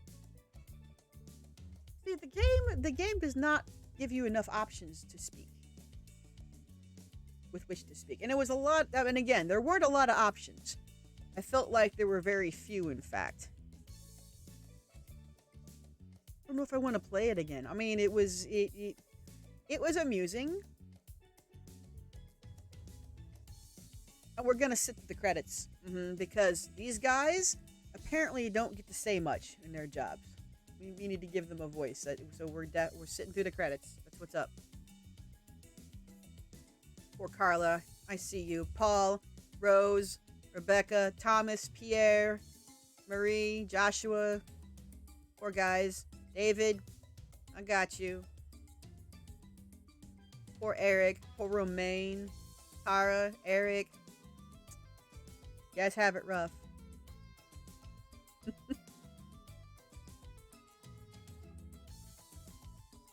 Weird fucking game.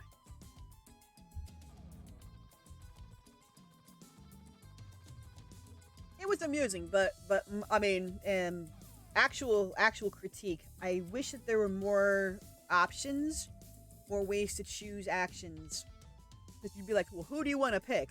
And then it'd be like an hour of it doing stuff. It felt like, well, I've been playing for 4 hours and some minutes.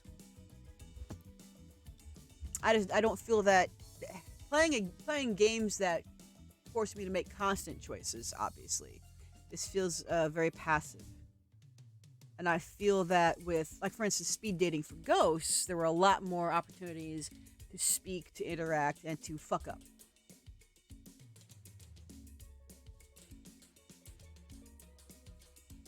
But as far as a game of interest for fans of Dead by Daylight, I think this was entertaining.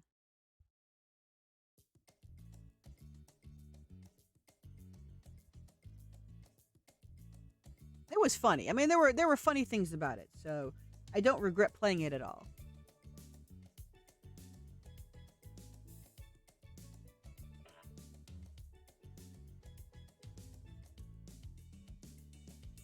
Like I said, I don't know if I wanna. I don't know if I wanna go. Whoa! Look at all that copyright stuff.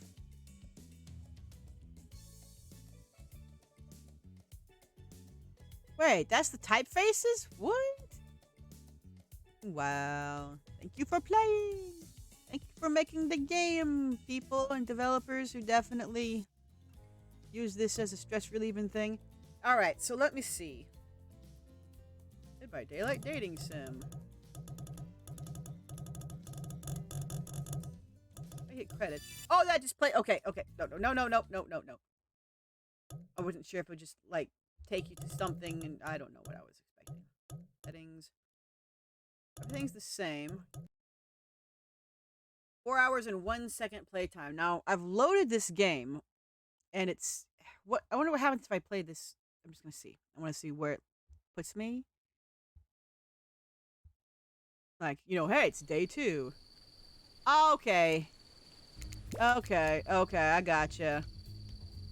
Gotcha. No, that's main menu. So there's no benefit. Once you've played the game, that's it. It looks like you have to start over completely. And you only get 3 slots. I mean, it doesn't really matter. I mean, it's not you can't go back, so, you know. But, I guess it would have been smart for me to save at certain times.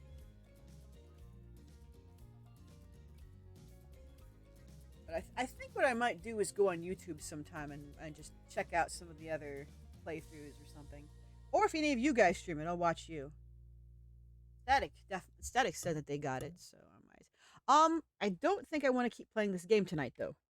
It's 9:04. I'm streaming for 4 hours. I mean, our options are... I mean, I could always do more origami. I haven't done that in a minute, so it'll look funny when I just totally fuck everything up. If anyone wants to do a co-op with that, I could jump into some Valheim and just stick around because it's a Tuesday night and everyone's probably asleep. Or I could go back to Assassin's Creed. Could do that. What I'm gonna do is I'm gonna hit quit because it's full screen. It's driving me crazy. Oh, I can see my screen again. Fuck. Yes. Finally. God damn it. Ah. Good. You know what? I need to take a piss. We're going to chill room. Yay. Oh, we need some music. Let's get some music. The Chill Hop Station on Pretzel Rocks. Let's go. It's called Toothpick with an F. Pretty good. All right. I will be back.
Hello. Thanks for waiting.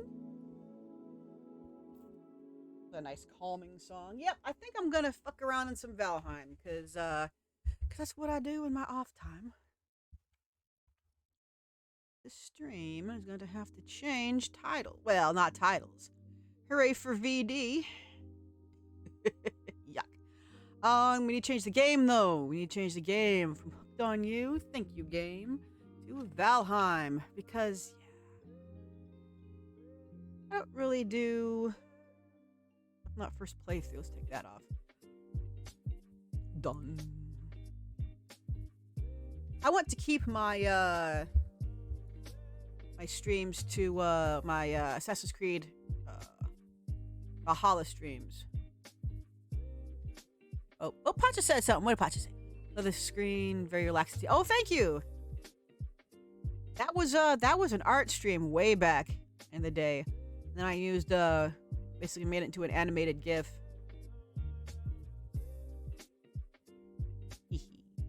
All right, let's see. Let's go start up some Valheim. All right, where is it? I also got Tree Simulator.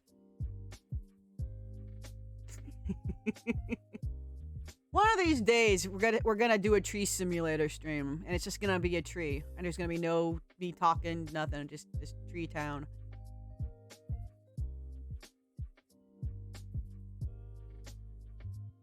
I'll show you guys around. What I've been doing in Valheim while off stream.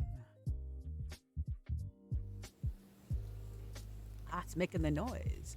All right, let me see. Where's my transition? Wait, what? Hold up. Ah, there it is.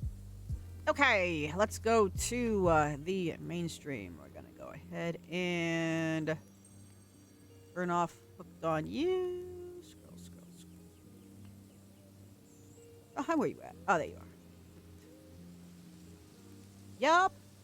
And transition. Yes, it looks gorgeous. Whoop.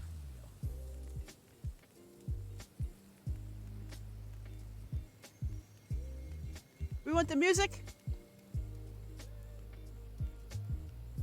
That's not a serious Valheim stream, so we'll go ahead and not worry about the music.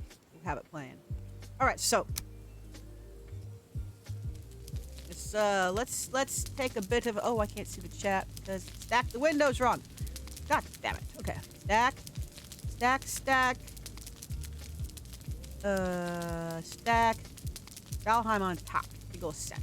Move you over. Move it over. Okay, we're gonna go with Mr. Delicious. Show you what Mr. Delicious has been up to, and then we'll go to Shiny Head World. Now, Mr. Delicious in Mr. Delicious World is a legit game. No creative mode, or very little. Since I've beaten it, I've afforded myself some spawn things, and I will go over that with you. The rules of the spawn. I do not spawn in building materials. Every brick, every plank, every marble, everything built. All of this. All the workbenches, everything. All the jute. You like the jute. That's all legit. Everything you see. And you've seen this before. It's just the standard thing. That's all legitimately sourced. Even the lights. Pain in the ass as it was. Oh, and look, I got my guy back. Or maybe you didn't know, but I went ahead and got all the fish. Everything in here is legit. Now, I do spawn consumables. And I have created rules of engagement for the consumables. This is the fish wall. All of the fish. It was supposed to be a pyramid, and then I realized I didn't have coral cod, so he's sitting up there. I don't know. There's room for like another fish up there. They make a new one or something. All my guys, all my little heads and stuff. So here's the rules of spawning. Rules for spawn. No building materials. Farm only. Agriculture items only amount after replant. Max once a day. Anything that any seeds that, black forest, whatever, swamp, mountain, crops, all that kind of stuff. You can only harvest once a day. Twice a day for plains, mistlands crops. The reason being is because you can grow them more than, you know what I mean? And if I want to just sit there, I could probably get more than that. You know, sit there that long at a 24-hour real-time period. I don't want to. This you have to grow and then plant the seeds and harvest the seeds and then replant the crops. So in the time it takes for these two things to work, you kind of get 1 time versus 2 times. That makes sense. Forest, swamp, mountain crops get 52. Plains 57. Mistlands 164. Because that's the puffs, the Jotun puffs and the mage caps, and they give you 3. They give you a lot of stuff, so that's why you get more there. The plains, and again, that's after replant. So I've harvested the stuff and put it back in flaxseed and barley, what I'm growing, and there you go. Now, as far as livestock, raw meat, which is pigs, 20 a day. Again, I could be feeding them and harvesting, and if all I did in this game was, you know, that, then, you know, a solid stint of farming, then I could get 20 a day. Wolf meat 10, because there's less of them. Lox meat 12. They're a pain in my ass. They really are. I don't know what their deal is, but chicken meat and feathers, because the feathers come with the chicken meat. When you kill a chicken, you get both. Or eggs, 20 a day. You can either kill your chickens or you can have some eggs. I decided to do it that way. The reason why is because having to sit around with the agriculture was taking away from the enjoyment of everything else. And yeah, it's part of the game, but come on, guys, I've already done it. I've already taken out all the bosses and everything, and all that's left for me to do is get materials and just build random things while I wait for new content. And I'm going to attach to my little digital chickens. Look at my chickens. There's pot pie and 2 hens and Satan and Gojira and vodka and another hen. I thought I had more names than you guys. Something happened? I didn't kill the ones with names. Now, I've done some experimentation, and I wanted to have, and I didn't, I eventually rebuilt it. I wanted to have a door there leading to outside, and I could have. But I would have had to destroy my natural raspberry crop. And that sucks, and I don't want to do it. I will show you an improvement I made. And again, all legitimately sourced. I'm gonna get to a nice thing. I've got a trap down there. You've seen this house. I think you saw it with the tar roof. Not everything is tar. Tar is kind of a pain in the ass to source.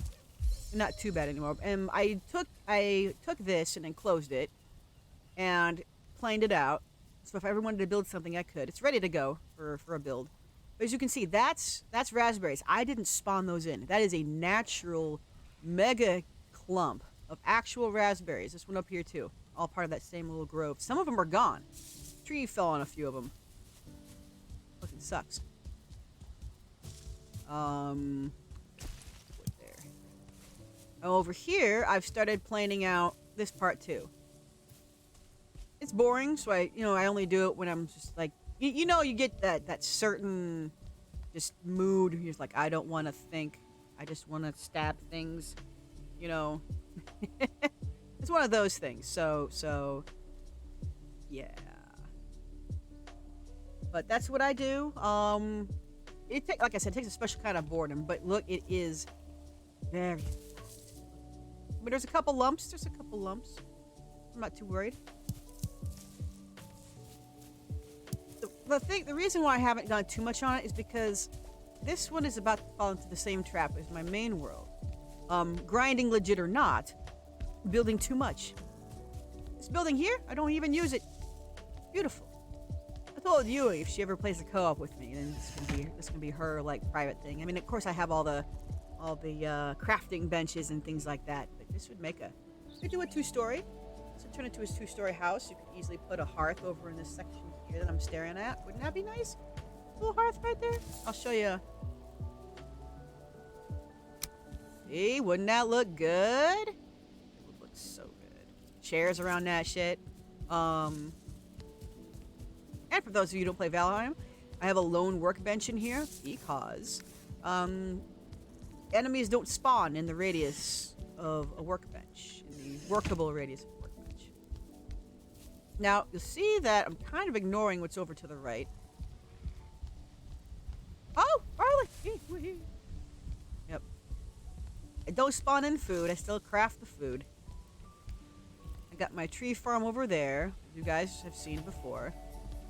But, oh, the main gate looks a little different. Yes, it does. Looks good at night because I have a torch up there.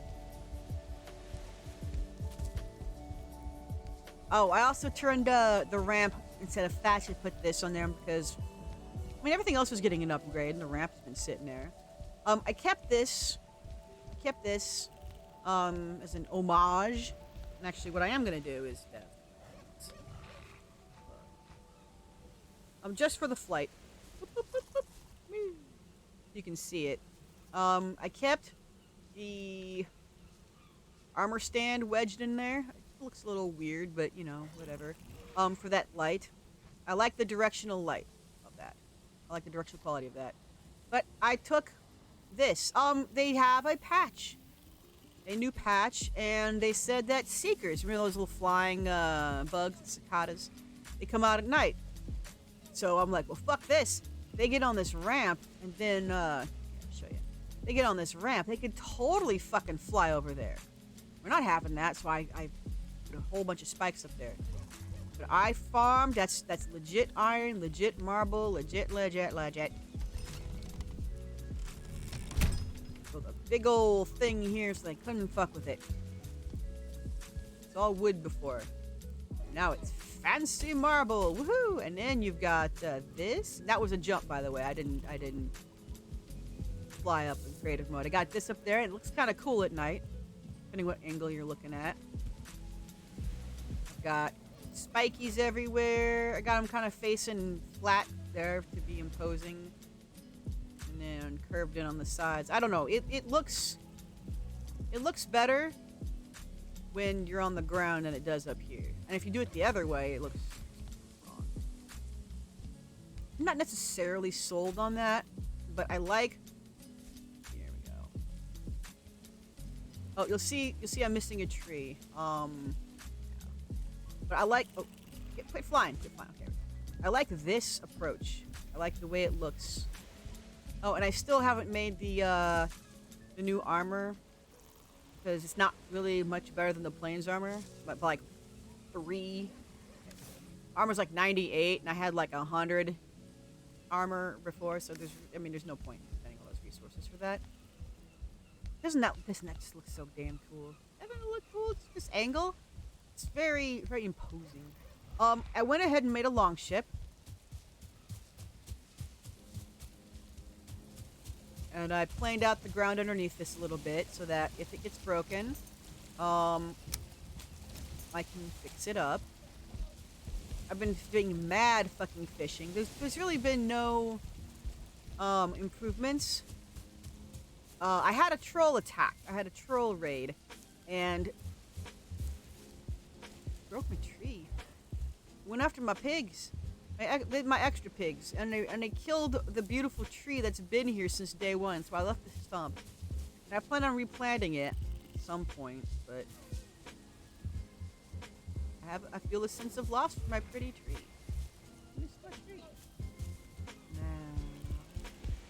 Lifestyles of the dead and Viking.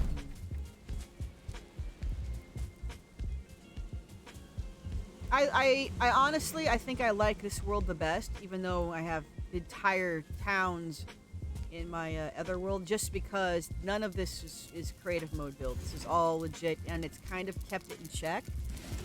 I'll show you my my bedroom. Woo. I don't know if it looked like that last time you saw it, but I kind of centered it out a bit. But haha. I got the wall of blunts. Yes, I do. And I made some little armors. The sneaky armor, whatever. I've got my iron stuff because it's shiny. Doesn't look good as the plains, which is also iron, but with added linen.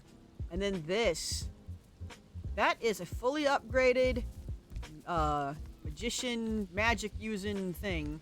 I don't feel comfortable with the magic in this game. I just prefer to hit stuff. That looks fucking sweet. And with this cape, it looks doubly so. I don't want to give him my cape though. Just trust me. Trust me. It looks badass. But you have like no defense, so that's not ideal. I did get, like I said, I got the fishing hat. I posted that picture in Twitter and on Twitch if you want to see it. Big Mountain 4 has large frozen lake but no fish. I don't need that. Here's some of my fish stuff. I mean, all my farms and things have fishing areas nearby. But spicy fish and icy fish, I went ahead and made some things. I'm going to show you. Herring. Tetra fish. Got a nice, Tetra. Did I write Tetra fish or just Tetra? I don't know. I wrote Tetra fish because I'm Tetra fish. Right. So I've been making fishing huts for all you build freaks. Basically, that's what's up. And I say build freak because I like it. Oh, listen to them scream. Fishing raft ingredients. Ah, yes. With this out. Look at this. This was a pain. This was a huge pain. I had to lift it. I used rocks. What the hell? Who's that? Who's that? Who's making that? Is this ambient or what? Okay. I've got a sunken wooden dock. I could have used more stone, but I just didn't feel like it. I used some stone to raise up to sink the main supports for the building. Trust me, it is precarious in this area here. But you go inside, you make your thing, and then you just take your Oh, I haven't really thought it through. I should probably make a flatter area so I can harvest the ingredients to make a new raft. I break it. Because the leeches will break it for you. Got stairs. It's a kind of a nice little design. I mean, honestly, it's basic, but I like the quaintness of it. And I'll fly around and show you the. See, that's a nice little fishing net. Ah, there's wood up here. Let's go get it. Let's get my wood. Wow. All right, let's try it. All right.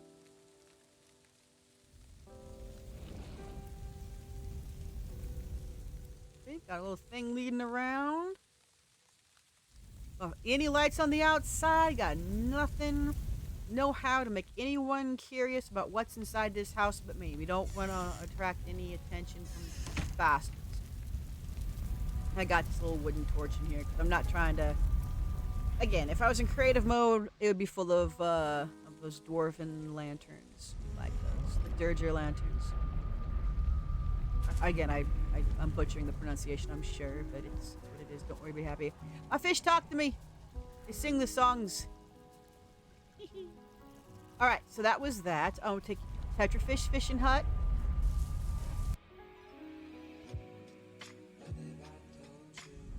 When they put out the damn fishing hat, became an obsession. So I've got this little fishing hut. Annoying wyverns this way. Ah, lovely. Well, this is my little fishing hut. Isn't she pretty? Little cottage, little ice fishing depot, fishing this way. Uh-oh, wolves! Run inside. I don't have any food on me. Okay, there shouldn't be any bats alive. Kill them all here.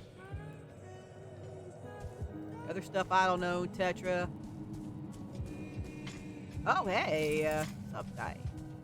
You know, you need a special bait for the fish, apparently. Except they jump a lot, and there's not a lot of room, so you just kind of keep coming back and checking out. Usually it's just a big pile of fish right here. What? Look, he hit him in midair. I never saw that. That's good. He's stuck. Oh, he went back in. Fish are still weird. Sometimes they just stop and slide sideways. I've actually never caught a tetra. Like, legit. with my fishing rod. Oh, here's another one. Come here. You just do that. Ooh. We'll come back later at some point. I already got the fishing hat and all my trophies on the wall.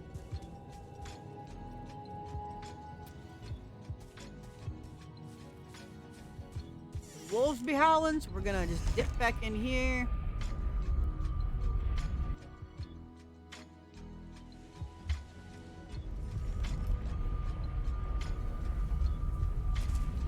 Okay, what else we got? What else I gotta show you?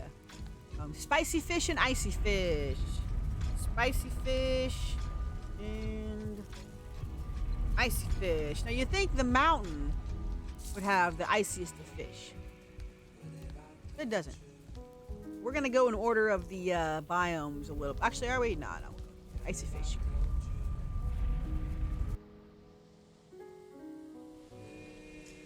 True iciest of fish are in the frozen north.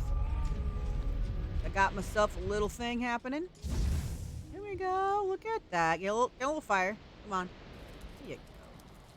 Fix it. Got 2 doors. I forget what these are what. Ooh, yes.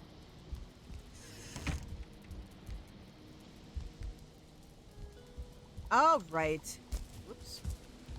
I broke one of those things. It's ice on the inside. Look at that cool reflection. The fish are around here.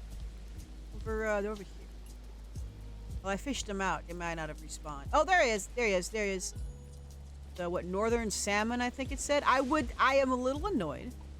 I would think that the herring would be the fish, not the salmon.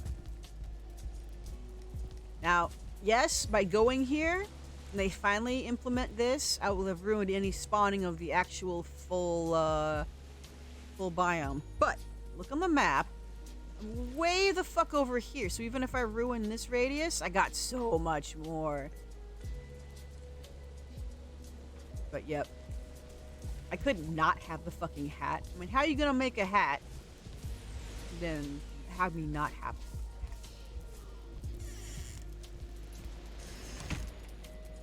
Yep. That's the icy fishing hut. Nice and simple. And of course, it will be my jumping off point when they do implement this. Now, of course, I made one in the Ashlands. Now, if you've been watching Twitter, holy fuck, they've been putting out some delicious fucking spoilers. Like, I am so psyched. I am more psyched for Ashlands than I was for Mistlands. I really like the burning atmosphere. No, Ashlands, same thing. I went way the fuck up over here. I accidentally ran into some here. So this section is ruined, technically. And this area over here. But there's still a lot left to work with, so I should be okay.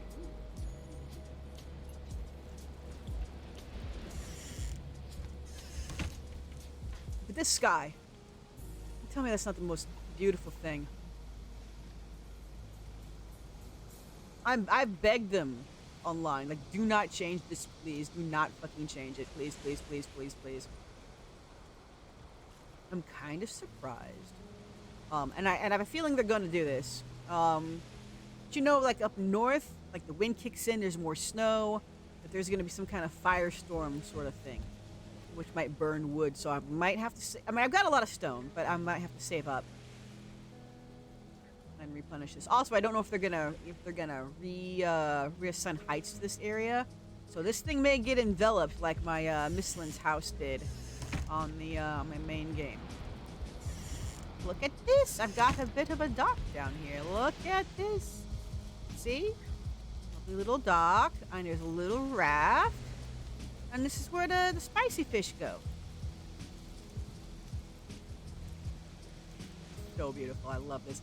There's Black Forest right there if I want to, I don't know, punch a gray dwarf. I don't really want to, but, you know. I'm going to zip up and show ya. Look at this. And that's all legit farmed rocks. Took me a lot of rocks to get that. If I want, I could actually hollow out the inside of it. Come to think of it, I could make a little bunker in there. I'm not going to do any more work on it, though. Until, oh, look, they're fighting! I'm not even gonna go over there and look. I mean, I've already explored kind of, but you can see the map where I'm facing. If I move, it's gonna mess it up. That was fun. But yeah, I'm going to, I'm not gonna work on this house anymore. And that's the edge of the world right there. Fall off in my boat. I go over there. But yeah, lovely. I think it's going to be a little bit of a payback for all the houses I've set on fire in Assassin's Creed Valhalla. That my beautiful fishing hut is torched. Again, I'm speculating. They have given me no indication that they're going to do that. It just seems like something they do. They like to make shit hard. Cert Farm, Big Mountain, 1 through 6, Mist Farm, Infested.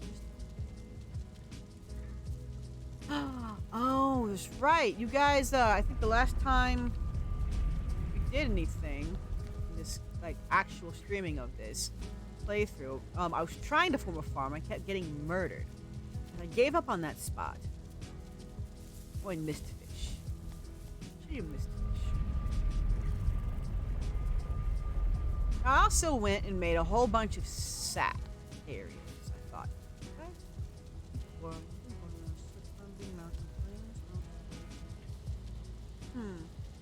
oh yeah, Sap 1 and 2 plus Mist Farm. So I found another spot, and it professed to be empty of great airborne predators. And then I was halfway through building it, and it was like, actually, they heard you, and haha, fuck you. This is Mist Farm. Torches. Next to a mountain. That's why you hear wolves. There's a cloud of mist hanging over. But each one of these busts into 3. And then it only takes 1 to replant. So that's why my Mistlands agriculture spawn allows for so much. And again, I just don't want to be sitting here farming all day and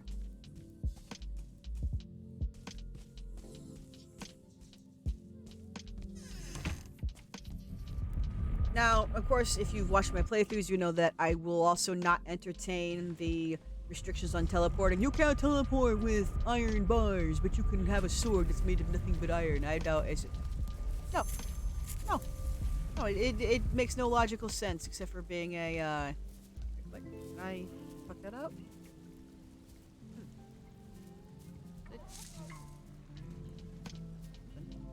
Name it wrong?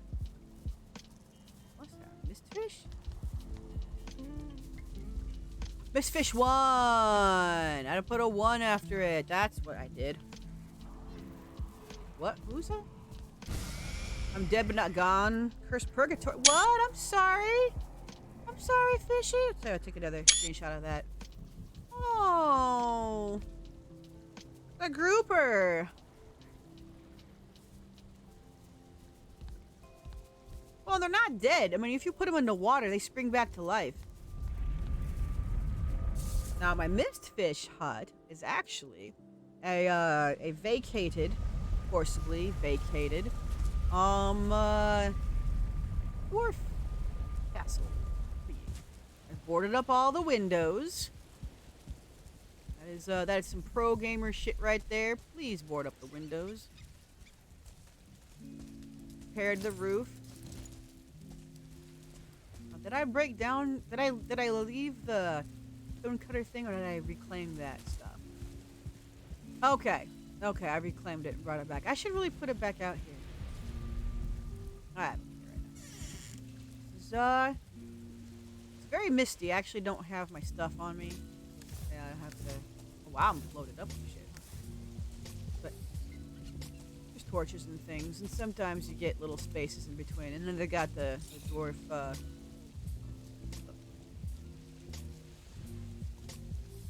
Sometimes there's bastards over there. Oh, I see him. There he is right there. That's not.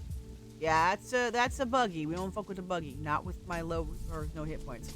But I made a line. Here, let me zoom out. Let me show you.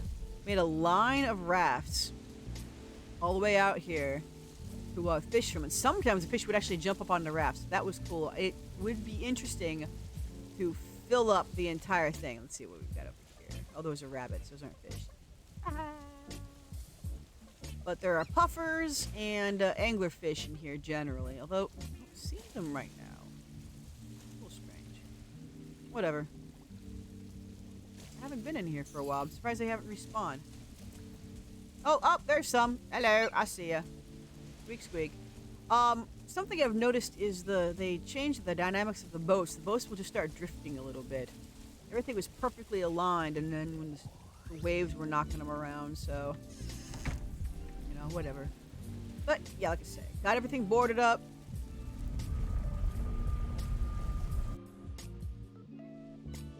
Not wanting to waste resources, I brought my stone cutter back. Probably should.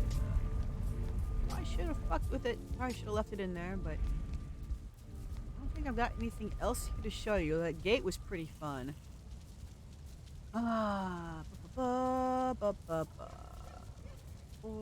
Yep, I think I've shown you all the stuff. We just await glorious new biomes. There's only 2 left.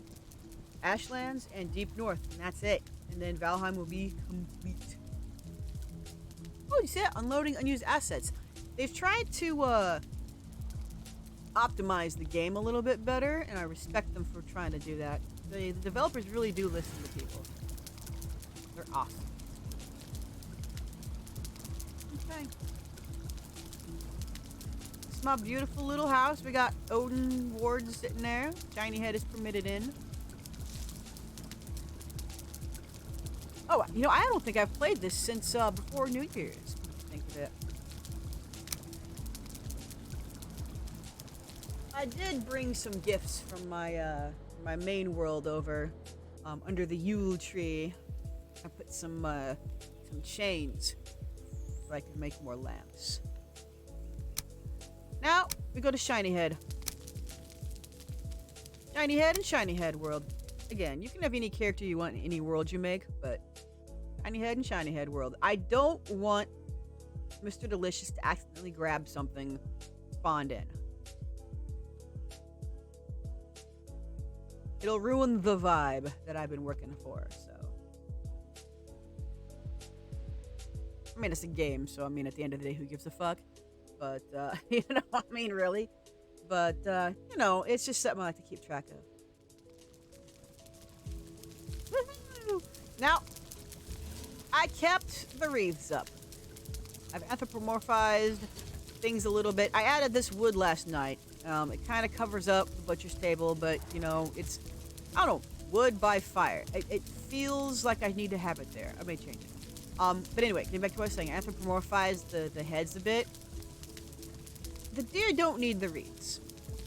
Now, this stuff, garland, I could keep that up year round. I would want to have that in my house to freshen the air.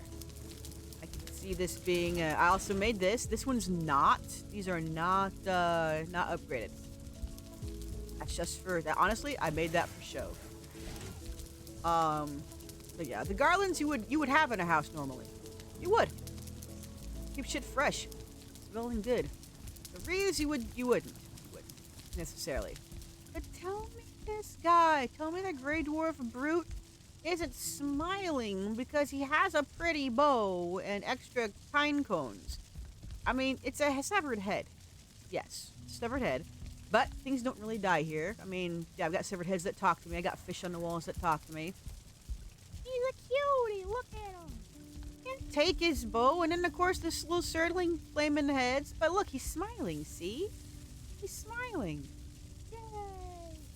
Again, I know it's a video game, but oh my god. Look how cute he looks. Look how cute. So the wreaths have to stay up. If I hadn't put them around the fucking heads, then I could have taken them all down. I took down everything else that, you know, holiday related. Oop, there we go. Head on.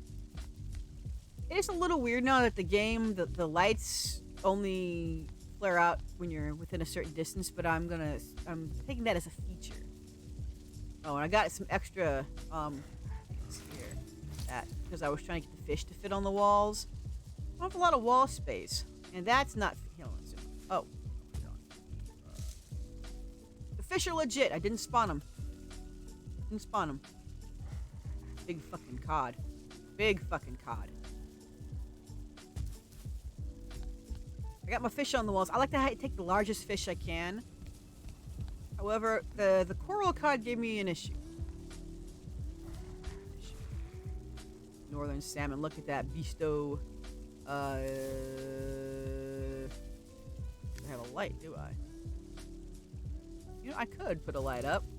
I mean, again, this one here is the walk on. No, I didn't mean to do that. No, that on. Walk off. And there we go. No placement cost. Oops. Okay. Oh, does that look right? I don't know. I'm gonna do it, but I'll probably change it. Again, this is creative mode build. Got tired of the... I don't like it. I don't like it. I'll redo it. Those guys overlap. That's a tuna. It's big too.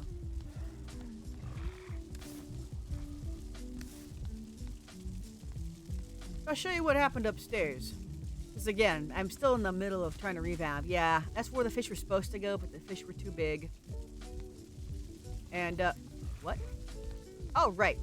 Because, I actually put the largest fish. Look at this fucking bastard. That's a level 4 fish. Usually I get level 3. I don't... This is my very first level 4. And I caught that fucker.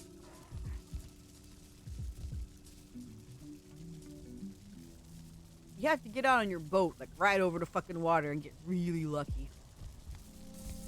Yep, took down all the holiday stuff again, except for the wreaths with heads. Well, that one doesn't have a head. I guess I could take those down. I don't know. I'll think about it.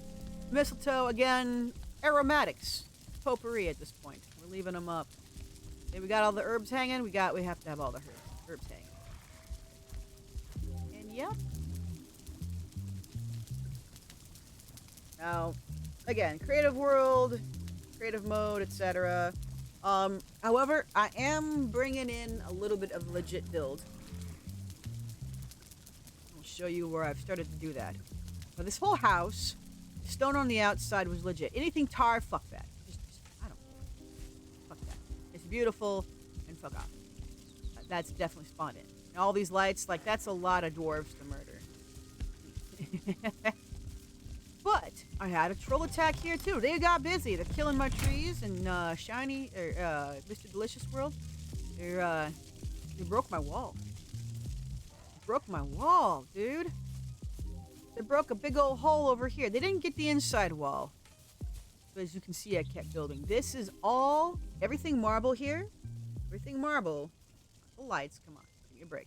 They're shiny. I have no control. I need shiny.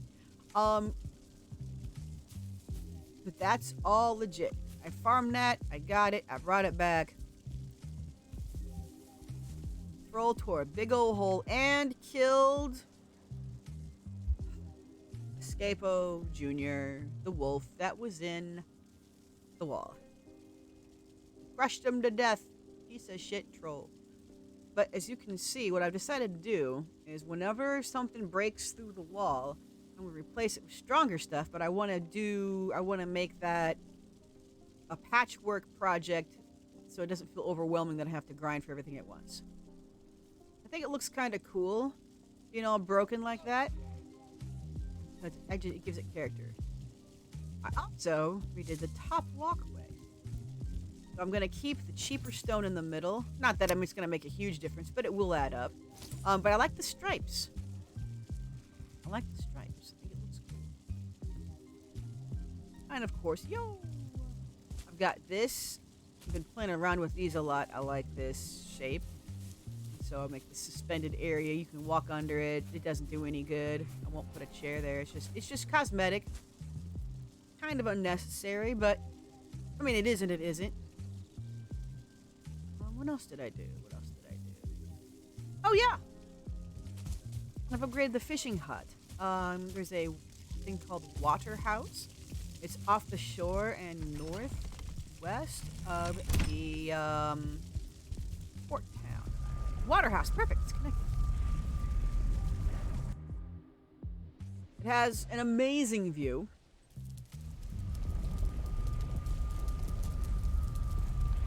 This shit. Ah. Every corner, everything. Beautiful. All creative mode. No legit farming here at all. Fuck that. Now you notice the rendering of the water is kind of weird. It used to run on full blast, no problem. Various updates have caused issues, and I'm not the only one who's had problems, but I had to turn it way down. So sometimes you get these, yeah, see, it takes a minute just to get a weird square here and there. I mean, game's fine, it runs fine. I got this, I brought some of my foods out. My lovely food. I got salad and chicken and meat platter and soup and bread. God, I was... Again, in a world where I don't have to worry about, I don't know, I kind of don't like that there now. I just rather have it, let's see, that. Maybe one and not two. Yeah, maybe. Yeah, let's stop that. Remove drops.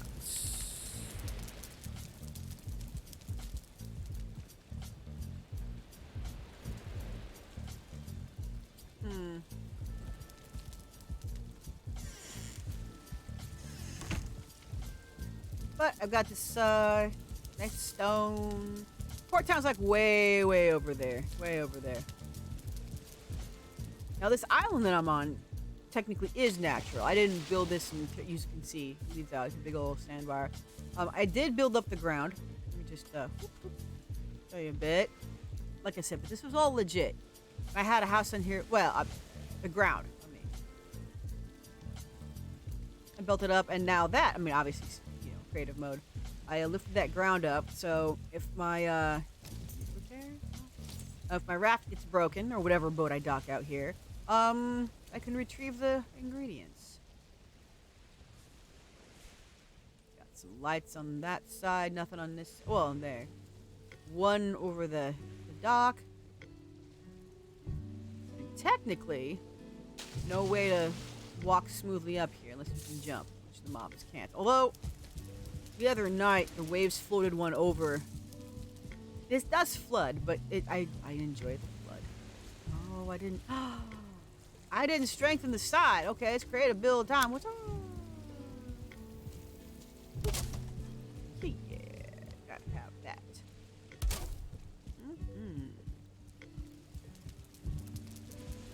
Kind of weird. Are we just doing this? Yeah, sure. Why not?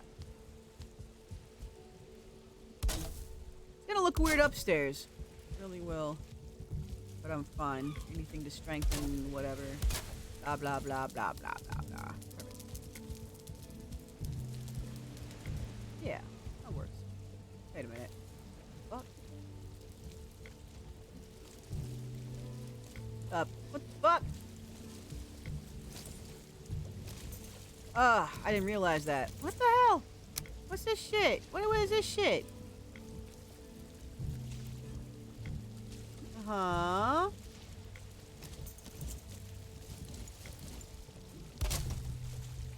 The water's been hurting us a little bit. But yeah, this is positioned wrong. Get out of here, you little bastard. Okay, let me see. Can I get it? Okay, can I do the full-size one there? Can I get it? Oh, the camera's moving. Okay, when you're in the water, like, even if you're doing floaty mode, the camera will start shifting. Get it. And see how it starts moving and I can't position it? Oh, I may have gotten it. Did I get it? I can't tell. No! I did it again. A little... No. Fuck you. Use the shorter one. It's fine, because the shorter one will maybe, no, it's... You know what? There we go. And, that. Stop moving. Oh, the water. Ocean's getting, frisky. Seriously, how the fuck? No! I'm trying to actually stand on my... Water, go down. Thank you. Nope. Still being a bitch. Got it. Ugh. I didn't get it, but it might be as good as it's ever gonna get at this point. Let me see. Does it still clip through? I need to clip through the ground. No, it doesn't, because it's a little bastard. Okay, come on. Did it do it? I think I did it. I think I did it. Did it do it? Yes. Move drops. I know I've picked up some stuff. I'm not concerned. Ah, okay.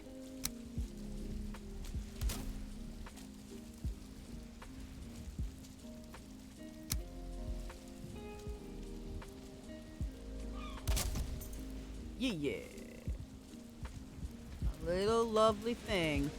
Well, looks like my boat's drifting off a bit. Let's grab it. Let's grab it. Grab it. Wait, that's the ladder. What am I doing? All right, let's get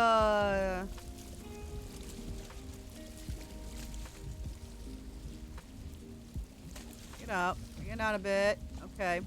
The other day the water level had dropped too much and I couldn't move the boat. Go backwards. Up. Oh, no. Don't be coasting now. It's moving a little bit, bonking on the thing, but I think we're good. Woo. Okay. My little rat. I like my water house. Even if it is, yeah, see, it makes those bumps. The floor has a pox.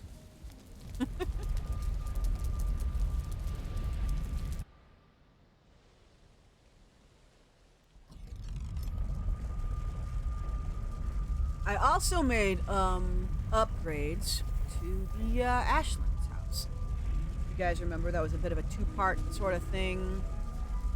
It had like a, well, it was like a tower, like a mini tower, and we got sea house. Oh right. We know house. There's water house at the sea, and there's sea house, which is not at the sea. It's what it is. Ashlands 1. Oh yeah, let's back away so it resets. And yes, I did get the fishing rod. This one too.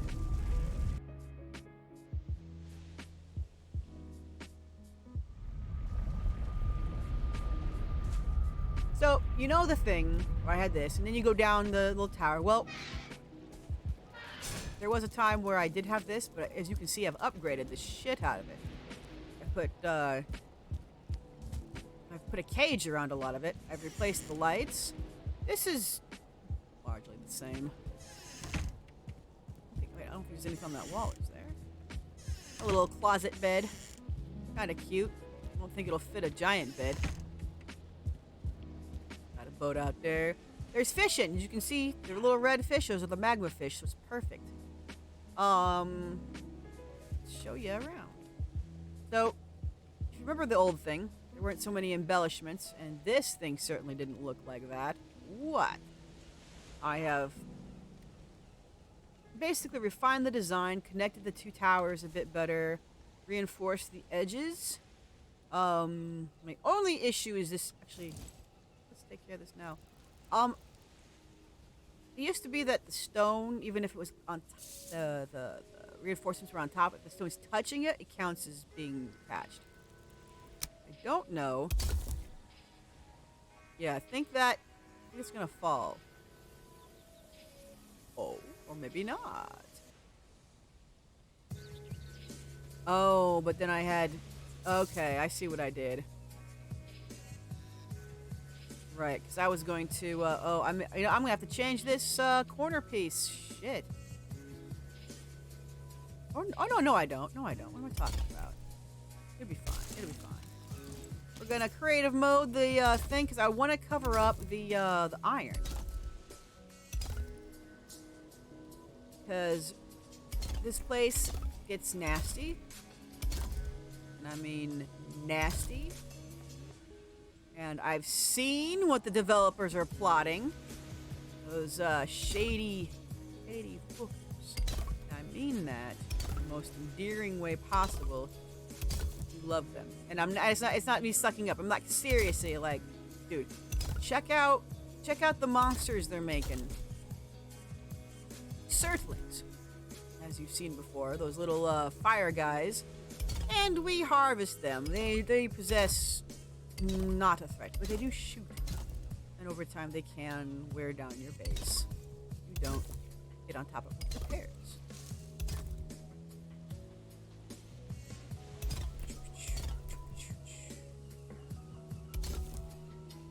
Lovely. Fill all that shit in so they can't get to the sports. I mean, again, if they want to shoot it enough, they will. But we're hoping they don't. We're really hoping they don't. I can't see shit. Oh, I see. Okay. Go. Whoops, more up. Got it. Okay. Big slab. So basically, it's a Borg castle. You can't get in there. Actually, maybe I can get in there. Can I? My shutters. Oh, no, because I put that bar there. All right. Close it. Zoom in. All right. But yep. I've also made the hidden chimneys. You can see the smoke is all in here now. Made the smoke chamber, so you don't have to worry about the smoke getting out. Because I don't trust it. They may have... Oh my god, they might have fireflies. Can you imagine? Like mosquitoes, but on fire. What's this? Black marble. Oh, yeah, okay. Oh, yep, you can see out. There's little guys over there. You can shoot them through the window. It's kind of fun. I try to get them angry so they'll pick fights with surtlings out there. Now, if you look, all this is in the Black Forest. Look at the top right, my little mini map, right here. This is Black Forest. So this is where the two biomes kind of meet. And I've got this here for just in case. Actually.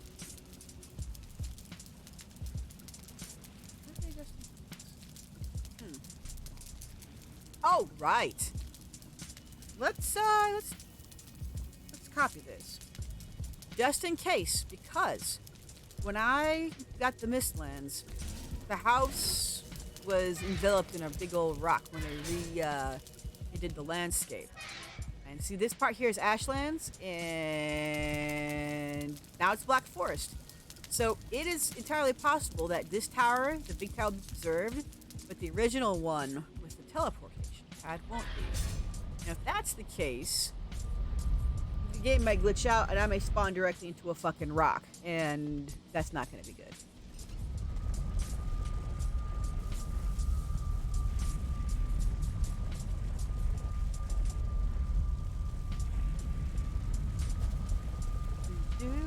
So we've got just in case, but I don't think I put it up on the wall. Okay. Just in case portal in Ash 1. You know why. There we go. That way, I'm going to teleport directly to just in case instead. And, investigate the potential, ridiculous damage that I do to my thing. Have anything else good? Mistland or Deep North? Deep North was one of my favorite houses, as well as Sea House. I'll show you Sea House, which actually is not water. It's not by the sea. This was the Northern Highway, but I couldn't call it the Northern whatever. This wasn't there. This wall was it. But this wall had been expanded to accommodate the fireplace. I actually, I have... Okay, you can't see shit. That's my bed. There's... The butcher block is behind the fermenter. Move this. So I could have more space. I could upgrade this. I moved this whole wall. I got rid of the boxes that were here. So I could have, the stairs were here originally. They're here. Here originally. So I moved them over here. And now I have room for the teleporter pad. The new stuff you can just barely fit. Look at that. Got this. I can reach all my stuff. Everything's upgraded. Love it. Repair some shit. And my hammer. But everything, see, 7, 2. Thing is, this is a full. I don't know why I bothered, but I did. Trees clipping through the wall, but I kind of like it. So the house got expanded just a little bit. Of course, there's your lanterns because they're gorgeous. They don't go out. Oh, there's a bird.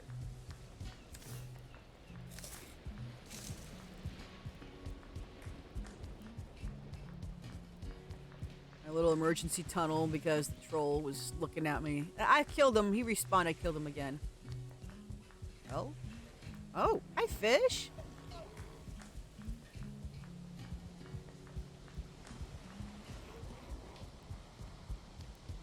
My tower that I built while I was watching Scrubs on Freevee is still around. You can see it assemble itself as it renders while I get closer to it. Now, hopefully, we'll see something cool in a second. There it is. There they are. There's your lanterns. I put a bunch of them on there. Although, sadly, can't see them all.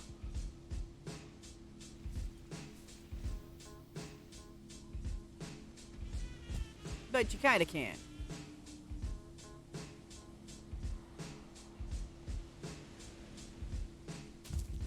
It looks good. I didn't put any bumpers on this roof. I don't know. I feel that. Well, actually, this one would. Maybe it would lend itself. We've got these now. Huh.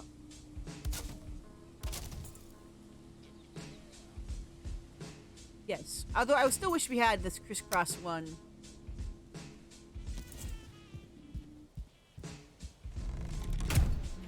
I haven't put any lights in my awesome old tower.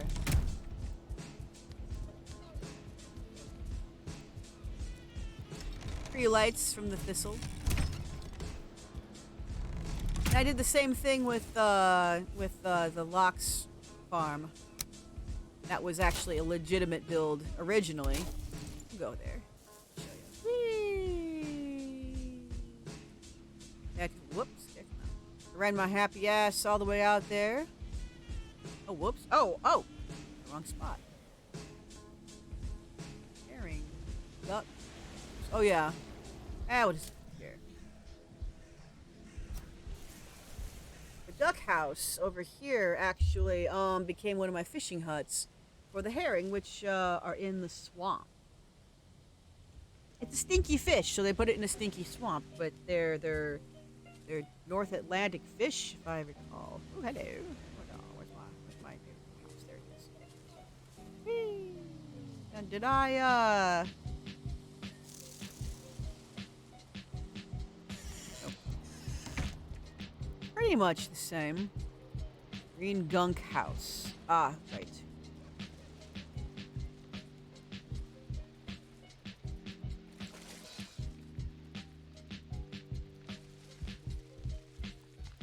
Didn't really upgrade that ramp, but look at it! I got a little cozy thing. Oh, look at the comfort levels all kicking ass now. Look at this shit. Need to drop this. Oh,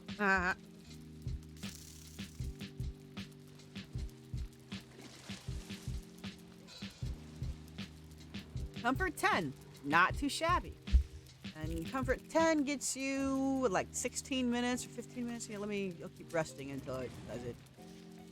Takes a minute. There it goes, 17 minutes. That's good. Oh, yeah, I've got a dead guy's head above my chicken. It's all silliness, but. What else we got? Locks farm. The map is a little wrong. It shows an overlap of Black Forest where the Black Forest actually ended just before it.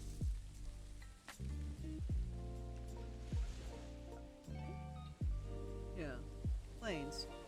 Yep, we're in Plains. Oh, it says Black Forest. No, here we go. And Plains. Oh. What? Portal's off. Sometimes I wonder if there's something a little weird going on with like the map. Things upgrade. Yeah, as you can see, the build is legit. The build is what it is. The embellishments became creative mode, and I reinforced with steel, with iron bars. Got the massive doors. The lights are embellishments. I know I cut down a bunch of pine trees. I don't remember.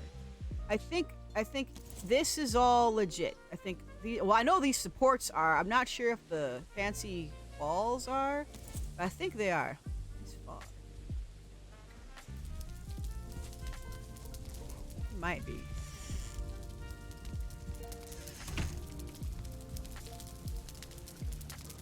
Yeah, I got the stuff and blah blah blah. I'm not 100% sure. I mean, okay, this station was absolutely crazy.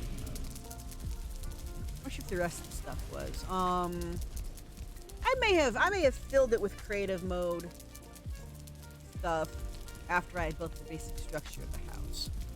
I think I may have done that. It's been a while, but this is something I built on stream and actually farmed for. It's also one of my favorite houses because it's not just a box. There's different levels. The housing goes above. This section here is the housing. I've got access to my hot tub refilling thing. The locks are all in here. I have a wall to keep them from jumping up because they're fuckers that way. And they damage it, but it's better than them getting up onto the top and doing that stomp, just smashing through the wall. Yep. Now in here, I replace. What's that one locked over there? Guys, chill out, bro. Chill. It's cool. Here, I'll look here. All these supports are legit, but after I was done, I went back. I mean, the building is stable, but I went ahead and put the, as you can see, the little dots. I went ahead and put the ironwood in there because it is the Plains. And it's creative. I want things to be nice the way I want them. Oh! Lockstorm's not connected, right? I used whatever teleporter. Cute hut, bastards, a lot of plains, a lot of stuff I haven't explored. Did a lot of explorations trying to look at all those eggs, trying to find fucking tetrafish. God damn, it was a pain in my ass. I think that's all we've got. Or, dense fog. Love the ambiance. I mean, there's a whole bunch of water, and you can see the islands normally. You do such a good job with that.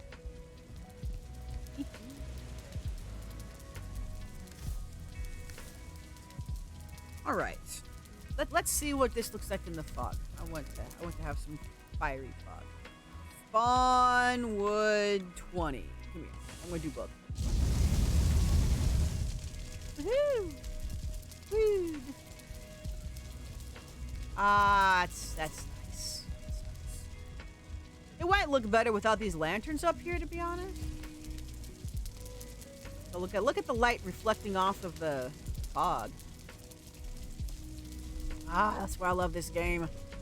And honestly, this level of I like Minecraft. I've never played it, but I watch other people play it and I enjoy it. Woo, let's go. But I'm absolutely enamored of the style. Look at the tree, the fire. The fire lighting up the fog. Oh, I do wish it was a little bit brighter because, you know, it is fucking fire.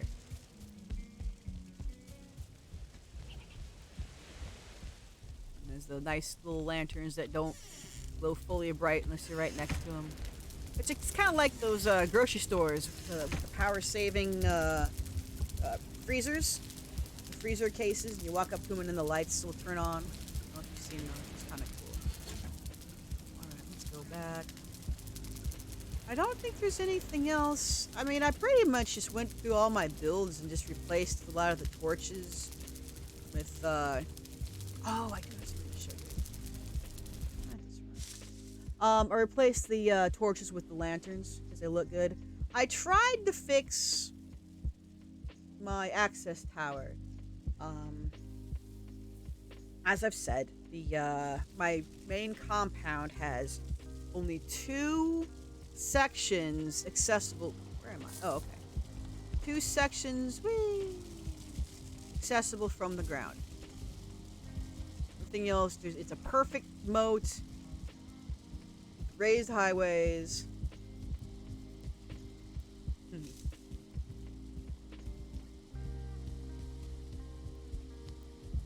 And that over there is one of them. The start of the highway. I mean, here's technically the start of the highway, but I mean, what am I doing? Here we go. I mean, in this one, I spawn in the food. I don't give a fuck. I like to have fun doing fun things, not like fucking around with this. I really should put a light up on that. Oh god. Okay, you can see what shows up at night now. There's Seeker Brood, the little baby bastards that were in the infested mines. However, it kind of sucks because well, it sucks, but it doesn't suck. How do I explain? There's supposed to be seekers along with them. Maybe not a lot, but I mean, but oh Jesus, they did show up. They finally showed up. This is the first one that ever showed up. Oh. He can't get up here? He can only run into it? Oh my god. For real? Hold up. It is! It's for real! It's a real one! It's an actual real seeker! Is there more than one? Okay, this is the big deal, because I was just telling you they weren't showing up, but I guess, I don't know, did they patch it when I wasn't looking? No, not the daytime! No, I've got something! No, I'm not done! Seeker, come here! Where'd you go? No, the day stole them. They went and hid.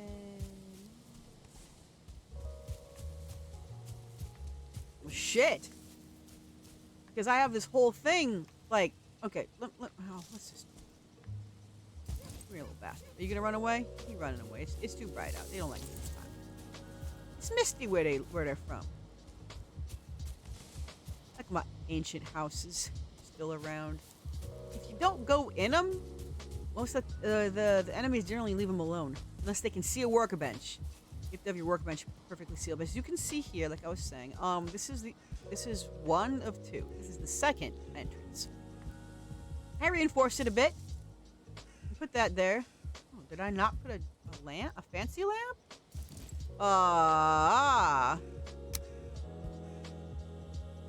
See, it's renewable resources. The other ones take coal. We don't want that. Oh, I'm kind of leaving the other things. I don't have the heart to remove them. I like the way they hang lower. It's kind of, I like it. You know what? Let me do that real quick. Is there a way to get one lower? Is there a way to get one lower? And I made this whole thing. Oh, yeah, there is. Ah. Okay.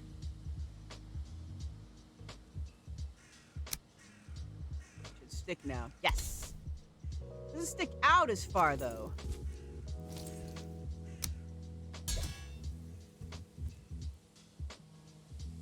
Two drops. And it looks okay, though. Oh, but now I need to remove that extra piece of wood. Oh, shit. How do I get it? Got it. Okay.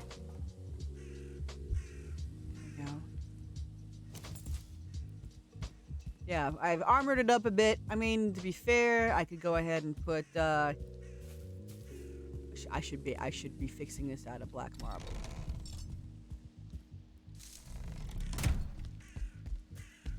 I'm a pretty creative mode.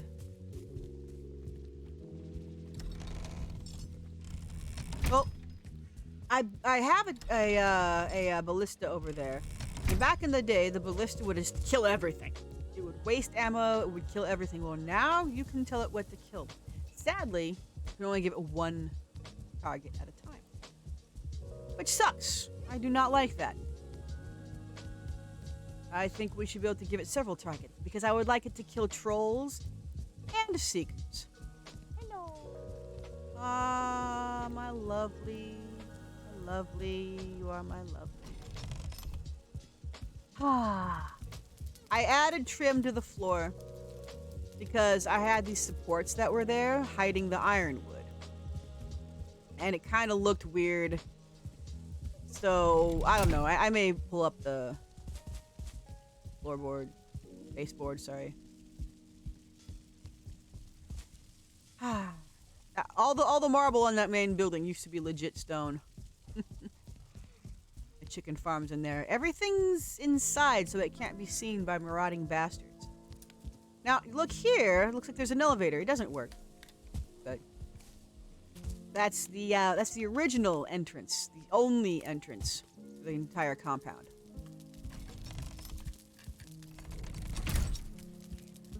I've fixed this up a bit. Since I replaced the whole bottom with marble.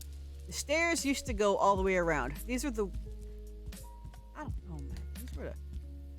I don't think these stairs came out very good because it was the first one I built, and I mean it works, but they don't line up. It's the whole tower's large. Things weren't fitting right. I tried replacing it with a spiral staircase, but spiral's too tight to go up this high. It was terrible. Now, I did replace this top area. It's kind of nice. These are at an angle because you just have to have them at an angle, or you have no choice. Although, I wonder... How did I do that before? Did that used to stick out like that? I don't remember. Does it look good? No? Let's go ahead and pop this back. It's not a perfect tower. I kind of did this. That's marble covered in ice because we're so high up. I'll show you. Whee! I wanted it to look fancy. The outside of the tower looks pretty good. The inside of the tower looks way better than it did. Stairs are still kind of meh. Now, let's walk up to this legit.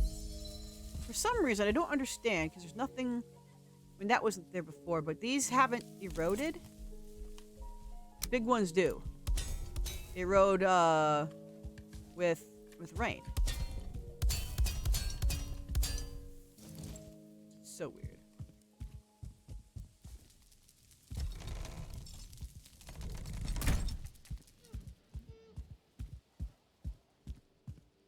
Okay. Got a little walk.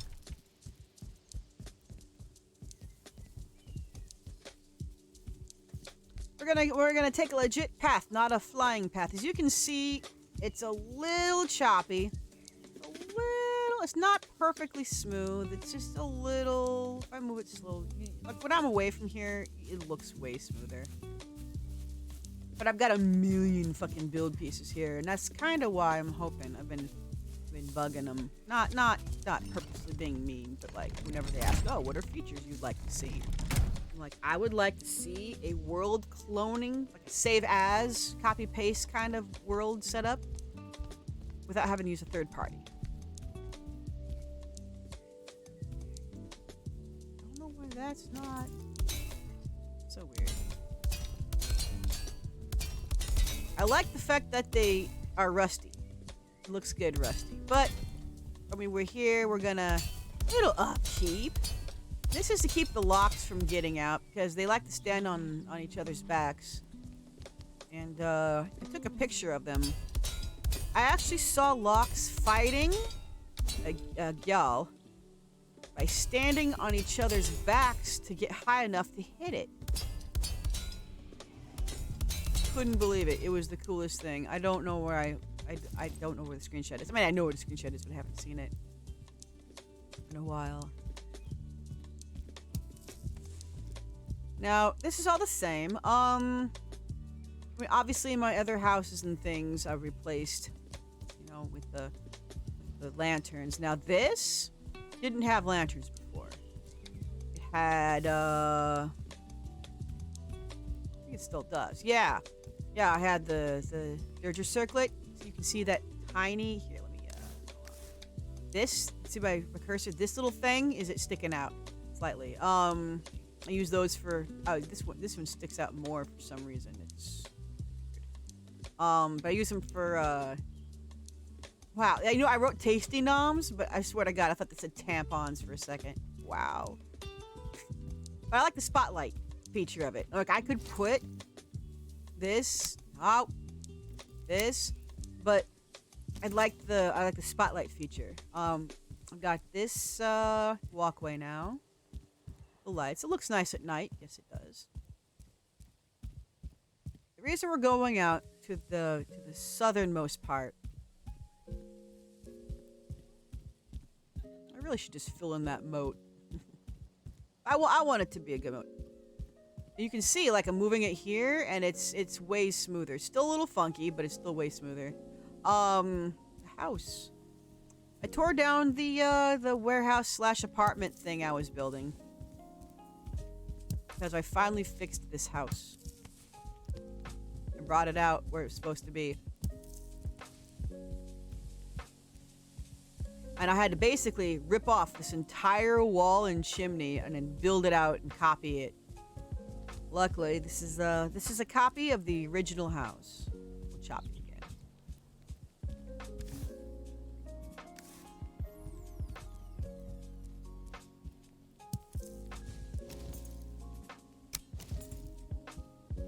Couple things are different.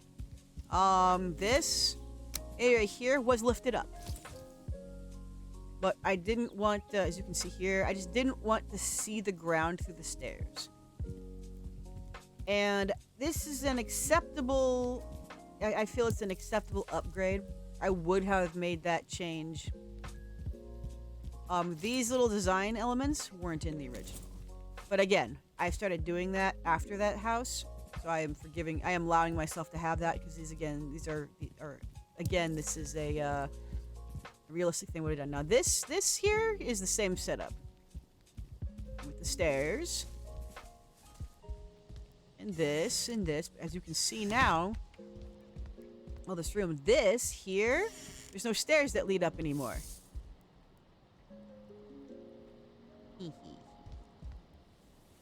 Although, I wonder if I had the shorter door back in the day.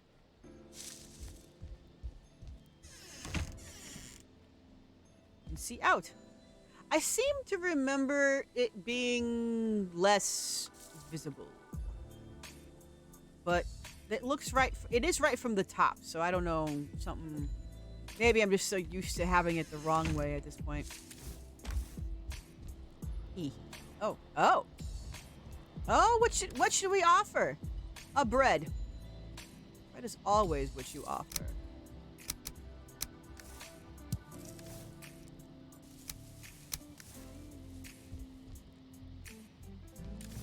I got more bread in there. And pie, and yep, I got my standard, my old school go-to awesome food.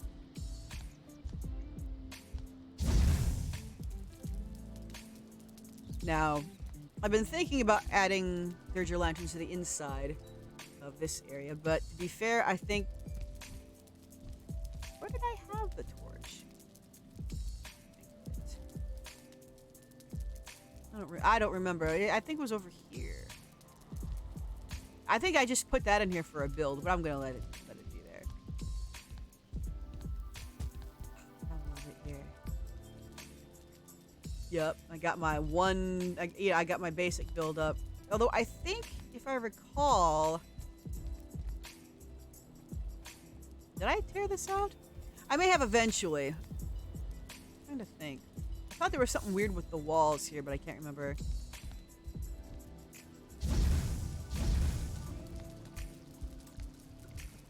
Yep. This is the rebuild, and I put better chests here. This is where they were at. Whoa, wait a minute. That's what?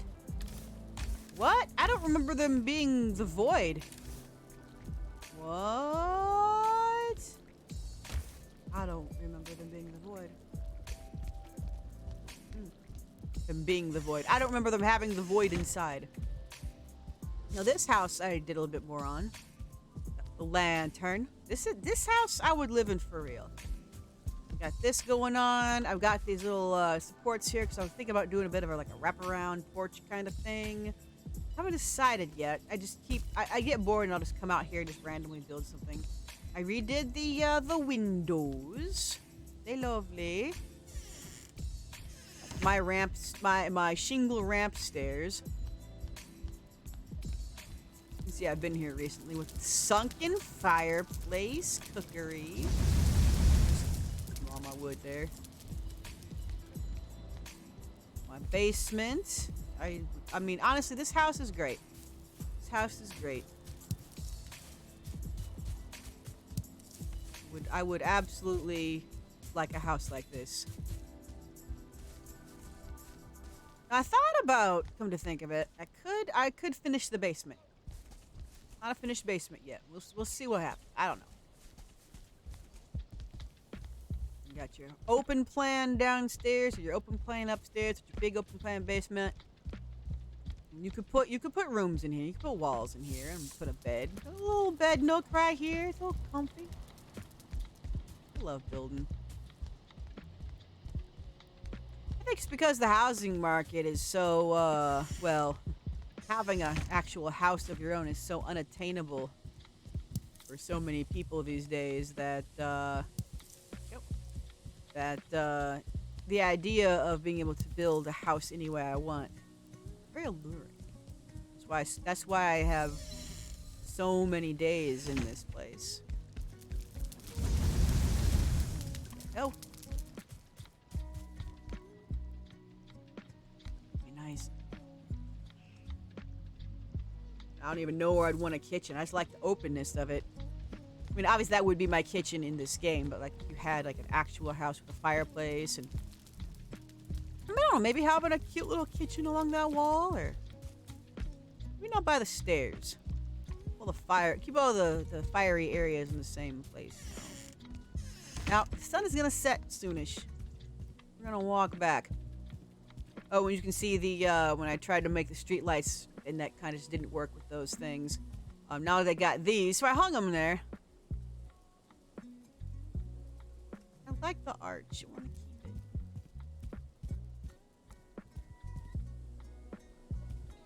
I could put lanterns in there, but I don't know. Something. Fuck it. We were going green for a minute, but something charming about that.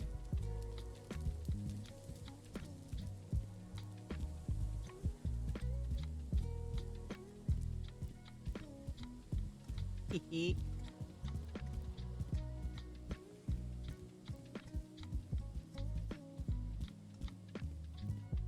Ah, there's so much. That tree's bending funny. When ain't that bad? Although actually there's like a huge windstorm going across North America, I think. So one of my friends lives somewhere and they're like, oh, the wind's coming.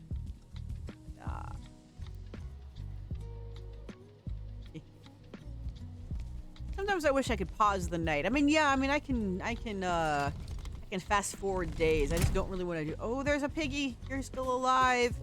Oh, you made it. I didn't see you either. I was getting worried. Escapo Senior. Yep, Escapo Junior. Escapo Junior, the wolf. Now that the God, now that the seekers have spawned. Maybe it's because my mic's in and I said seeker and the game's listening or some shit. Who the fuck knows? But that is like just a little bit ago. That's the first time I've seen a fucking seeker at all. I have that ballista, and I have programmed it to shoot them. To program the ballista, you require a trophy.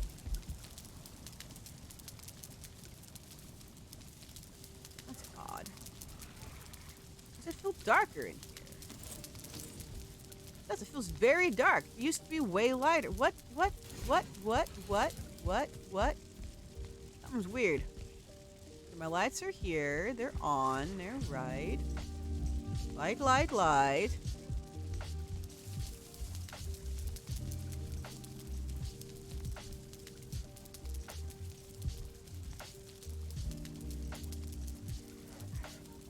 Strange.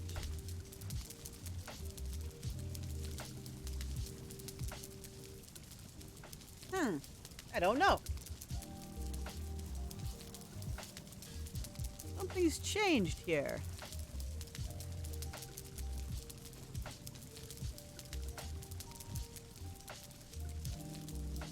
I could put one there.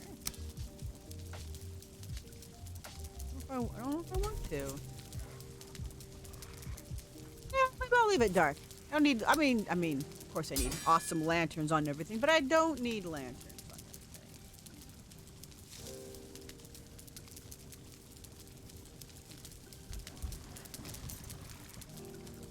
Oh, it feels darker.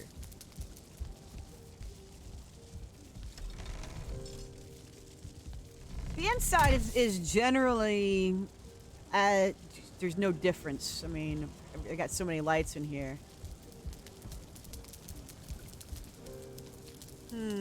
Well, we're gonna sit. We're gonna chill. They nerfed the comfort. They nerfed it big time. They've changed, you know, which items give you how much, and I admit I don't like that. That's caused a lot of gamers to be. Oops. Sorry, I just bucked my mouse. I'm trying to grab my water. It's done. There we go. It's caused a lot of gamers to complain.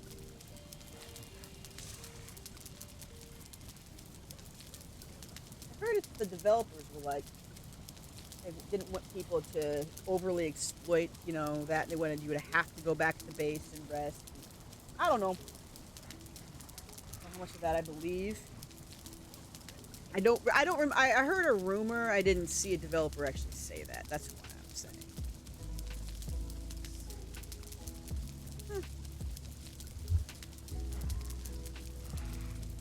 Still wish we had paint.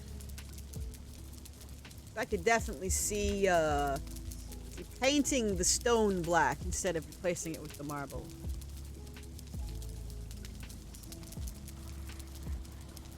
Alright. Maybe night.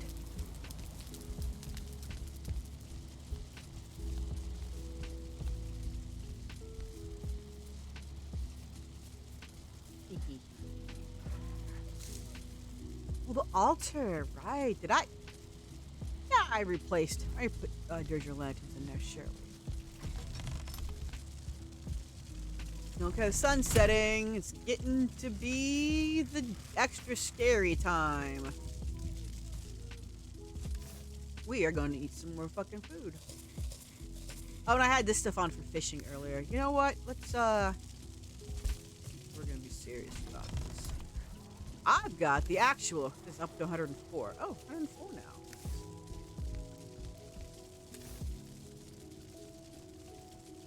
My ear hurts.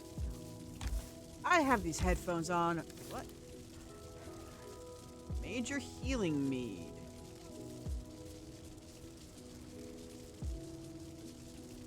I think that's not implemented yet, and I spawned it in. Something's telling me that. I don't know if I can make that yet.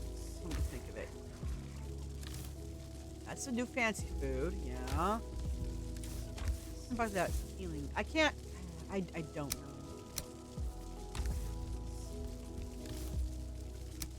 also have to rearrange my stuff because my severed head collection, like that's this. And my circling cores and gray dwarf eyeballs are getting in there, and I have this.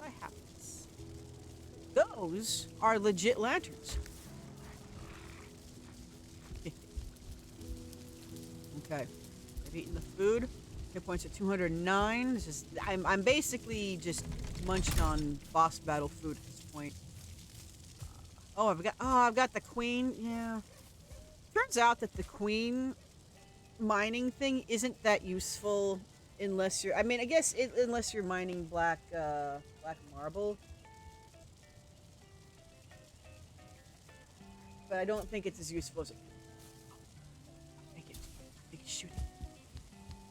Did it? Is it shooting? Or is it them fighting? The tree farm is so perilous.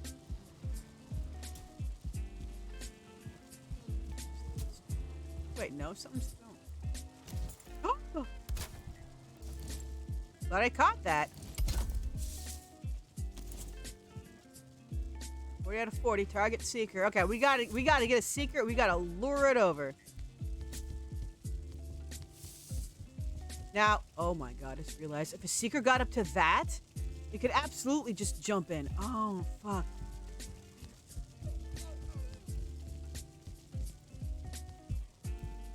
Okay. I gotta do it. I gotta know. I want to test my defenses. I mean, you don't spend all this time on base building to not be tested. I mean, you could just sleep through the night and then, you know, these events wouldn't happen. You kind of avoid it. What am I hearing?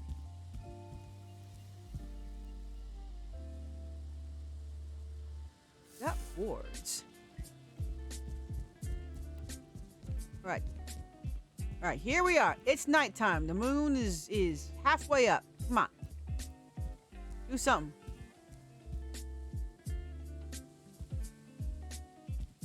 Well, at least I have video evidence of seekers being out. I got a weird little hut down there. I was experimenting with the build. Got that ballista over there just for the thing, and it's not doing it. What's up? What if I just go down here? Because there's ticks and there's breeder. Oh my god. Seeker brood.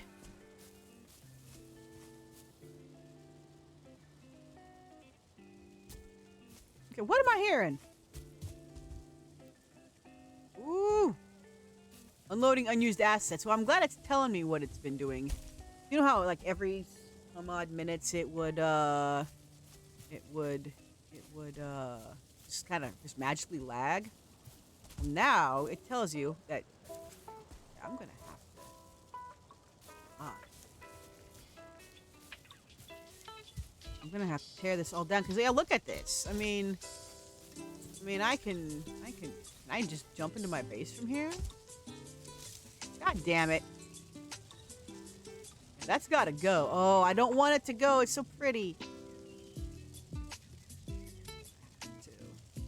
I mean, to be fair, I'd have to tear down that, and that's like original ground. Come on, Seekers, where you at? Where's any of the nighttime spawn? Oh, hello, you little bitches. Oh, shit. Oh, god damn it. I think that's what I'm hearing. Alright, let's go over here. I need to put a fucking ladder in here. Hello! What are you fucking with? Fucking skeletons.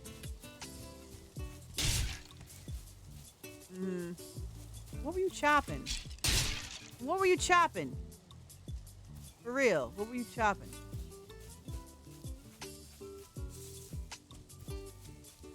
Wish you could go into, like, the build mode. See the radiuses of, like, more than one fucking thing. More than just a workbench. Like, radius of the fire, radius of the ballista, maybe?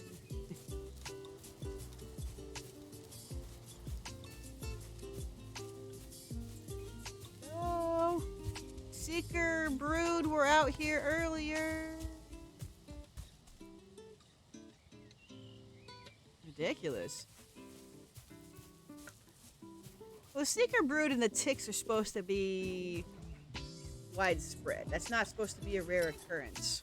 There were 2 seekers.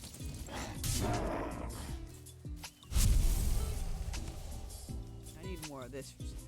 Well, I'm out here fighting. Maybe they'll hear me. What if I...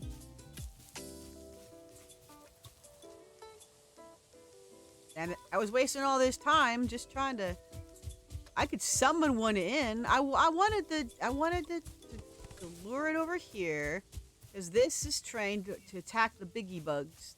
The big seeker, not the seeker brood. Spot. Oh, deer meat. I actually can't even kill deer really anymore in Shiny Head. Or not Shiny Head. In Shiny Head. Mr. Delicious World. Yeah. Oh yeah, and I made a tree farm here because it was such a good idea to have one. I basically have built all the amenities that I created for Mr. Delicious World. Just because it needed to be. If I was gonna have like the ultimate build, then I need to have the innovations. Yeah. Damn it. Sucks. Right, speed. Let's see. Anybody over here? A seeker will kill a lox. An adult seeker will absolutely murder all of my livestock.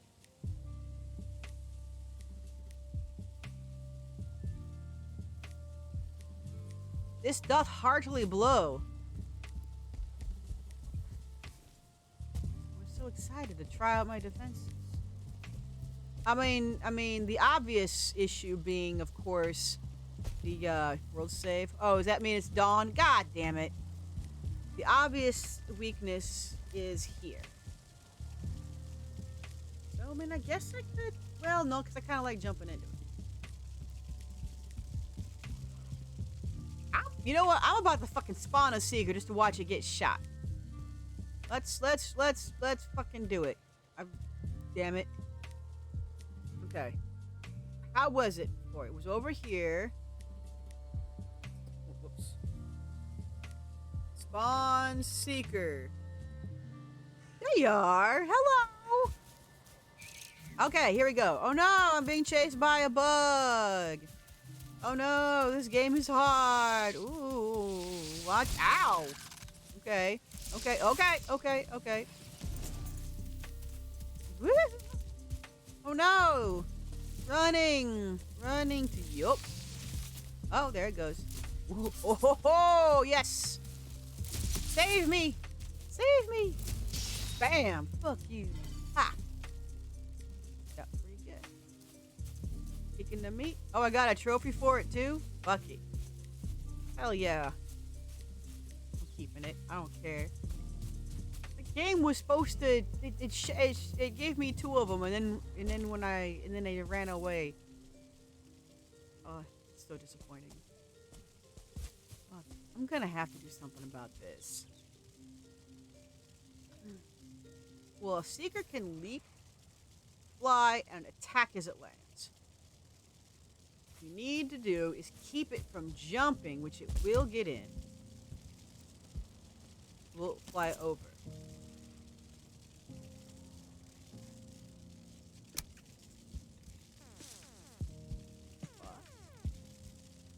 I can't set the spikes on a wall? What? Oh, wait, did I?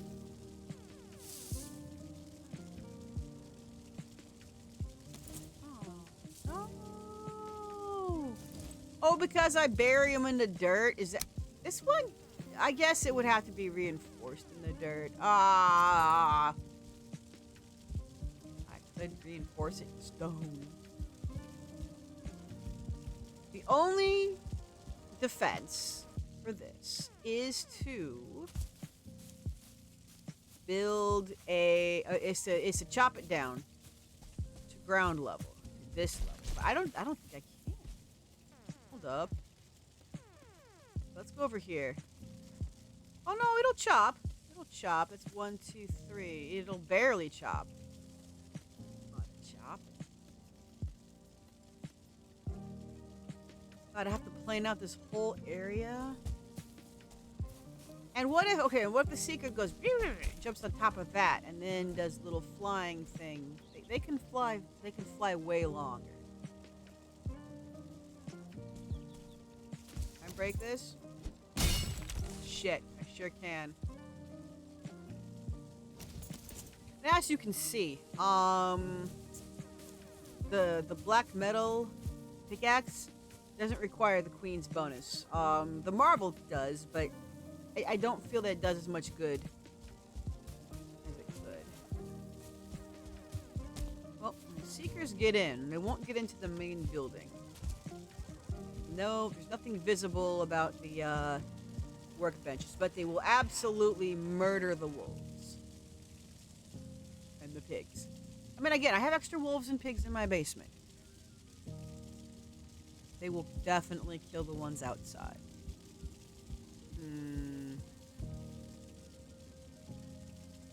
Kind of want to spawn one there and sit on this wall and see what happens. I mean, I know what's gonna happen, but I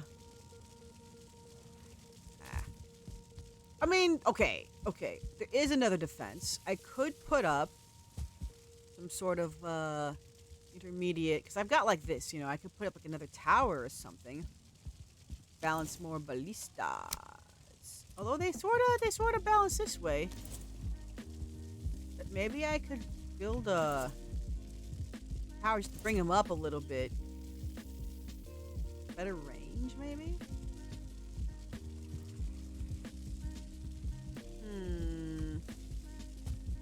What do you guys think?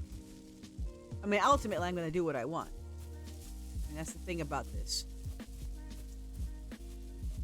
I didn't mean to. I was kind of hoping it wouldn't break, but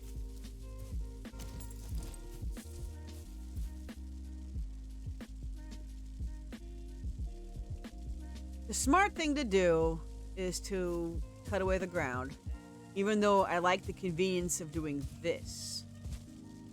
I really like that, but if I'm gonna really get down to it,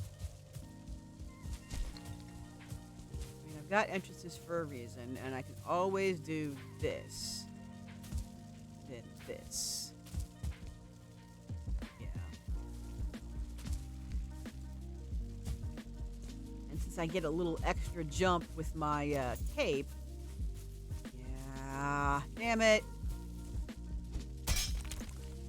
Lotta digging. Womp womp. I could, at some point, I haven't decided of going on a sea serpent hunt just for shits and giggles. I also kind of just don't want to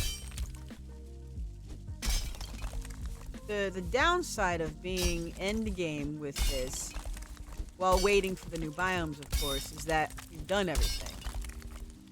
You're just kind of making extra work for yourself.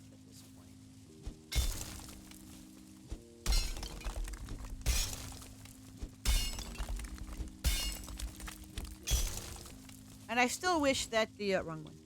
That the this thing, you see how it's still round? It's square. It affects a square area.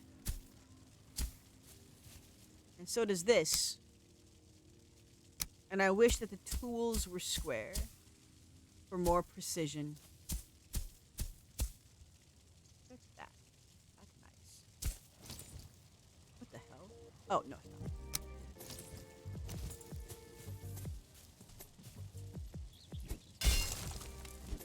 Again, it's gonna fuck up. The seeker can get in. But I think it may deter them slightly. I mean, widening the mode isn't gonna help. Not in this particular case. Getting legit resources. I've been saving them. And a lot of the stuff that I thought I must have spawned in, like my stores of materials, turns out weren't. Because it's just been so long, I just assumed that they were. But when I went to Mr. Delicious's world, I built up similar stores. More so, in some cases, just because I think I was playing it more. And so what I have, like for instance, the things that you get, that you make the glass out of, crystals. They come in abundant supply from the ice caves. I was like, I must have spawned those in because there's no way I killed that many golems. No. It was ice cave booty.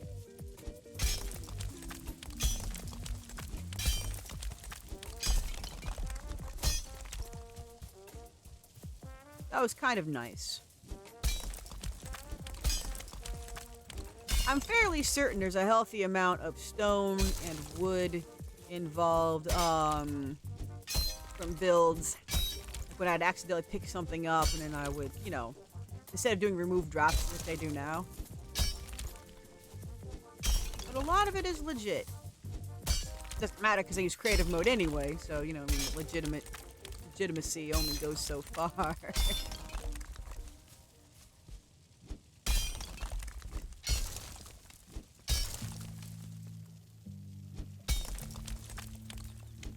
Now, I could, you know, do I want to make it perfectly flat, or do I want to be sloppy, but then claim I'm preserving the natural qualities of the landscape? Yeah?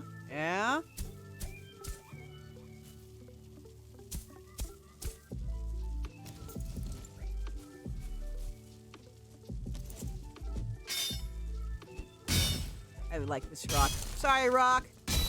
Gotta go. Let's protect the base.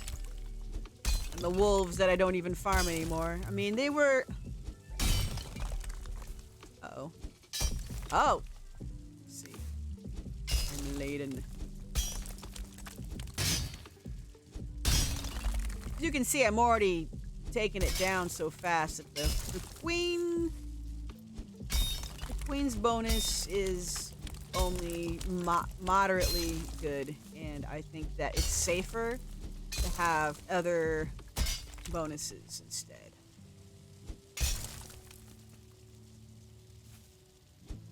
I've got to pick these up, because if I don't, I'm gonna do remove drop. I mean, I guess it's fair, because for every item that I legitimately mine and then discard, it decreases the legitimacy of my build. There's nothing wrong with creative build, but you know.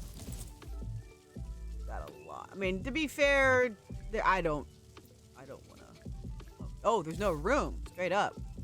I see ya. I don't need fucking bones. My bone supply. My bone supply in this game is legit. Legit as fuck. Whee! Oh! Alright, we'll go this way. Yo! Alright, in we go.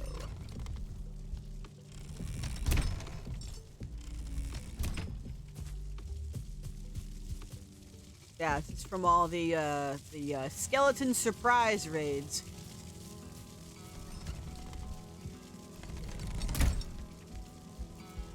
This song always gets to me.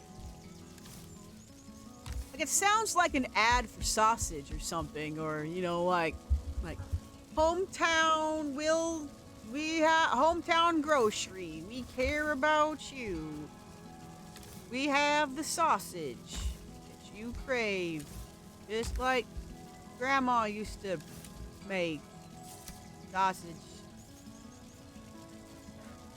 You know what I'm talking about.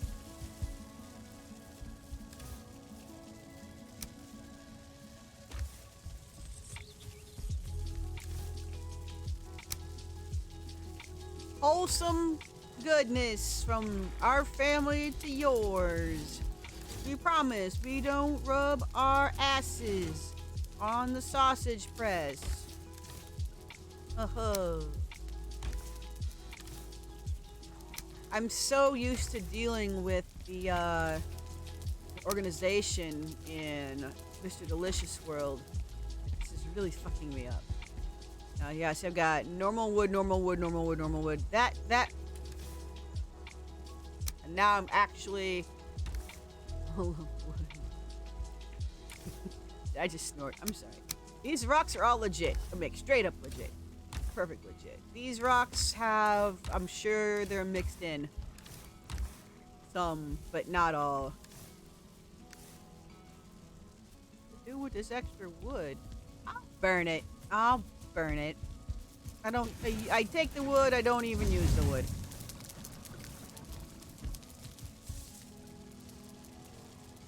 The good heads. Oh, 420. Oh, that's 520. Oh, but we got 420 of these bastards. They also seem to have gotten rid of the Gyal raid, which I'm kind of glad in a way. Part of me, like, if I could make a copy world, because again, what I was planning on doing was just erasing a lot of these buildings. Keeping the temple. We need a temple. Maybe keeping the murder house, but getting rid of whatever the fuck that is.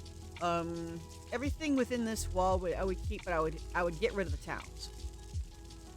I mean, not the extra ones like the Meadow Town, you know, Meadow Sport, but all the stuff around here.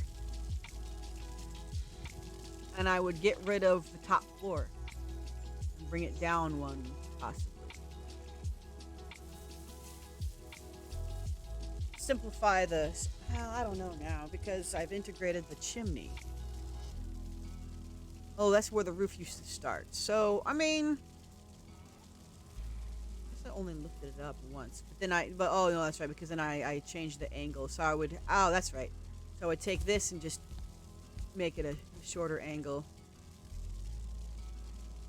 Basically simplify it so it ran better, but I don't know. I mean, if they keep optimizing, maybe they won't have to. How many did you use up? I'm gonna spawn in more of those missiles. Spawn missile. No. Shit. What was it? Black metal missile. No. Not bolts, not missile. Oh, what was it?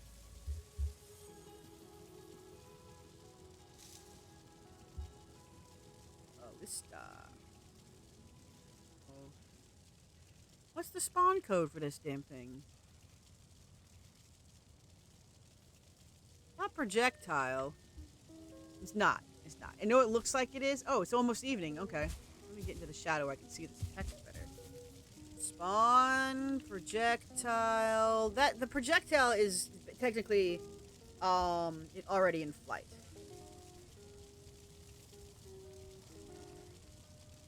Carapace.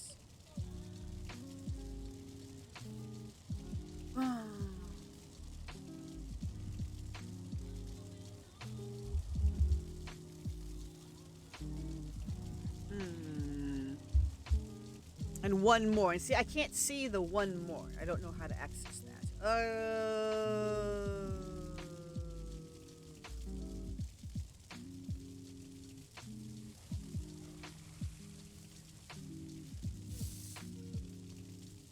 I found it once. I don't know. I mean, we just do this. And then I just go down here and find it and make it. But it was, Carapace bolt, iron bolt. These are the bolts are for Arbalest. And for some reason, missiles aren't with the rest of it. They're not with the rest of the projectiles, which is... Oh, here it is. Black metal missile, wooden missile. But it was weird somehow. Spawn black metal missile underscore missile.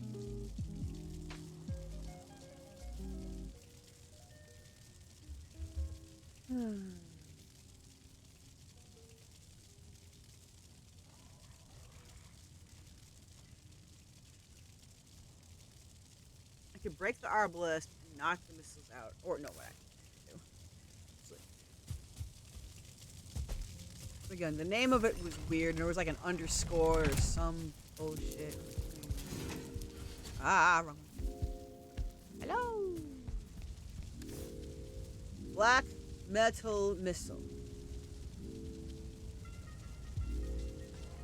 I just don't want to make 20 of them. No, I've made them. I just want the spawn code. Spawn black metal. It's not showing me.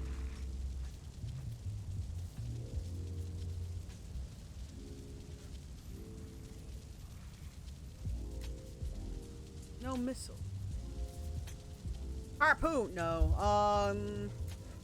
Ammo? No. What is it? I'm Googling this. Bullshit. Whatever.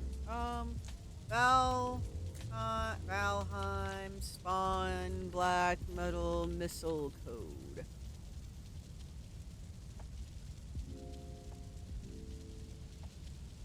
Item ID. So there we go.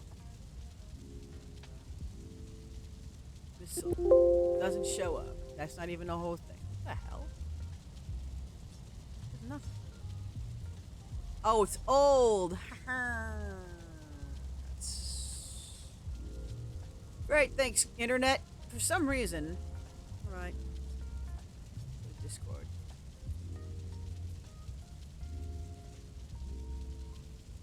Black metal missile ID. Nope. I know there's people who do creative mode for some reason.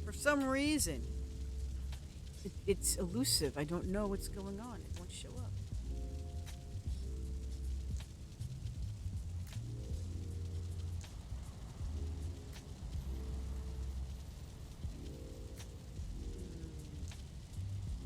Spawn commands, but that was put out November 25th, 2001. That's way. All right, let's look at this. Ballista, black metal, blah blah blah. Internal ID, turret bolt. Is this correct? Spawn turret.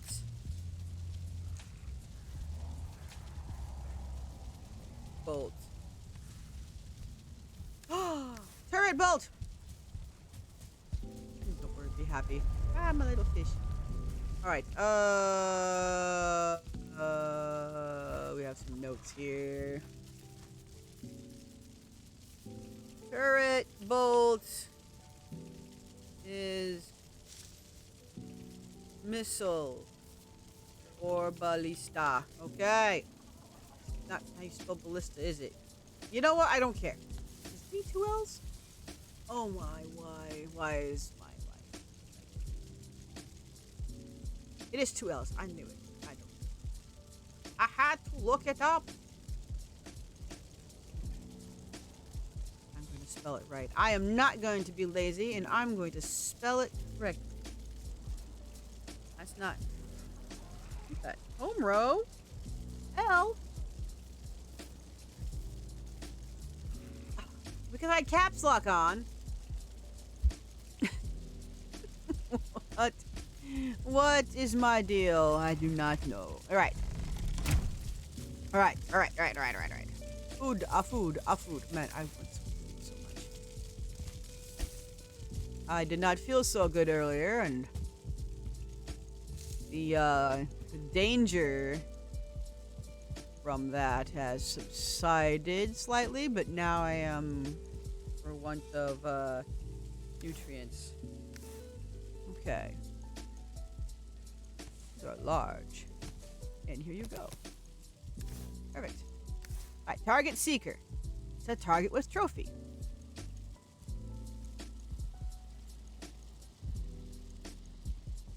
You know what I'm gonna do? I'm gonna go over here. Where I saw them last time, and I'm gonna say, there's no seekers. It don't work. That the nighttime spawn is weak. Okay. I don't wanna talk too much shit. Let's be smart here. I just want a little shit talking. Just a little bit. Just, come on. Give me a couple seekers. I can take them out. Can't punch them to death, but I can stab them real good with this here sword. Oh, that's right. I did to replace some of the lights on my mountain house with built on a swamp tree I spawned in. Oh.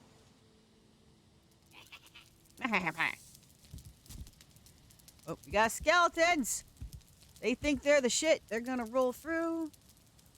You're so weak. And what are you gonna do? Fuck off. Oh, here comes a skeleton. Watch the battle. Oh no, he ran. He's like, nope. I'm going to shoot an arrow.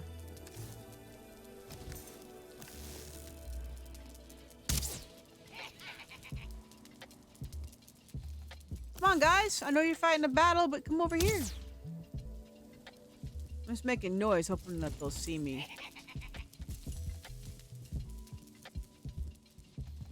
I'd like to see about where those guys are.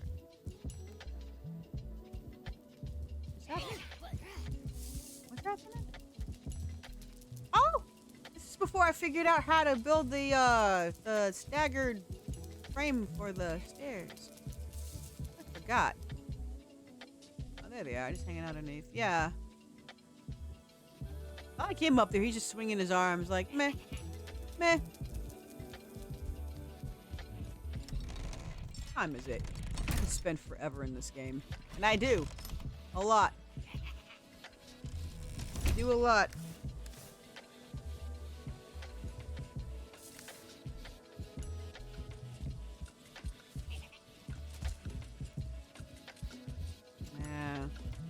Somehow, some way, the freaking spawn isn't doing what it needs to be doing. Fuck it, hold up. Spawn wood 20. Oh.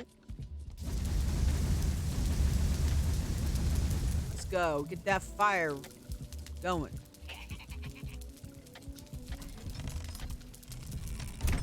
Yeah. I want to see the smoke coming out. Something nice about seeing a house with the smoke coming out of the chimney. There it is. There it is. Smoke made it up. Smokes. Well, it's really weird because in Mr. Delicious World, the feelings don't even come out. I mean, maybe it's... it wouldn't be because I beat the world. Although I have noticed... Oh, I shouldn't say this out loud, but I'm going to say it. The bat spawns have subsided here. Oh, they're going to fight! Oh, there's a skeleton chasing them. Oh, skeleton. You knew he was gonna die. Alright, let's go to my awesome, Boy, you look so good at night, don't ya?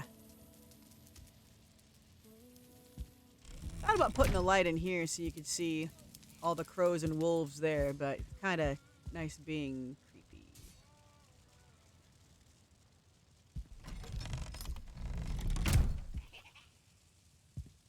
Alright.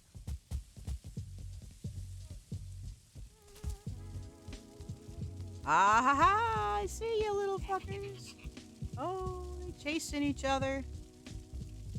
Still no seekers. I saw a big thing. I was hopeful. That there'd be a big old seeker battle. And partially hopeful that it would break part of my wall and I could replace another patch. I mean, I could always just pretend. But yeah, now it's getting on. It's 11:20. and I've just been I'm doing what I do in this game. I fuck around, and again, you can see it gets a little choppy when I rush too fast in the house. What it is. Ah, peace. I'm gonna go ahead and call it. I'm gonna go ahead and call it for the evening.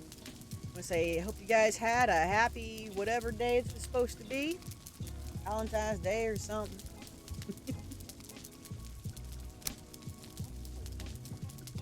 Go ahead and be responsible here real quick. Come on now. Taking a minute. Gotta save.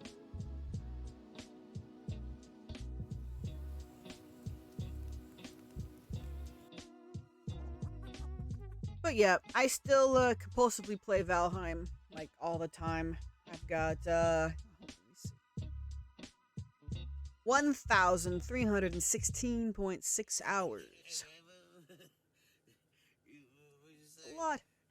It's a nice place to live. It really is.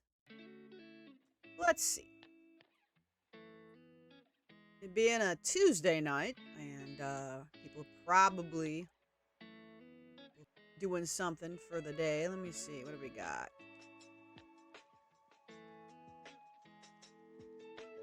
Maybe I'll just leave you guys. Well, you know what? Yeah, Dog is streaming. What they streaming? Going on Valentine's Day. Oh, they're doing some 10 dates release day. What's 10 dates?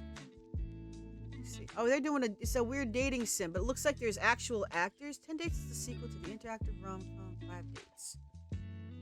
A millennial from London in search of that exclusive in-person connection tricks her best friend Ryan into going into a... Oh, that's a long description. I'm not reading all that shit. Fuck that. Reading? What? So, it's in theme. It's in theme. The theme is following with the whole whatever. We got 5 people. Let's get them.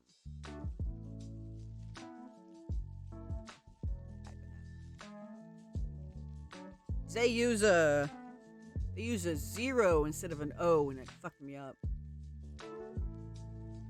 Raid. Yeah, dog. Well, I want to say thanks for coming by, guys. Thanks for chilling and hanging out. Ooh. I'll be returning to your regularly scheduled Assassin's Creed Valhalla until we finish that game. And then, like I said, future plans, we're going to go back to Hitman to play the new freelancer mode. Same levels, but just way harder. Way harder. Way. But you can watch me fail a bunch. That can always be fun. So anyway, you guys have a great night, and I'll see you Saturday.